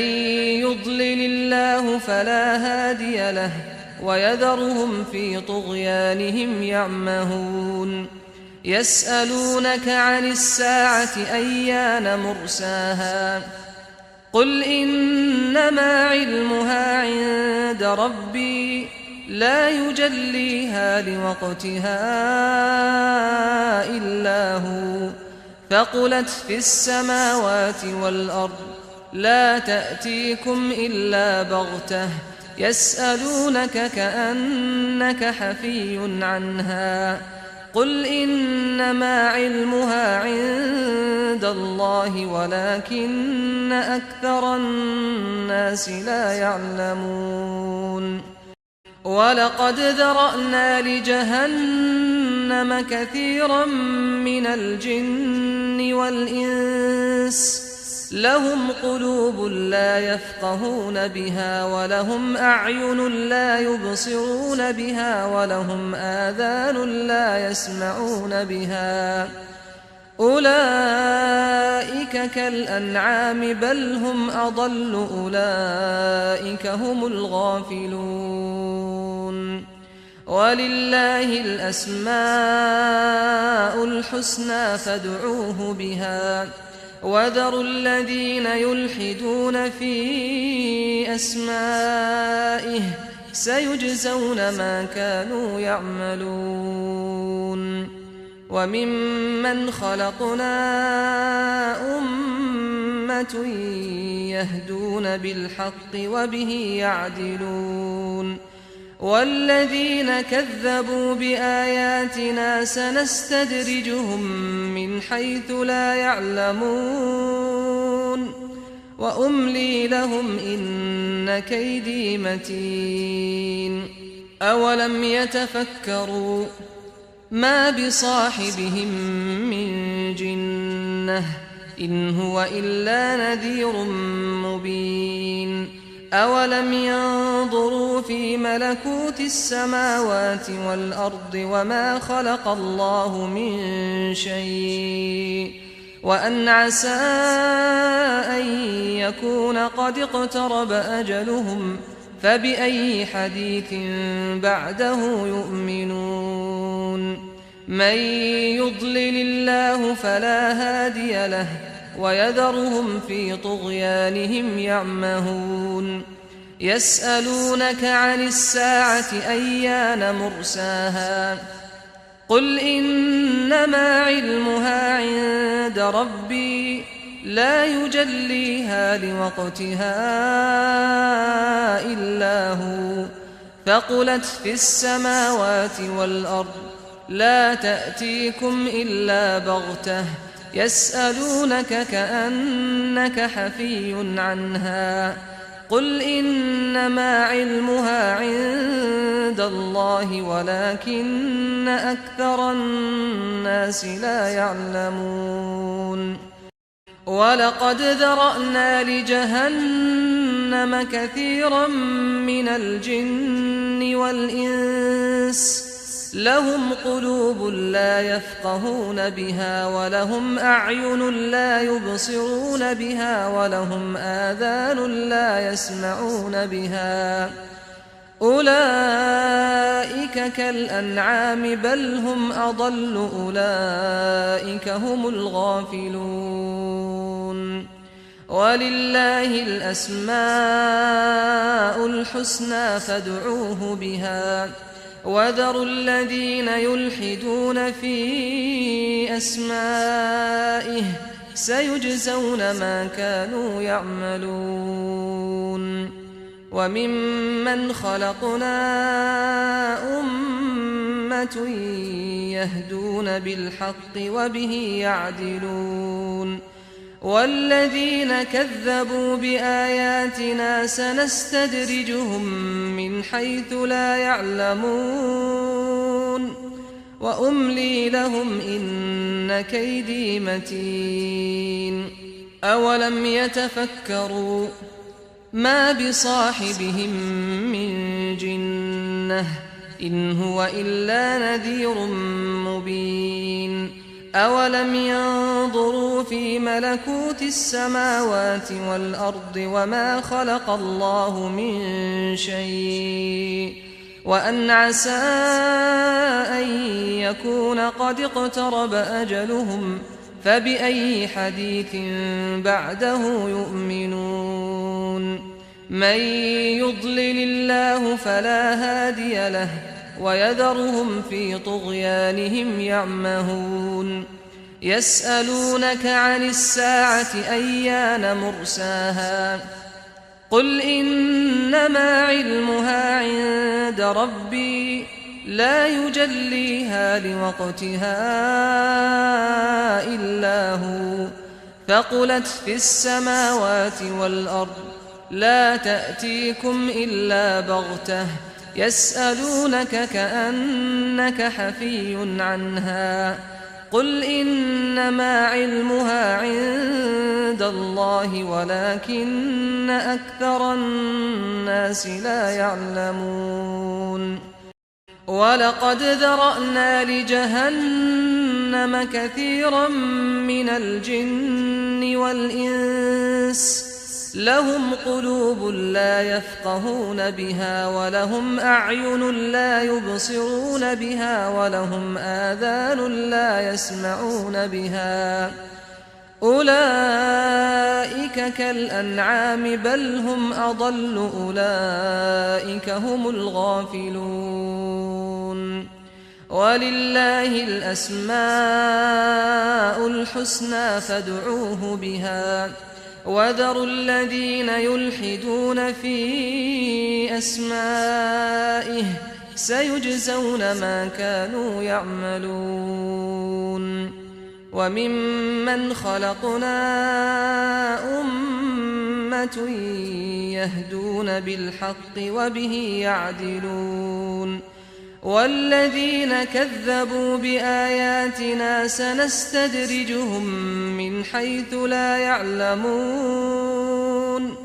وأملي لهم إن كيدي متين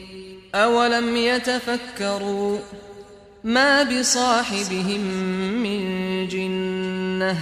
إن هو إلا نذير مبين أولم ينظروا في ملكوت السماوات والأرض وما خلق الله من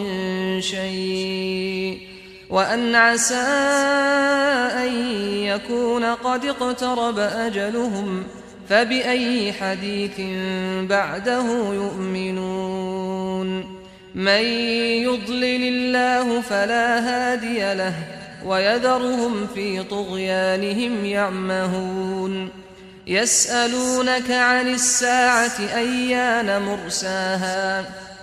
قل إنما علمها عند ربي لا يجليها لوقتها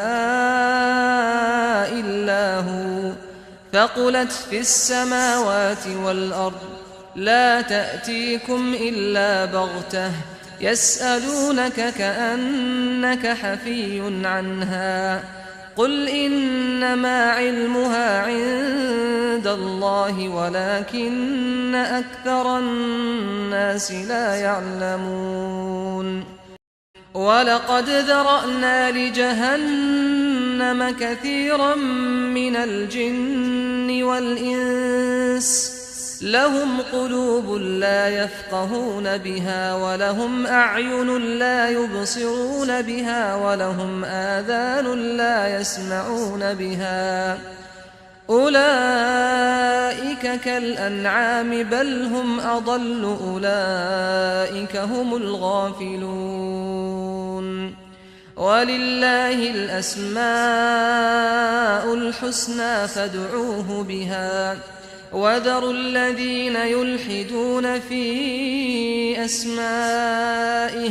سيجزون ما كانوا يعملون وممن خلقنا أمة يهدون بالحق وبه يعدلون والذين كذبوا بآياتنا سنستدرجهم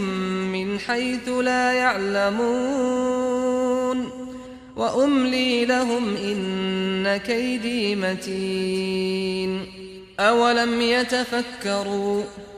ما بصاحبهم من جنة إن هو إلا نذير مبين أولم ينظروا في ملكوت السماوات والأرض وما خلق الله من شيء وأن عسى أن يكون قد اقترب أجلهم فبأي حديث بعده يؤمنون من يضلل الله فلا هادي له ويذرهم في طغيانهم يعمهون يسألونك عن الساعة أيان مرساها قل إنما علمها عند ربي لا يجليها لوقتها إلا هو ثقلت في السماوات والأرض لا تأتيكم إلا بغتة يسألونك كأنك حفي عنها قل إنما علمها عند الله ولكن أكثر الناس لا يعلمون قل لا أملك لنفسي نفعا ولا ضرا إلا ما شاء الله ولو كنت أعلم الغيب لاستكثرت من الخير وما مسني السوء إن أنا إلا نذير وبشير لقوم يؤمنون هو الذي خلقكم من نفس واحدة وجعل منها زوجها ليسكن إليها فلما تغشاها حملت حملا خفيفا فمرت به فلما أثقلت دعوا الله ربهما لئن آتيتنا صالحا لنكونن من الشاكرين فلما آتاهما صالحا جعلا له شركاء فيما آتاهما فتعالى الله عما يشركون أيشركون ما لا يخلق شيئا وهم يخلقون ولا يستطيعون لهم نصرا ولا أنفسهم ينصرون وإن تدعوهم إلى الهدى لا يتبعوكم سواء عليكم أدعوتموهم أم أنتم صامتون إن الذين تدعون من دون الله عباد أمثالكم فادعوهم فليستجيبوا لكم إن كنتم صادقين ألهم أرجل يمشون بها أم لهم أيدي يبطشون بها أم لهم أعين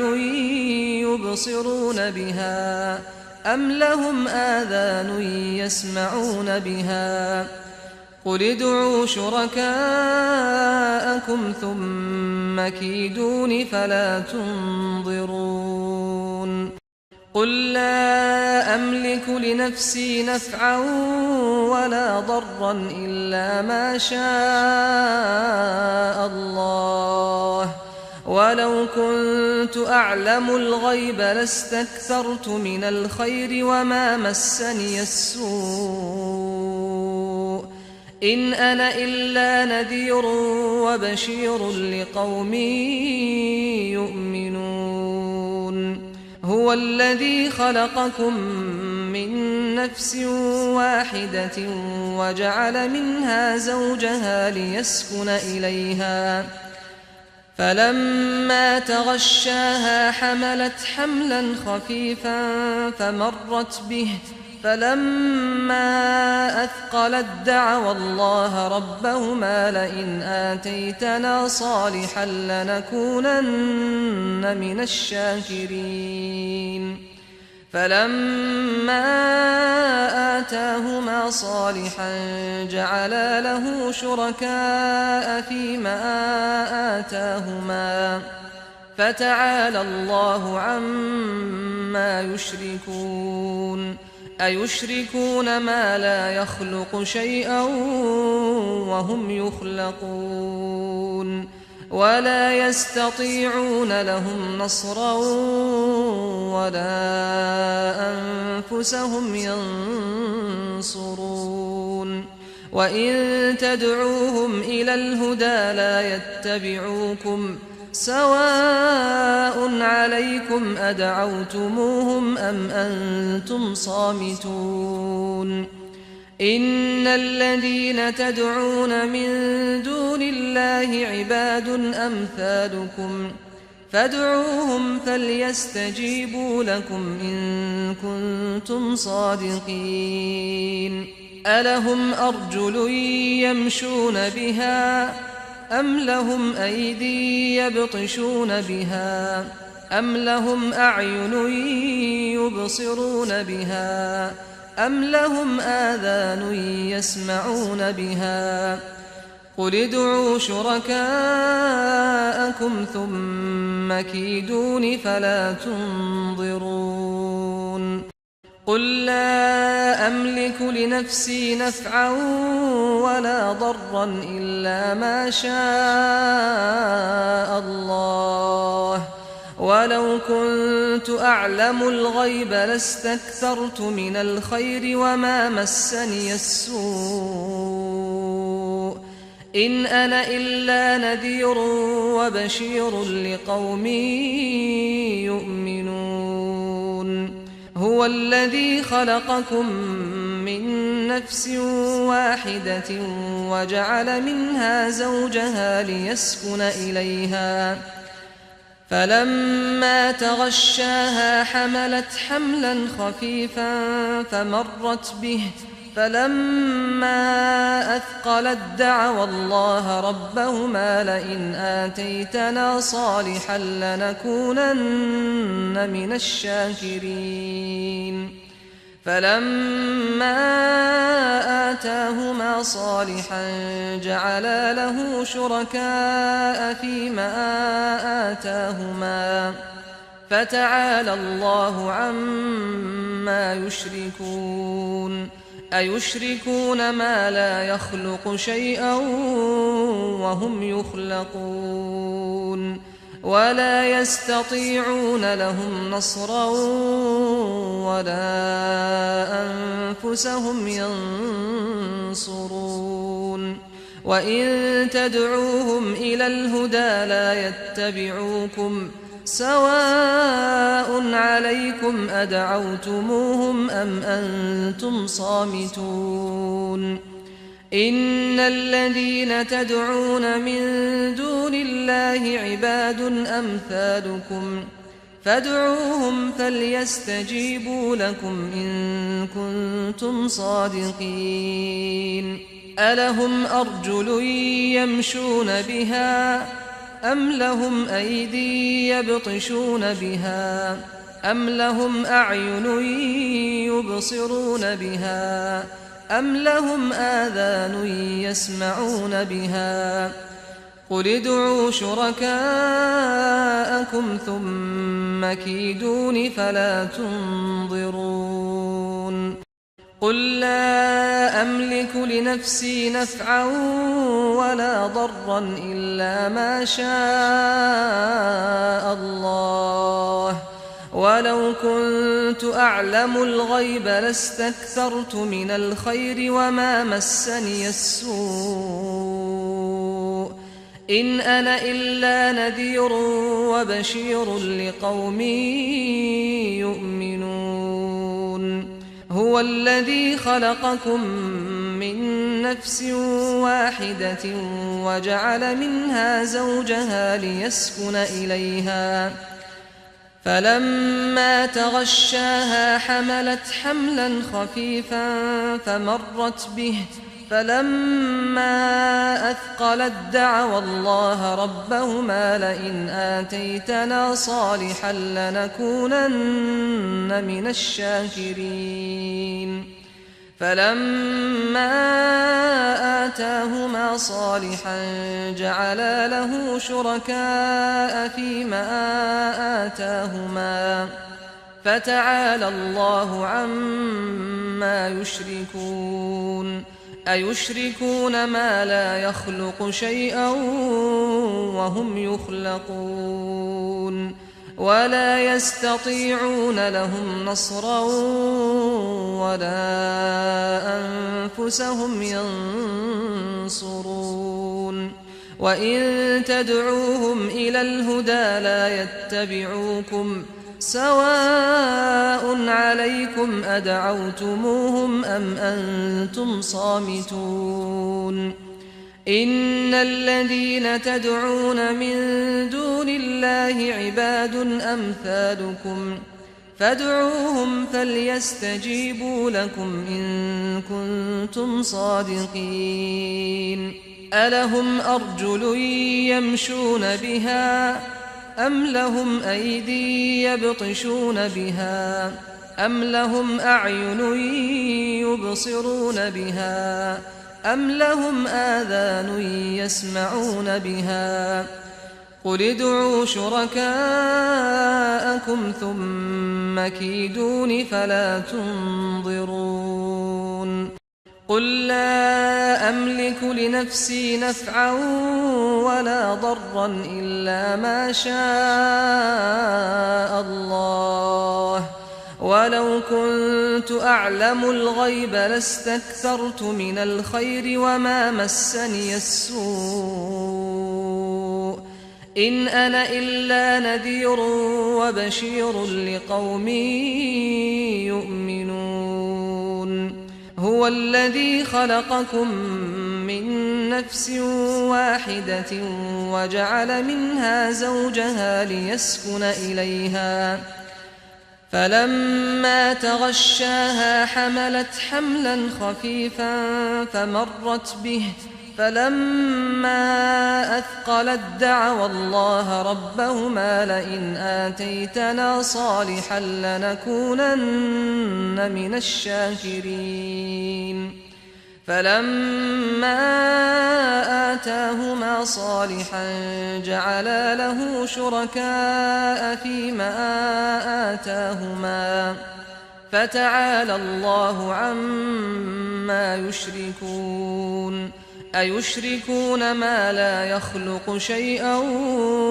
وهم يخلقون ولا يستطيعون لهم نصرا ولا أنفسهم ينصرون وإن تدعوهم إلى الهدى لا يتبعوكم سواء عليكم أدعوتموهم أم أنتم صامتون إن الذين تدعون من دون الله عباد أمثالكم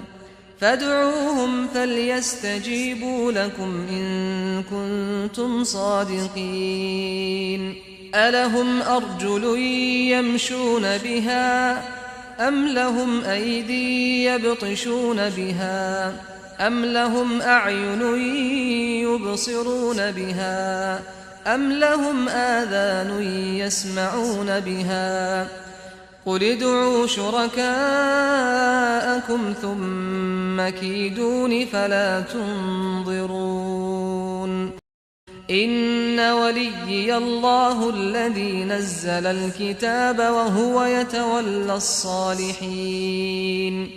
والذين تدعون من دونه لا يستطيعون نصركم ولا أنفسهم ينصرون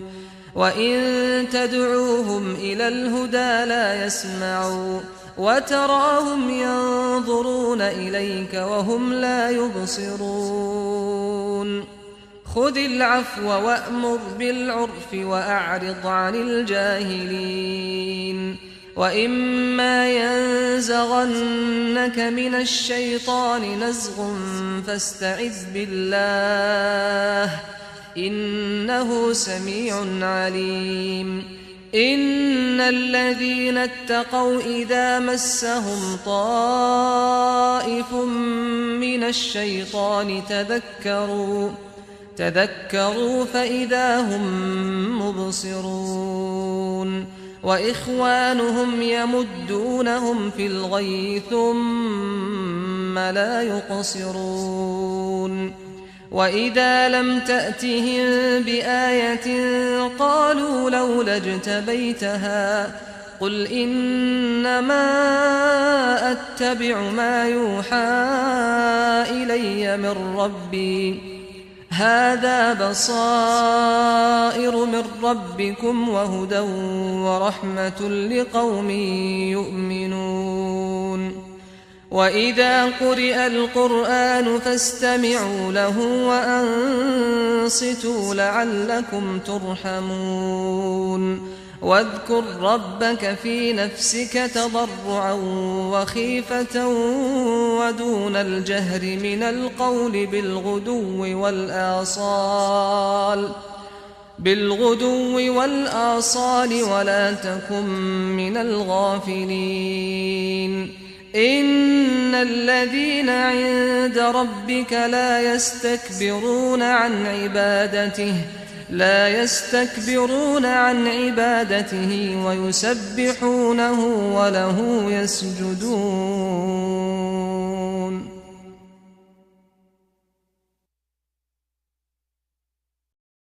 إن وليي الله الذي نزل الكتاب وهو يتولى الصالحين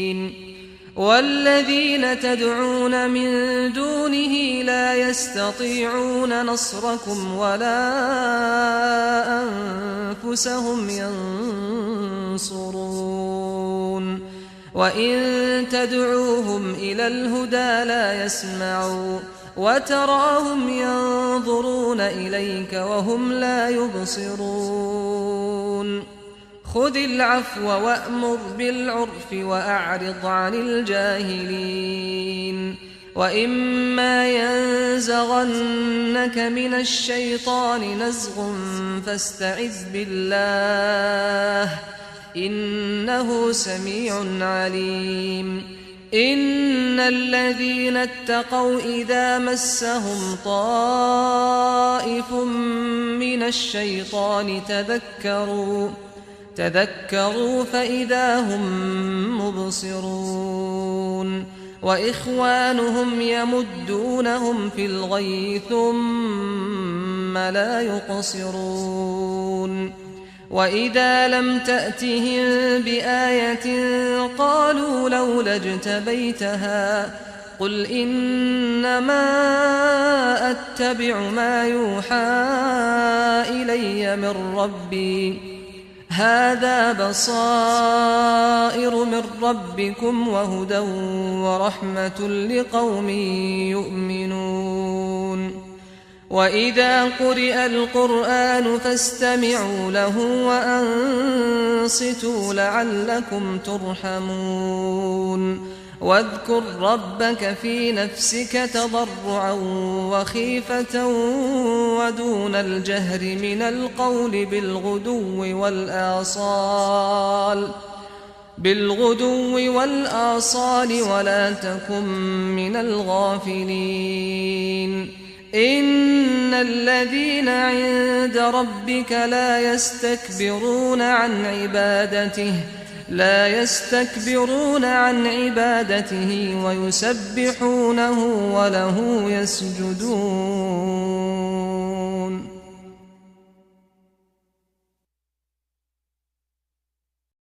إن وليي الله الذي نزل الكتاب وهو يتولى الصالحين والذين تدعون من دونه لا يستطيعون نصركم ولا أنفسهم ينصرون وإن تدعوهم إلى الهدى لا يسمعون وتراهم ينظرون إليك وهم لا يبصرون خذ العفو وأمر بالعرف وأعرض عن الجاهلين وإما ينزغنك من الشيطان نزغ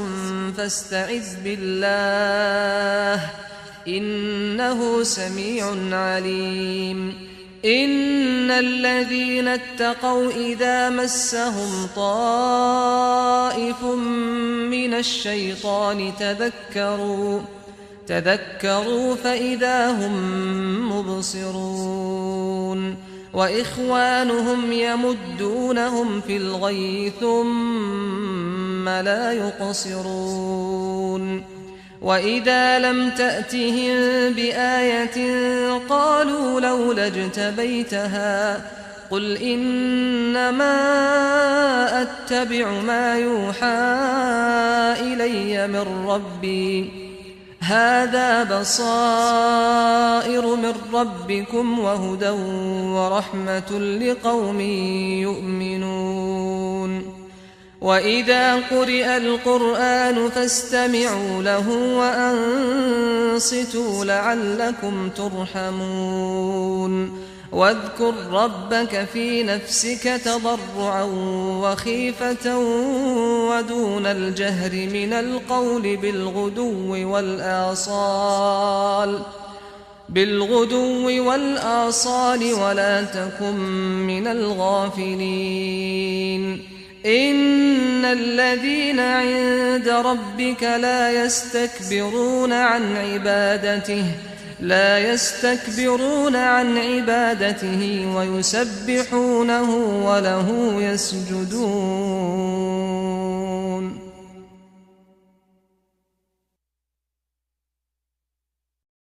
إن وليي الله الذي نزل الكتاب وهو يتولى الصالحين والذين تدعون من دونه لا يستطيعون نصركم ولا أنفسهم ينصرون وإن تدعوهم إلى الهدى لا يسمعوا وتراهم ينظرون إليك وهم لا يبصرون خذ العفو وأمر بالعرف وأعرض عن الجاهلين وإما ينزغنك من الشيطان نزغ فاستعذ بالله إنه سميع عليم إن الذين اتقوا إذا مسهم طائف من الشيطان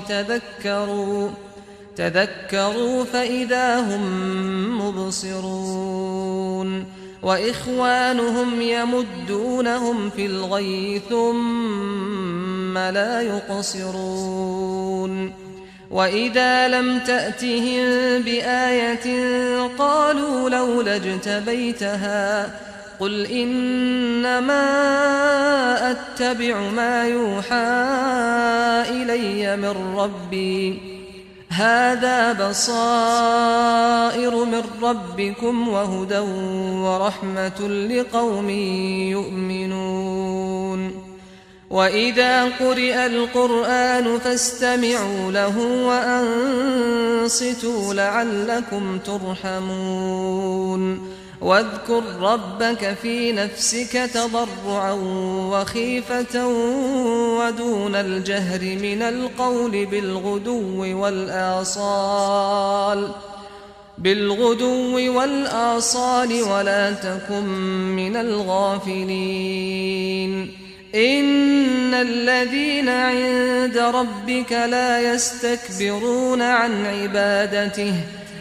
يستكبرون عن عبادته ويسبحونه وله يسجدون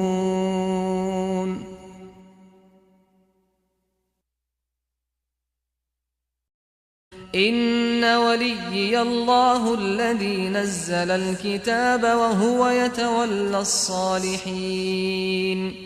والذين تدعون من دونه لا يستطيعون نصركم ولا